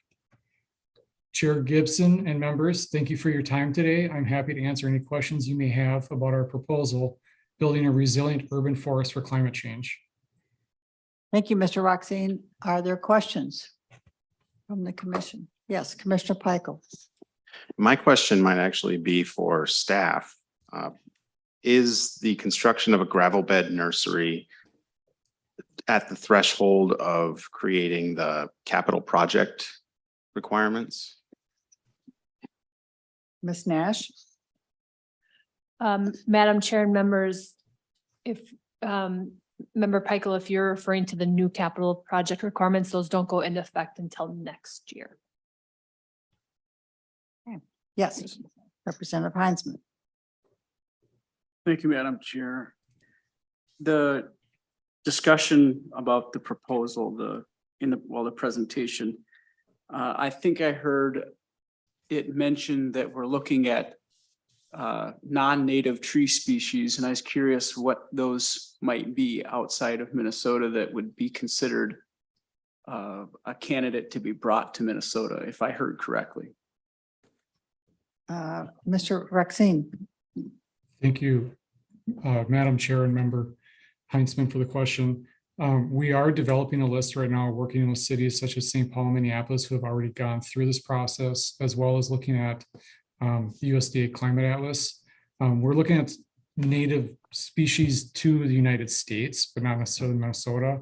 And we would be open to providing that information for review by LCCMR in the future. We have some interns on staff working on that information right now ahead of the project going forward. Yes, follow up, Representative Heinzman. Thank you again, Madam Chair. I don't know that there's necessarily any negative interaction that we could expect, but I would just assume that that effort would be collaborative with DNR and other folks that might recognize a potential danger. Mr. Rexing? Yeah, absolutely. And we are also talking to DNR Forestry with the Urban Forestry Division on other projects that we're working on with them. So it's a larger collaboration of discussing what that urban canopy looks like into the future. Representative Hansen? Thank you, Madam Chair. Last night I was at a restaurant in my district and looked out and there was a catalpa tree. And I was wondering, is a catalpa tree, and I know there's different subspecies, but with climate change, is a catalpa tree at the edge or within the range of potentially moving native? Mr. Rexing? Thank you, Member or Chair Gibson and Member Hansen for the question.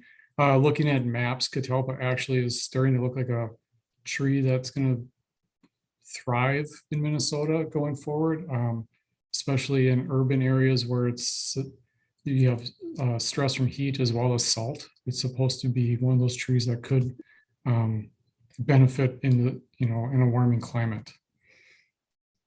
Interesting. Other questions? Commissioner Peichel? Thank you, Madam Chair. Okay, so I get that we're not applying the capital projects requirement, but I do see under category E that we're not supposed to fund capital projects, including buildings or building infrastructure.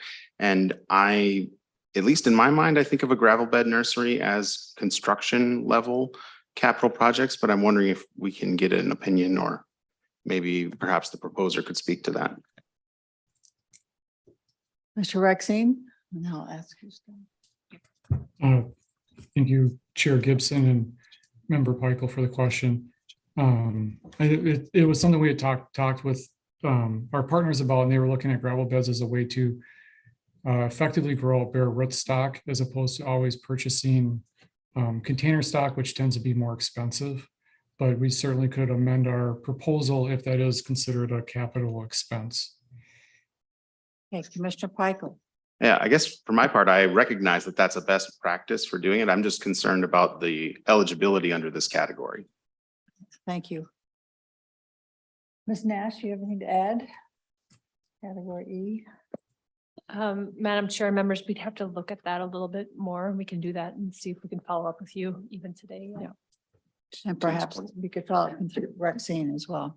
To this point, Madam Yeah, Chair? yes, Commissioner, please. Yeah, we have the gravel bed nurseries also, and I think it might just be mislabeled under, or could be mislabeled under capital because it's basically 2x10 or 2x12 boards and filled with gravel. Yeah. So I think supplies would probably be more appropriate in this case.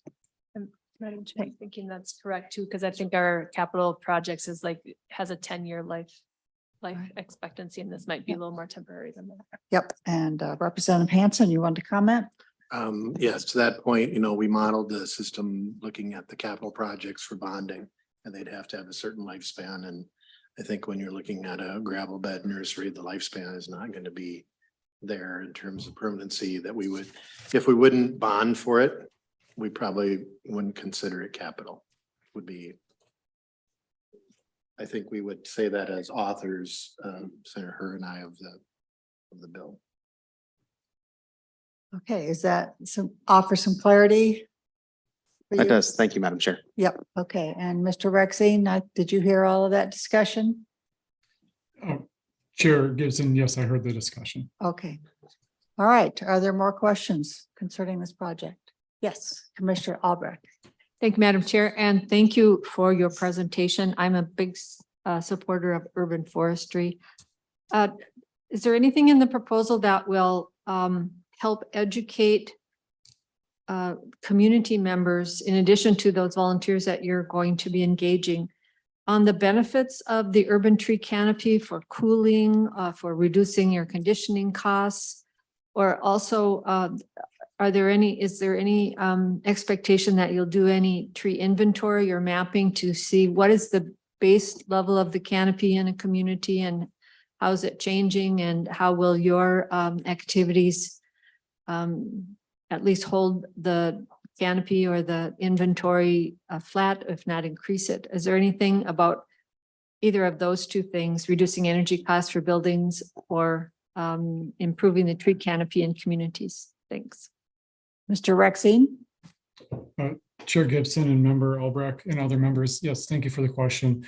As far as reaching out to just the general public, we will be working directly with our municipal partners on that as they do their inventory and discussing what the benefits are. We are currently working with City of St. Paul on that, as well as how to educate the public just in general on the benefits of a healthy urban tree canopy and the benefits to, you know, as far as shading and urban shading on their house, as well as benefits to electricity draws for cooling on houses.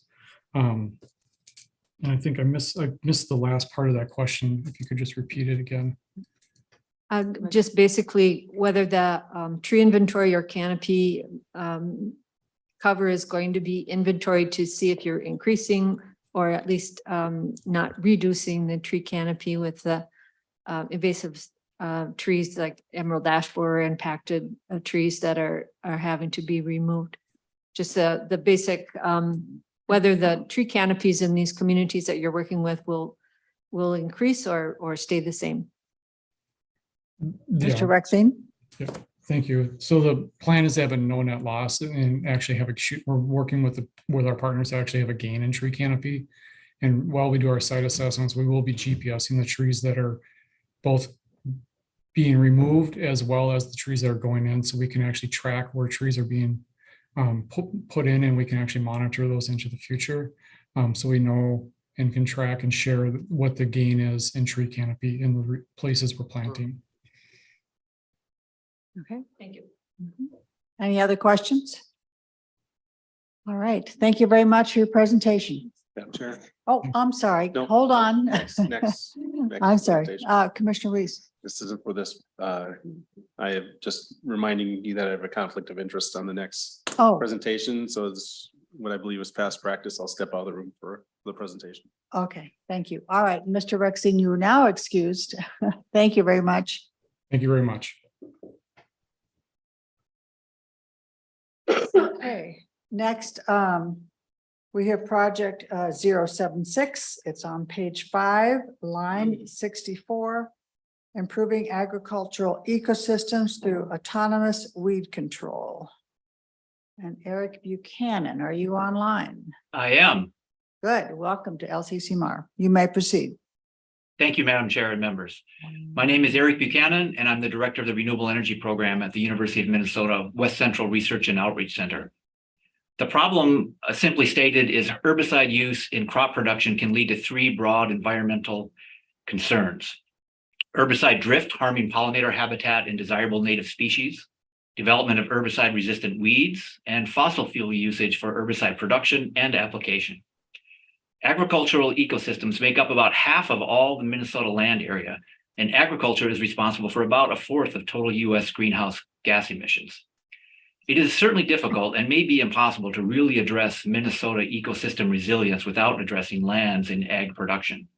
Weed control is critical to food production, and herbicides have been a very effective tool in the battle with weeds, but have led to some unintended consequences, namely the aforementioned drift, superweeds, and CO2 emissions.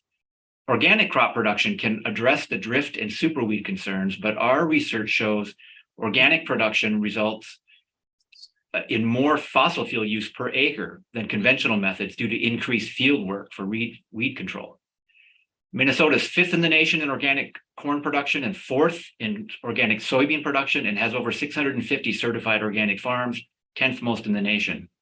Developing a weed control solution that doesn't use herbicide or fossil fuels would be a boon for current organic farmers and may lead to increased adoption of organic methods, which could in turn be a boon for Minnesota's agriculture ecosystems. Our proposed solution, simply stated, is robots powered by renewable energy. We propose to build on previous work funded by the Trust Fund to develop and demonstrate a comprehensive weed control solution using multiple robots weeding mechanically without fossil fuels. You can see the current weed terminator robot in my background photo, which is designed to address weeds in late-term corn crops, and is really just a first look at the possibility of autonomous weeding. What we are proposing will involve solving several challenging technical problems, including weed identification in all stages of crop growth, combining cameras with GPS for robust and flexible navigation in fields, coordination between multiple vehicles for efficient and safe field work, and adding green hydrogen as an energy source to our solar robot charging trailer, making a weather-independent power source.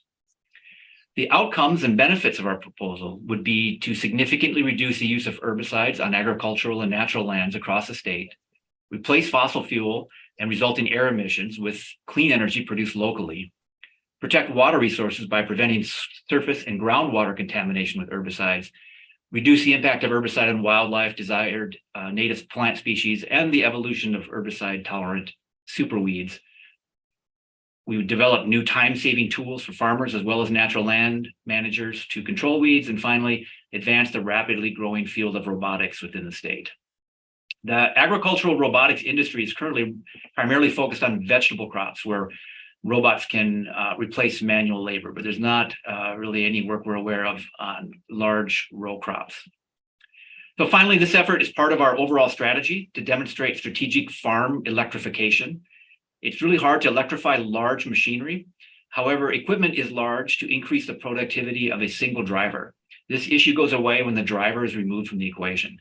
31-row autonomous robots are equivalent to a single tractor pulling a 30-row implement. In fact, robots are even better because they can operate around the clock and with vastly reduced soil compaction. So I want to just thank you for the opportunity to explain our proposal, and I would be happy to answer any questions.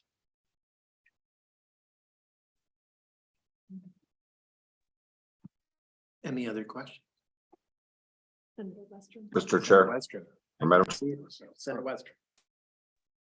Mr. Chair, I just wanted to highlight this project just a little bit more. And first of all, for the newer members, we have we have funded some of the earlier stages or phases of autonomous weed control, but and pasture mowing. But I think most people can recognize the aspects of this project, and I just want to thank Mr. Buchanan for bringing it forward. I think the idea of autonomous mowers doing some weeding in either vegetable rows or other row crops. 10 and 20 years ago, we might have all thought was really too far out there, but with all the AI discussion and the other aspects of energy technologies, solar technologies that have advanced, to me, this is really an exciting project that could bring a lot of transformation to not just agriculture and farmers. Smaller farmers maybe first, but vegetable farming and vegetable gardens, much like we have Roombas that vacuum our houses now. I foresee that. So I don't want to get ahead of ourselves, but Mr. Buchanan, maybe just any comment on that. I mean, am I dreaming too much with this potential, or where are we at overall with what this could apply to so many people's lives beyond agriculture and just farmers, which would be significant as well? Dr. Buchanan. Thank you, Mr. Chair and members. Yeah, you're not too far ahead of your skis, I would say, Senator Westrom. I feel the same way. I'm kind of an evangelist for this robotics industry, but you cannot appreciate how fast this stuff moves. If you think, I like to show in presentation a picture of New York City on Easter Day in 1901, and the street is packed with horses and buggies and one car. And 13 years later, in 1914, at the same picture, the street is packed again, but it's all cars and one horse. And that's just the kind of thing you're seeing. And I think you're seeing the next generation of farmers are more tech savvy, they're a little bit younger, and the idea of controlling 30 or 40 or more robots on an iPad, seeing where they are, getting text messages from them if they're stuck or there's some kind of problem, I think will be much more second nature. Whereas, the older generation of farmers probably isn't going to adopt this right away. But yeah, I think this is coming for sure. If Tesla can drive autonomously on a road in a highway, how much easier it is to navigate and deal with safety issues in a cornfield. Senator Westrom. No, Mr. Chair, Mr. Buchanan made my last point. I was going to say, I mean, the safety issues are far less concerning here. And Mr. Buchanan, touch base. I believe you're partnering with Toro, which is also a Minnesota manufacturer. am I correct in that? And talk about that and just the Minnesota connections and job prospects of a successful project that gets to the stage of doing what the proposal thinks it can do. Dr. Buchanan. Thank you, Mr. Chair and members. Yeah, we did partner with Toro for the Cowbot project, which was a previous trust funded project. And Toro was very interested in developing an electric vehicle. So they converted one of their fairway mowers from diesel to electric. And now I believe they have on the market now an electric fairway mower. So that was an instrumental project for them to gain the knowledge they needed to electrify their vehicles. And they have since purchased a robotic startup company and are developing robotic mowers, which is, so again, they were on this path and this is happening, and in that earlier project was very helpful to them as well. We are not currently partnering with Toro on this project, so I just want to be clear about that. Senator Westrom, final point, or no further questions, Mr. Chair. I'll let others. Commissioner Langseth. Thank you, Mr. Chair. And thank you, Mr. Buchanan, for your presentation. I got a couple of questions for you, and you know, I'm kind of old school. I'm not super into brand new technology, but I was commiserating with a farmer friend last night. He runs about 700 acres, and he was out spraying and saw some of his neighbors out along the field who live nearby in apartments, and he was commenting about, you know, he really wished he didn't have to spray, but that's just where agriculture is at this point in time. So with that, I got a couple of questions for you. One, how quickly can these robots actually move across the field, and do they have issues with the size of the weed that they're dealing with? You know, can they only be used, like, say, in the spring when the weeds are smaller? You know, kind of what's the range on the weed size there?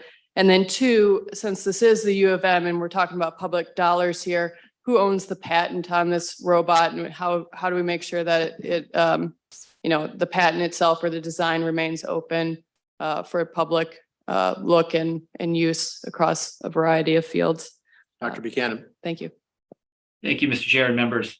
So as regarding the size of weed, the robot you see in the picture behind me is designed to work in late term corn. So we're actually thinking about weeds as large as the corn plant. If you think of a mature corn plant. So we're actually using trimmers. We're outfitting with saw blades to basically will cut the corn plant down as easily as it will a weed. What we're proposing in this new project is to look at all phases of corn growth. So again, in the picture behind me, you're seeing this is about 3 weeks after we planted the corn this spring. And it's much more difficult to tell the difference between a weed and a corn plant when the corn is younger, because it looks a lot more like the weed. So that's one of the challenges. And we are also thinking that we might look at different weed removal methods with smaller weeds, where we might actually engage the ground. We decided not to do that in this project because, again, with the large size of weeds, it would take a lot of energy to engage in the ground, and that would reduce our operating time. So, but with a younger weed, we could do that. So I think that's something we'll be looking at. I think you also mentioned speed. We're thinking about this one will be pretty slow to start with, probably 1 to 1.5 miles an hour. We might be able to go faster in younger crops, but again, in the more mature with the larger weeds. And some of that too is there's a lot of delays in this project because of during COVID, this robot was about 2 years delayed from when we ordered it. And so what you see behind me was just a couple of weeks ago, and it was the first time we've actually had it in a field. So we're learning that as we go. And I think the other aspect was about intellectual property. So in this case, the robot vehicle you see behind me, everything in the white and the wheels was purchased. That was commercially available from a Norwegian company. The carbon fiber frame and all the cutting tools and things that we're attaching to it, we're designing and building ourselves here, but nothing yet patentable. But I think perhaps Ms. Nash knows better than I, but I believe the university has some sort of negotiated intellectual property arrangement with the LCCMR for all projects. And I think she's not, so I think that's the case. I think the intellectual property is owned by LCCMR, but correct me if I'm wrong, please. Madam Chair and members, that is correct. Our statute guides patents and copyrights, and the trust fund does own a % of any copyright or patent that is created with funds from the ENRTF, then we own a proportion of that right that reflects the proportion of the investment that we put into the whole project. So, and we do have a memorandum of understanding with the University of Minnesota about how we implement that statute. Do you have a follow-up? Okay. I think Commissioner Moore was next. Thank you for that presentation. I recognize that this technology is innovative and will enhance the agricultural industry. That said, that's not really the mission of the ENTRF, where our responsibility is to fund projects that benefit and restore Minnesota natural resources and the environment. It's my understanding from your presentation that the sell to justify our investment in this work is the reduction in pesticides that might be used in lieu of this robotic technology. Have you quantified the degree to which pesticide reduction will be implemented through the use of this? Can we get some form of understanding of how and what pesticides might be reduced by the advent of this technology? Dr. Buchanan. Thank you, Madam Chair and members. That's a great question, and I don't disagree with any aspect that you asked there. I can't really necessarily quantify. I would have to look to see how much pesticide is being used in Minnesota now, but I think in the future, the advantage of what this type of technology is by mechanically weeding, whether it's a conventional cornfield or an organic cornfield, you wouldn't need to use herbicides in any of them. The robots would be running through the entire growth stage of the corn, just like a Roomba runs around in your room. It's just continually weeding. But there's also, I would just add, there's one other environmental aspect to that, and that would be the reduction of fossil fuel use in both the production of the herbicide, because those are generally made from petroleum, those chemicals, and then of course the tractor use. And that was what I was getting at with the size of the robot and the tractors, that it's going to be hard to get rid of the diesel use in a large piece of equipment. But if we have a swarm of smaller robots, those could be electric, and they can come back to a charging station and be charged with renewable energy. Commissioner Albrecht. Thank you, Madam Chair. Thank you for your presentation. I think you may have answered the question I had in mind, and that is, just to clarify, you're not digging up the weeds, you're slicing them off. And two questions. One is, will that kill them permanently? Or how often do you have to come back and redo basically what we would think of as cultivation in order to keep the weeds down? And I think you just said that the robot would continually traverse all the rows and continue to do the weeding job. Is that correct?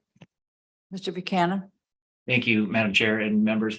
Yeah, that's correct. This current version, again, is going in late term corn crops. So we're cutting the weed and we're going in after the corn is too tall to take a tractor out in the field, especially in an organic field where these weeds are a big problem. And then by then the corn canopy is closing and shading. And so we're not killing the weed, but we're preventing it from going to seed and spreading. As in this new project we're proposing, when we look at a earlier stage growth rate in corn, we would possibly be engaging the ground and then trying to kill the weeds. But as I said, and as you reiterated, we would be going out continually. It wouldn't be just a one pass and you're done kind of thing. Okay. We're out of time, but if there's another question, take it. I guess hearing none. All right. Thank you very much for your presentation. Thank you. Could someone go out and get Commissioner Reese? Oh, is that okay? All righty, thank you. All right, next we have a project 098. It is Dr. Satoshi Ishii, am I correct?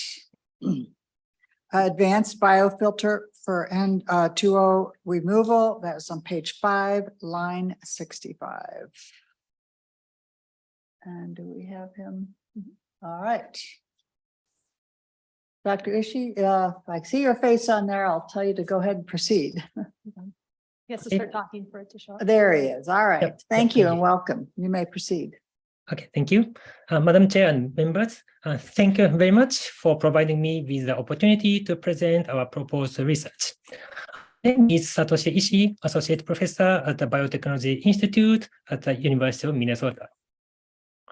The environmental problem this project will address is nitrous oxide, N2O, which is a potent greenhouse gas. Its greenhouse effect is about 300 times stronger than that of carbon dioxide. N2O is also the leading contributor to the ozone layer destruction. As you can see on the top left corner of my background, the concentration of N2O has been increasing rapidly, especially in the past 50 to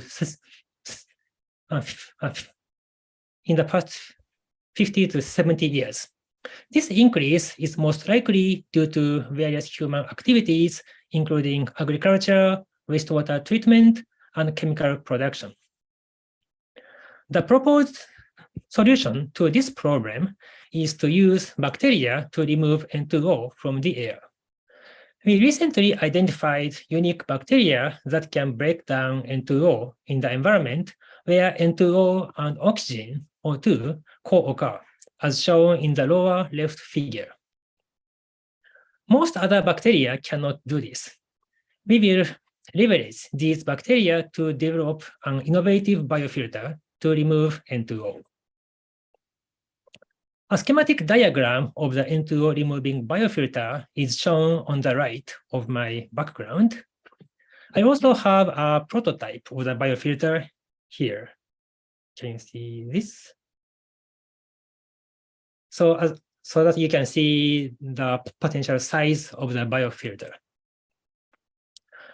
In the proposed project, we will develop, optimize, and test the N2O removing biofilters and apply it to remove N2O from various point source emitters, such as wastewater treatment plants and manure management facilities.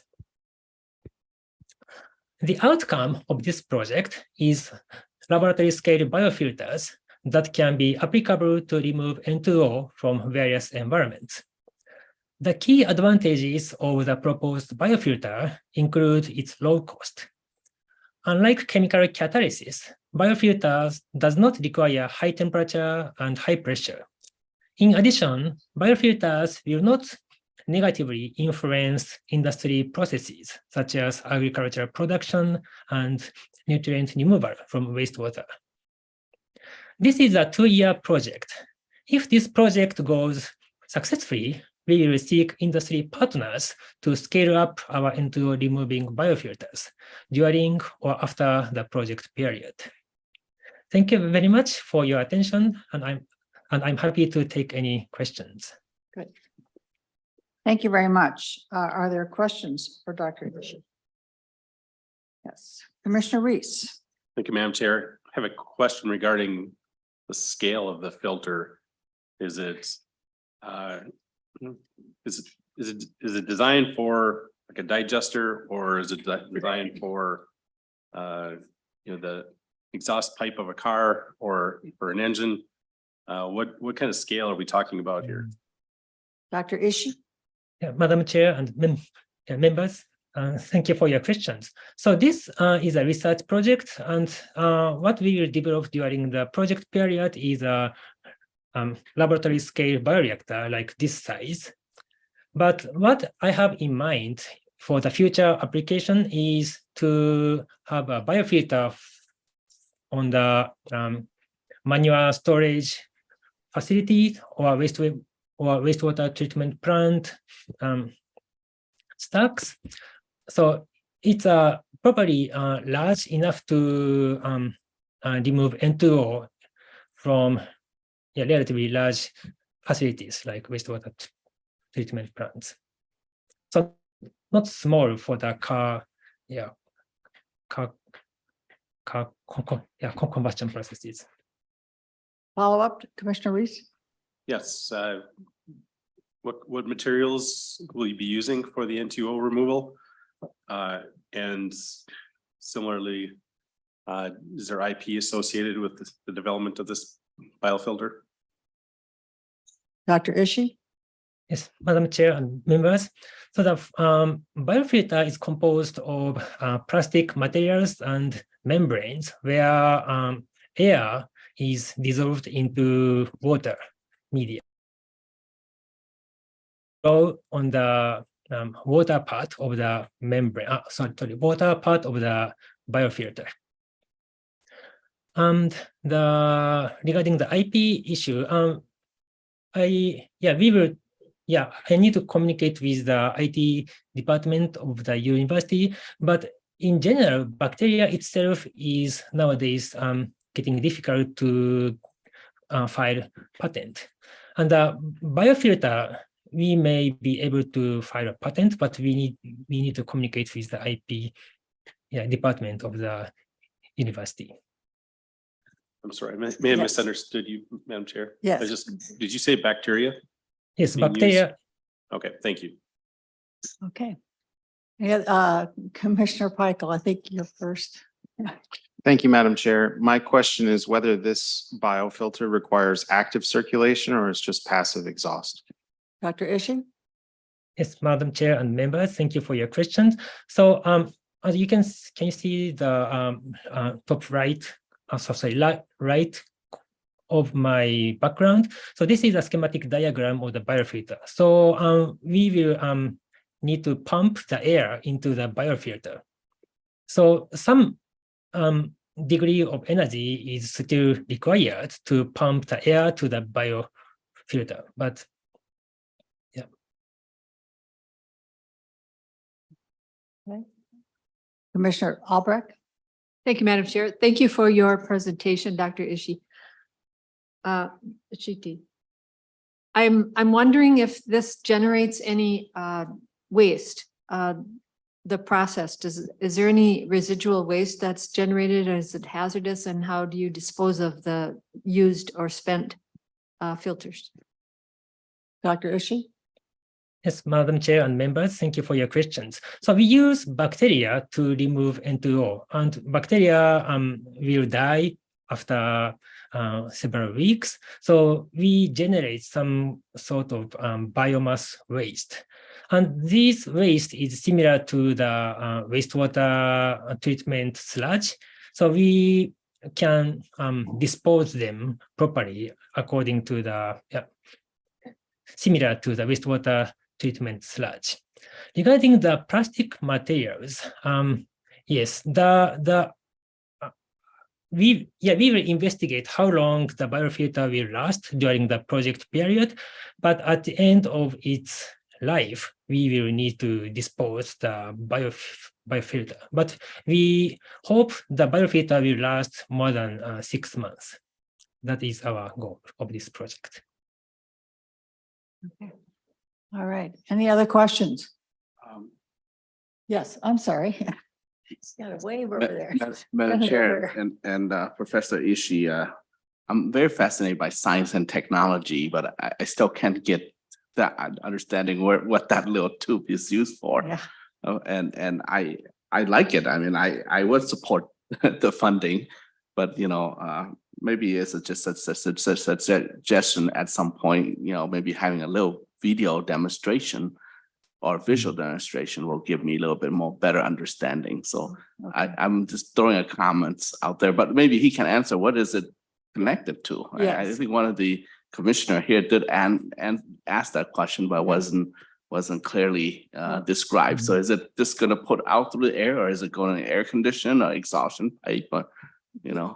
Okay, Dr. Ishii, could you perhaps go over some of the answers for Senator Herr about the product and what it'll do, and simplify it a little bit for us, myself included? Okay, Madam Chair and Senator Herr, I will try to explain the science behind this technology. So, so N2O is a gas, but the bacteria use water dissolved gas. So this bacteria degrade water dissolved gas, so water dissolved N2O. So in order to remove N2O from the air, we first need to dissolve N2O in the air to the water. So this is what we will need to pass air through the water column, as shown on the right figure on my background. So N2O in the air will be dissolved to the liquid portion of the biofilter. where bacteria convert N2O to harmless N2 gas. And then the resulting water dissolved N2 is again emitted as harmless N2 gas. So not all bacteria can do these reactions, and we have a very special, unique bacteria that can convert N2O to N2 gas. Does that help? Yeah, does that help? Yeah, I suppose, but at some point in the future, I'd like to see a video demonstration of it or site visit so that a layman person can have more physical understanding. But Yes, I mean, I'm fascinated by it because if it's reducing, nitrate or carbon, Right. gas, that's for better good. Yeah. Well, I think you bring up a good point. It would have some better value maybe if we had a video of some of these projects next year. Yes. Okay, thank you very much, Dr. Ishii. Appreciate your presentation. Okay, thank you very much. All right, we're on to our last project of the day. We're a little bit ahead. It is project number 153, page 5, line 66. Dr. Heidi Roop, managing future floods and droughts in Minnesota. Dr. Roop, are you there? Yes, thank you, Madam Chair and members. Thank you. Thank you. My name is Heidi Roop from the University of Minnesota Climate Adaptation Partnership. Today, I represent a project team from the University of Minnesota Extension, Great River Greening, the National Integrated Drought Information System, and the 1854 Treaty Authority, which is an intertribal natural resource management organization governed by the Boys Fort Band of Chippewa and the Grand Portage Band of Lake Superior, Chippewa. Together, we are working on this proposed project to advance our knowledge about the risks Minnesota faces from changing drought and flood extremes, and critically, how we proactively respond and prepare to ensure thriving and resilient communities and landscapes. We don't have to look far today to see the real-world consequences that stem from increasing shifts between flood and drought conditions in our region. The record-setting snowfall last winter and flood conditions this spring have quickly turned into expanding drought across the state. In fact, the Drought Monitor update released this morning shows that in the last week, the area of the state in moderate drought has more than doubled. If we zoom out to our more recent climate context of the last 50 years or so, we see very clearly that Minnesota's extreme precipitation events are getting worse. Our state is warming. And while there's not yet a clear change in the trend in the dry extremes we're experiencing, research shows that very clearly across the Midwest region, we are transitioning between wet and dry extremes more quickly and more frequently. This new reality stresses water resources, impacts forest health and ecosystems, alters our critical lakes and rivers, threatens our agricultural productivity, and can negatively impact human health and community well-being. However, what the future holds for future floods and droughts is not yet clear. And we do know very clearly that what historical records show and past observations of climate are no longer our best tool for understanding what the future may hold. We also know that how we're going to effectively respond to these changing extremes requires proactive management and partnership. This project, which builds on existing relationships and is serving as a really valuable catalyst for new partnerships, aims to address both of these needs. To better constrain the future of drought and flood frequency, intensity, and duration, we will leverage an existing state investment in sophisticated future climate data for Minnesota out to the year 2100. Because our team has designed the modeling framework for these data, we're able to both interpret and readily integrate these data into additional models, research methods, online visualization tools, and trainings that are needed not only to better constrain our future flood and drought risks, but also make research insights more actionable. For example, this proposed project incorporates hydrologic modeling to further enhance our understanding of how future precipitation extremes will influence soil moisture, lake levels, and stream flow. We know that soil has less capacity to store water after a drought, so an increased frequency of shifting between drought and flood events creates a feedback loop that further perpetuates flooding impacts. Hydrologic modeling, as proposed in this project, helps us better understand these interactions and their impacts, enables us to better identify where in the state will be at most risk from changing flood and drought conditions. Our project process also importantly intentionally connects project partners and end users in the process of the science and modeling, ensuring that we're working together both develop both the needed data and information, but also management strategies that help us respond to these changing risks. At the outset of the project, we will leverage our partnerships with Great River Greening and the 1854 Treaty Authority and their deep related networks and partners across the state to collaboratively identify crucial land use and management variables that influence high and low water levels and stream flow and drought across the state, such as irrigation use and demand, drinking water and stormwater management, and wild rice management. This will directly inform our modeling, research, communication, and extension efforts. These groups, alongside other land and natural resource managers, tribal members, and others, will also participate in in-person action planning workshops, which are going to be used to directly prioritize areas of interest and greatest need for the detailed watershed modeling that we would conduct, and will help us provide important and critical feedback on the usability of the tools and the data that we'll be serving up and making publicly available through our existing climate data tool platform. We will also develop case studies that showcase how these data are being used in conservation efforts like those led by Great River Greening to integrate this into more action by communities. This will inform specific management decisions such as adaptation planning, prescribed burning, green infrastructure design, conservation priority setting, and stormwater management. Our partnership with the National Integrated Drought Information System, NIDIS, will help us facilitate the use of this information to a broader range of end users and offers a really important opportunity for scaling our work across the Midwest region, since we'd be leading in developing this type of work in the Midwest.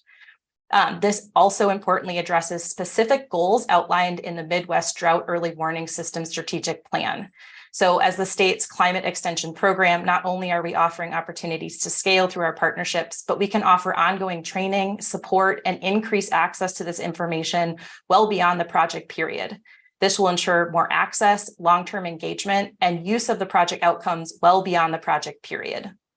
I'd like to take a quick second to respond to a really important and insightful question that was proposed and asked of us during the initial review process, which is how we will work with and inform Indigenous nations and underserved communities who are disproportionately impacted by the effects of extreme weather. Our project team works with a broad base of partners, including these communities at greatest risk of climate change and Indigenous communities and tribal land and resource managers across the state.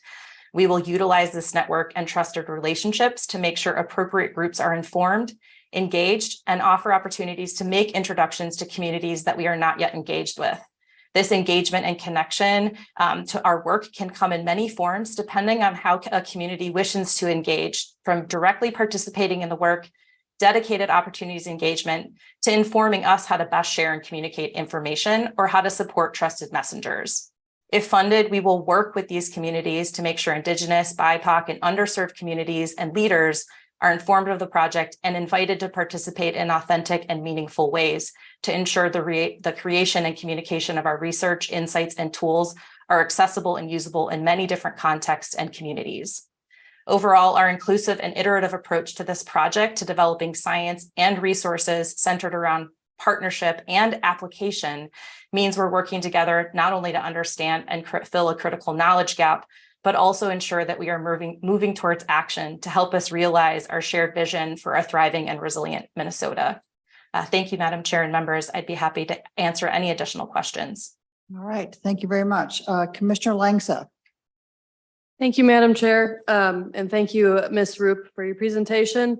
It was really well done. My question to you is similar to the question you just answered, but I'm really curious to hear how you're going to be engaging the agricultural community and farmers.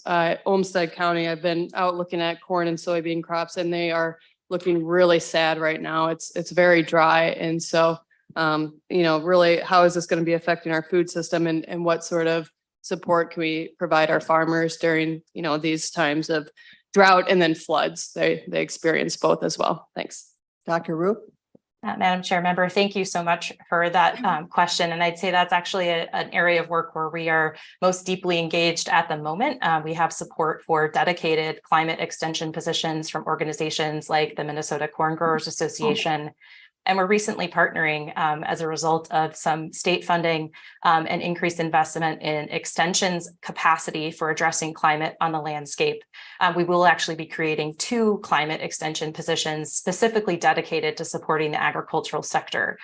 We see this type of proposed research, doing the research, partnering with extension is the way that we bring that into practice. We make sure it's aligned with real world decisions and here and now challenges, and feel that this creates a wonderful ecosystem by both advancing research and making sure that the people who can help connect to practice and provide technical assistance are there working in lockstep and partnership. So that is very much the intention. And we see this as a wonderful opportunity to even further leverage this type of work across various sectors, including the agricultural sector. Yeah, follow up. Yeah, I was just curious, will that also include, climate resilient practices like no-till, cover crops, grazing, all that good stuff? Madam Chair, members, yeah, thank you for that question as well. And the short answer is, I know we don't have a ton of time, is yes. Part of the idea of these action planning workshops actually builds on a process that we have been building out with the Minnesota Corn Growers Association, focused on how you solicit input into what practices work, where there's a willingness to adopt. This is true across other sectors beyond agriculture. And so we're hoping to leverage that idea of soliciting input, talking about impacts, real world challenges, and then really understanding what practices, no-till, cover crops, different forest adaptive management projects, some of which you've heard about today, right? What are those things that people are ready to implement, and how can we help advance understanding maybe how to implement new or different or practices that haven't been readily adopted? That is part of this process and the broader program that this type of research and partnership would inform. One last comment. Yeah, thank you. That sounds great. It's always good to see the U of M, especially extension out on the ground, actually talking to farmers rather just through nonprofits or other organizations. So the more researchers we get out on the landscape, the better. Appreciate it. Thank you. All right, Commissioner Reese. Thank you, Madam Chair. Thank you, Dr. Roop, for your presentation and the project. I think it's a really good project. I had a question on the granularity of the data. I think one of the problems with crop production is the nighttime temperatures, especially in July and August, and those are changing with climate change. Are you looking at nighttime temperatures or temperatures throughout the day to see if how they're changing, and then what besides the management's implications, as already mentioned, is there anything else that can be done to mitigate those nighttime temperature challenges? Dr. Roop. Madam Chair, Commissioner, thank you for that question. Related to the nighttime temperatures and the resolutions, there are a few things in there. I'll try to make sure to catch them all. The resolution, we actually are producing really high spatial resolution information currently that will be available by the end of this calendar year. That is at a 3-mile resolution. So draw a 3-mile grid box, say a box from the state fairgrounds to the Capitol. We will have dedicated future climate information at that spatial resolution for things like temperature, precipitation, soil moisture. And that is part of the modeling that is currently happening. So separate from this project in that it's sort of called a chain of models. We need to do additional modeling to get at some of the really salient impacts like drought frequency and duration and flood frequency and duration, and where that occurs. So that nighttime temperature information we actually will have available for you really soon, in terms of how that sort of then feeds into this chain of models. That, of course, we think about things like groundwater and other feedback loops that influence, again, your question around how do you respond? This is where this project can help us develop some of those insights. and thinking about as we respond, we're not creating new or different challenges. Water use is going to be a really interesting, important one, thinking about parts of our state where irrigation is an option and in some cases used as a tool to respond to the stressors of, say, a drought.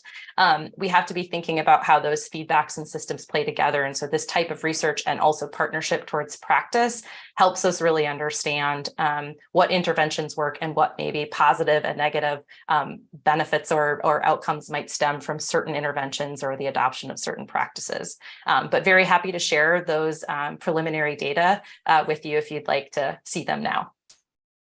Commissioner Reese? Yeah, just for the interest of perhaps the commission, much of the data has shown that if we see the nighttime temperatures that are forecasted, our current hybrid varieties will go from yielding what they currently yield down to 0. So this is really significant from an agricultural perspective. Thank you. Commissioner Peichel. Thank you, Madam Chair. To what extent will this modeling and consideration incorporate subsurface or surface hydrological modification that we have on farm fields, whether ditching or tile, and the consequence that has on the speed of water off the landscape, both in the condition of flood and drought? Dr. Roop? Madam Chair Member, thank you so much for that question.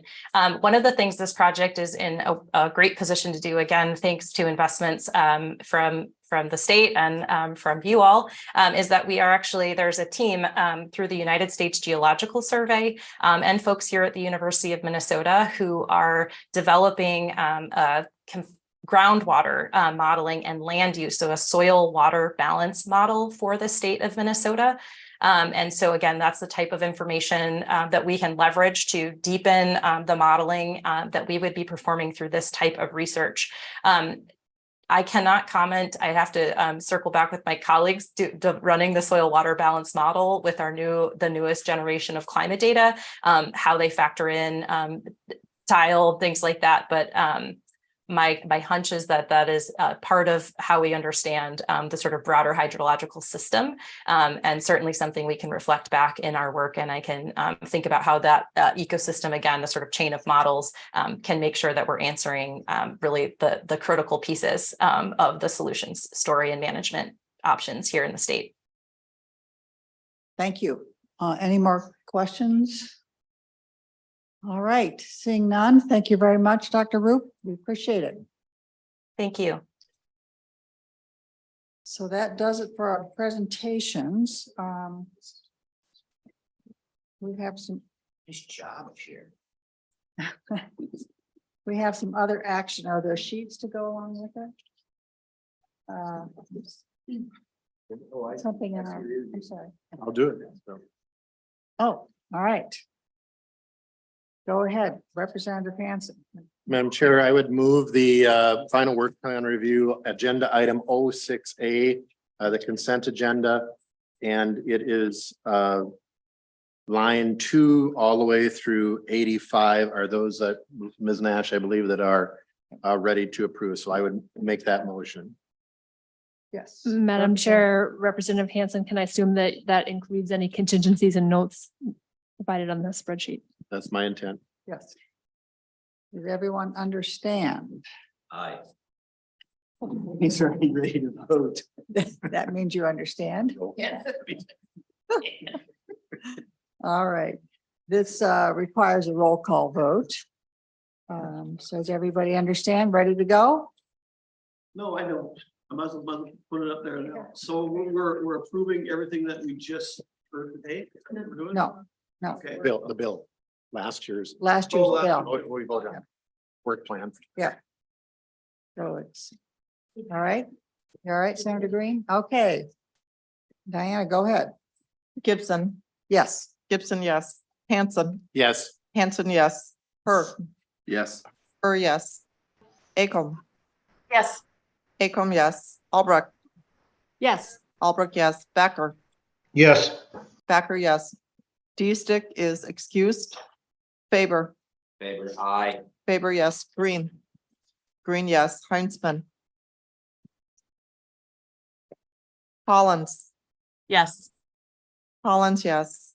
Langseth. Yes. Langseth, yes. Moore. More set, yes. Moore, yes. Morrison. Morrison, yes. Morrison, yes. Michael, Michael, yes. Michael, yes. Reese, Yes.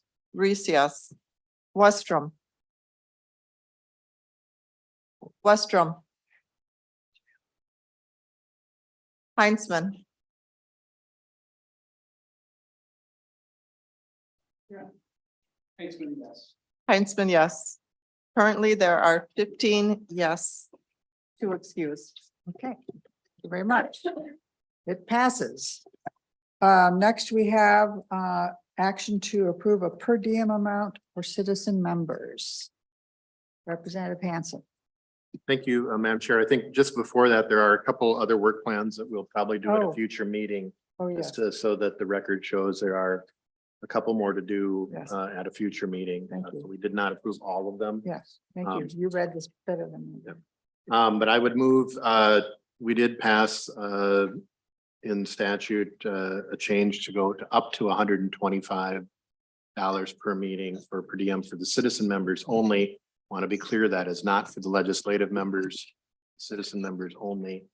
But we do need to take action to approve that. So I would move to increase the per diem to $125 for the citizen members only per meeting. Are citizen members allowed to vote on this? I think that's up to each of the citizen members. Just don't know what. I mean, legislators do they vote for their raises? For per diem, it's done in the rules committee. But then Okay, usually there's a motion later. We voted for the state government finance bill that provides funding. okay. Does everybody understand it? Yeah, I'm sorry, Commissioner. Reese. Thank you, Madam Chair. I'm not opposed to the increase, but at the same time, there's some days when we meet for an hour or, half hour. I think each citizen member should take that into account and sometimes personally, it doesn't merit charging a per diem for that short amount of time. So I think that should be on an honor system. Madam Chair. Yes, Representative Hanson. And just for that, a member could put down, for example, $100 or $50. They don't have to put the full $125 for that amount. It would be that they could do 125. So the discretion is there, or they could choose not to submit a per diem request for a meeting.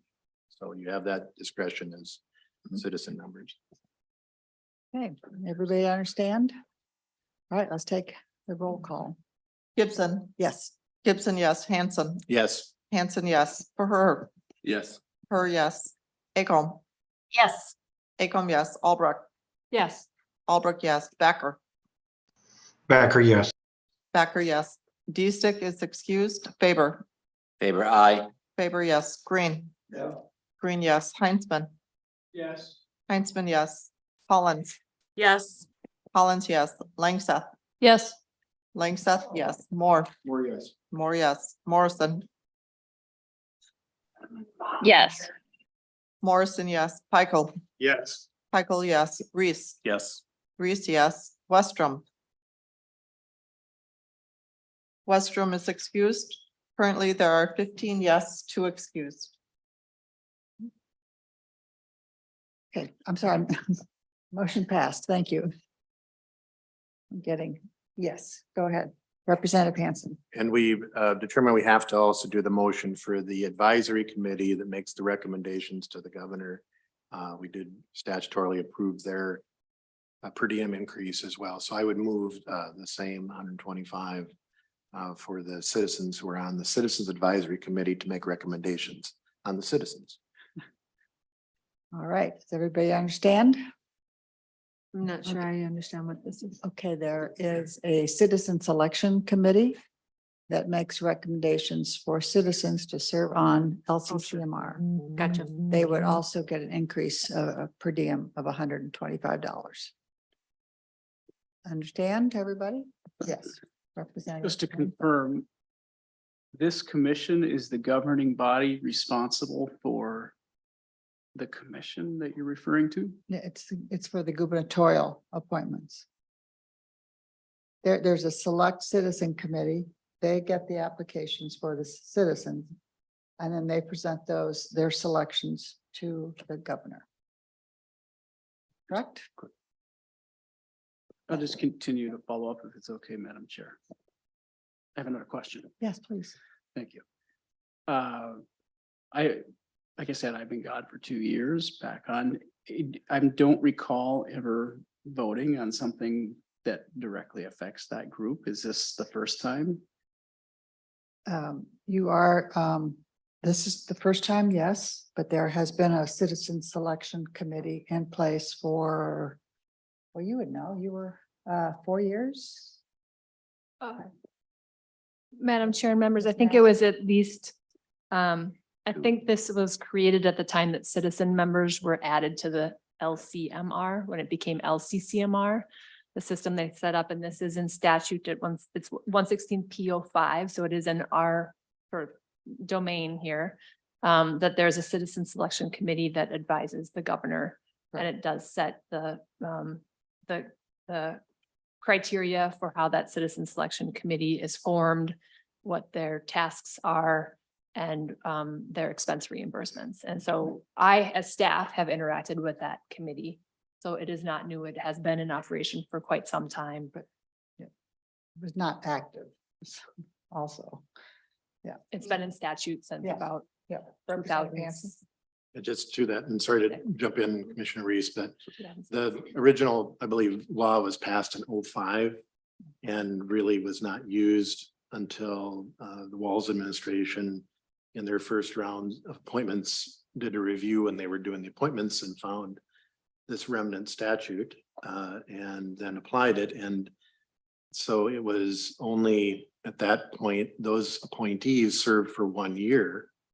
And so then so one of the other changes we made in the bill this year was to make that a 3-year appointment, because there was an inability to, when the appointments would come up, the people who were on the advisory committee, their term had ended, so then they had to be reappointed before they could meet to make recommendations on appointing the citizens. So there was an inherent lag in how it was done. And so part of the reform we did was to add the 3 and then to increase the per diem.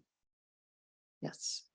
Commissioner Reese. Thank you, Madam Chair. I believe 1 or 2 of the former commission members served on that as well, if I recall right. But the question I have is, how often do they meet? They're, is it one meeting and that's it, or are there multiple meetings? Well, I don't sit on there, but I can, from what I know, and maybe you could answer as well. They review their proposals for, and then they interview them. So I am not clear how many times they do meet in order to go over those applications. And one follow-up And maybe question. just, I was gonna say, Commissioner Langseth was on one of those committees. I have one follow-up question. Yes. There's also another separate commission now that's going to be created, is my understanding, with the amendment or the new amendment, constitutional amendments. Does that also fall under this review, or is that something separate? Ms. Nash? Madam Chair, members, that is totally separate from us. Okay. Okay. Yep, and I think, yep, thank you, Director Nash. Okay. Commissioner Langseth, do you want to answer any questions? Yeah, I'm like having to jog my memory. I think I sat on there for about a year. And we met definitely multiple times. A lot of it was setting up the criteria for the interview selection and the questions, then having the interview and then making the recommendations. I think we sent up 5 names and 3 of them were chosen at the time. So, yeah. Okay, yes, Commissioner Pickel. Thank you, Madam Chair. My misunderstanding, I think, is this seems like a question that would go before LCC rather than LCCMR if it's another citizen commission. I'm confused by that. Yes, Representative Hanson. I think, thank you, Madam Chair and Representative Pickel. So Ms. Nash referenced the statute, which is within our body of statutory. Everybody understand? Okay, could we take the roll call, please? Gibson, Yes. Gibson, yes. Hanson, Yes. Hanson, yes. Her, Yes. her, yes. Acom, Yes. Acom, yes. Albrecht, Yes. Albrecht, yes. Backer, Backer, no. Backer, no. D-Stick is excused. Faber, Faber, aye. Faber, yes. Green, No. Green, no. Heinzman, No. Heinzman, no. Hollins, Yes. Hollins, yes. Langseth, Yes. Langseth, yes. Moore, More yes. Moore, yes. Morrison, Morrison, yes. Morrison, yes. Pikel, Michael, yes. Pikel, yes. Reese, No. Reese, no. Westrom, Westrom is excused. Currently, there are 11 yes, 4 no. Thank you. Motion prevails. Okay, I just wanted a couple notes. Thank you for your attendance and patience today. We had some good projects. I think we can leave our stuff in the room if you are coming tomorrow. I hope that's correct. We will be meeting in the same room. It's be similar tomorrow. There'll be a lunch break as well. I hope you got your order in. If not, maybe staff can still help you there. There's a But few cookies left outside. they're not enough. I was thinking about tomorrow. Oh, are they gone now? Oh. Okay. All right, so more cookies for Commissioner Faber. All right, any other questions, concerns? All right, we are adjourned.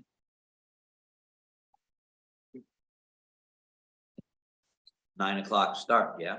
Yes. Mics are off.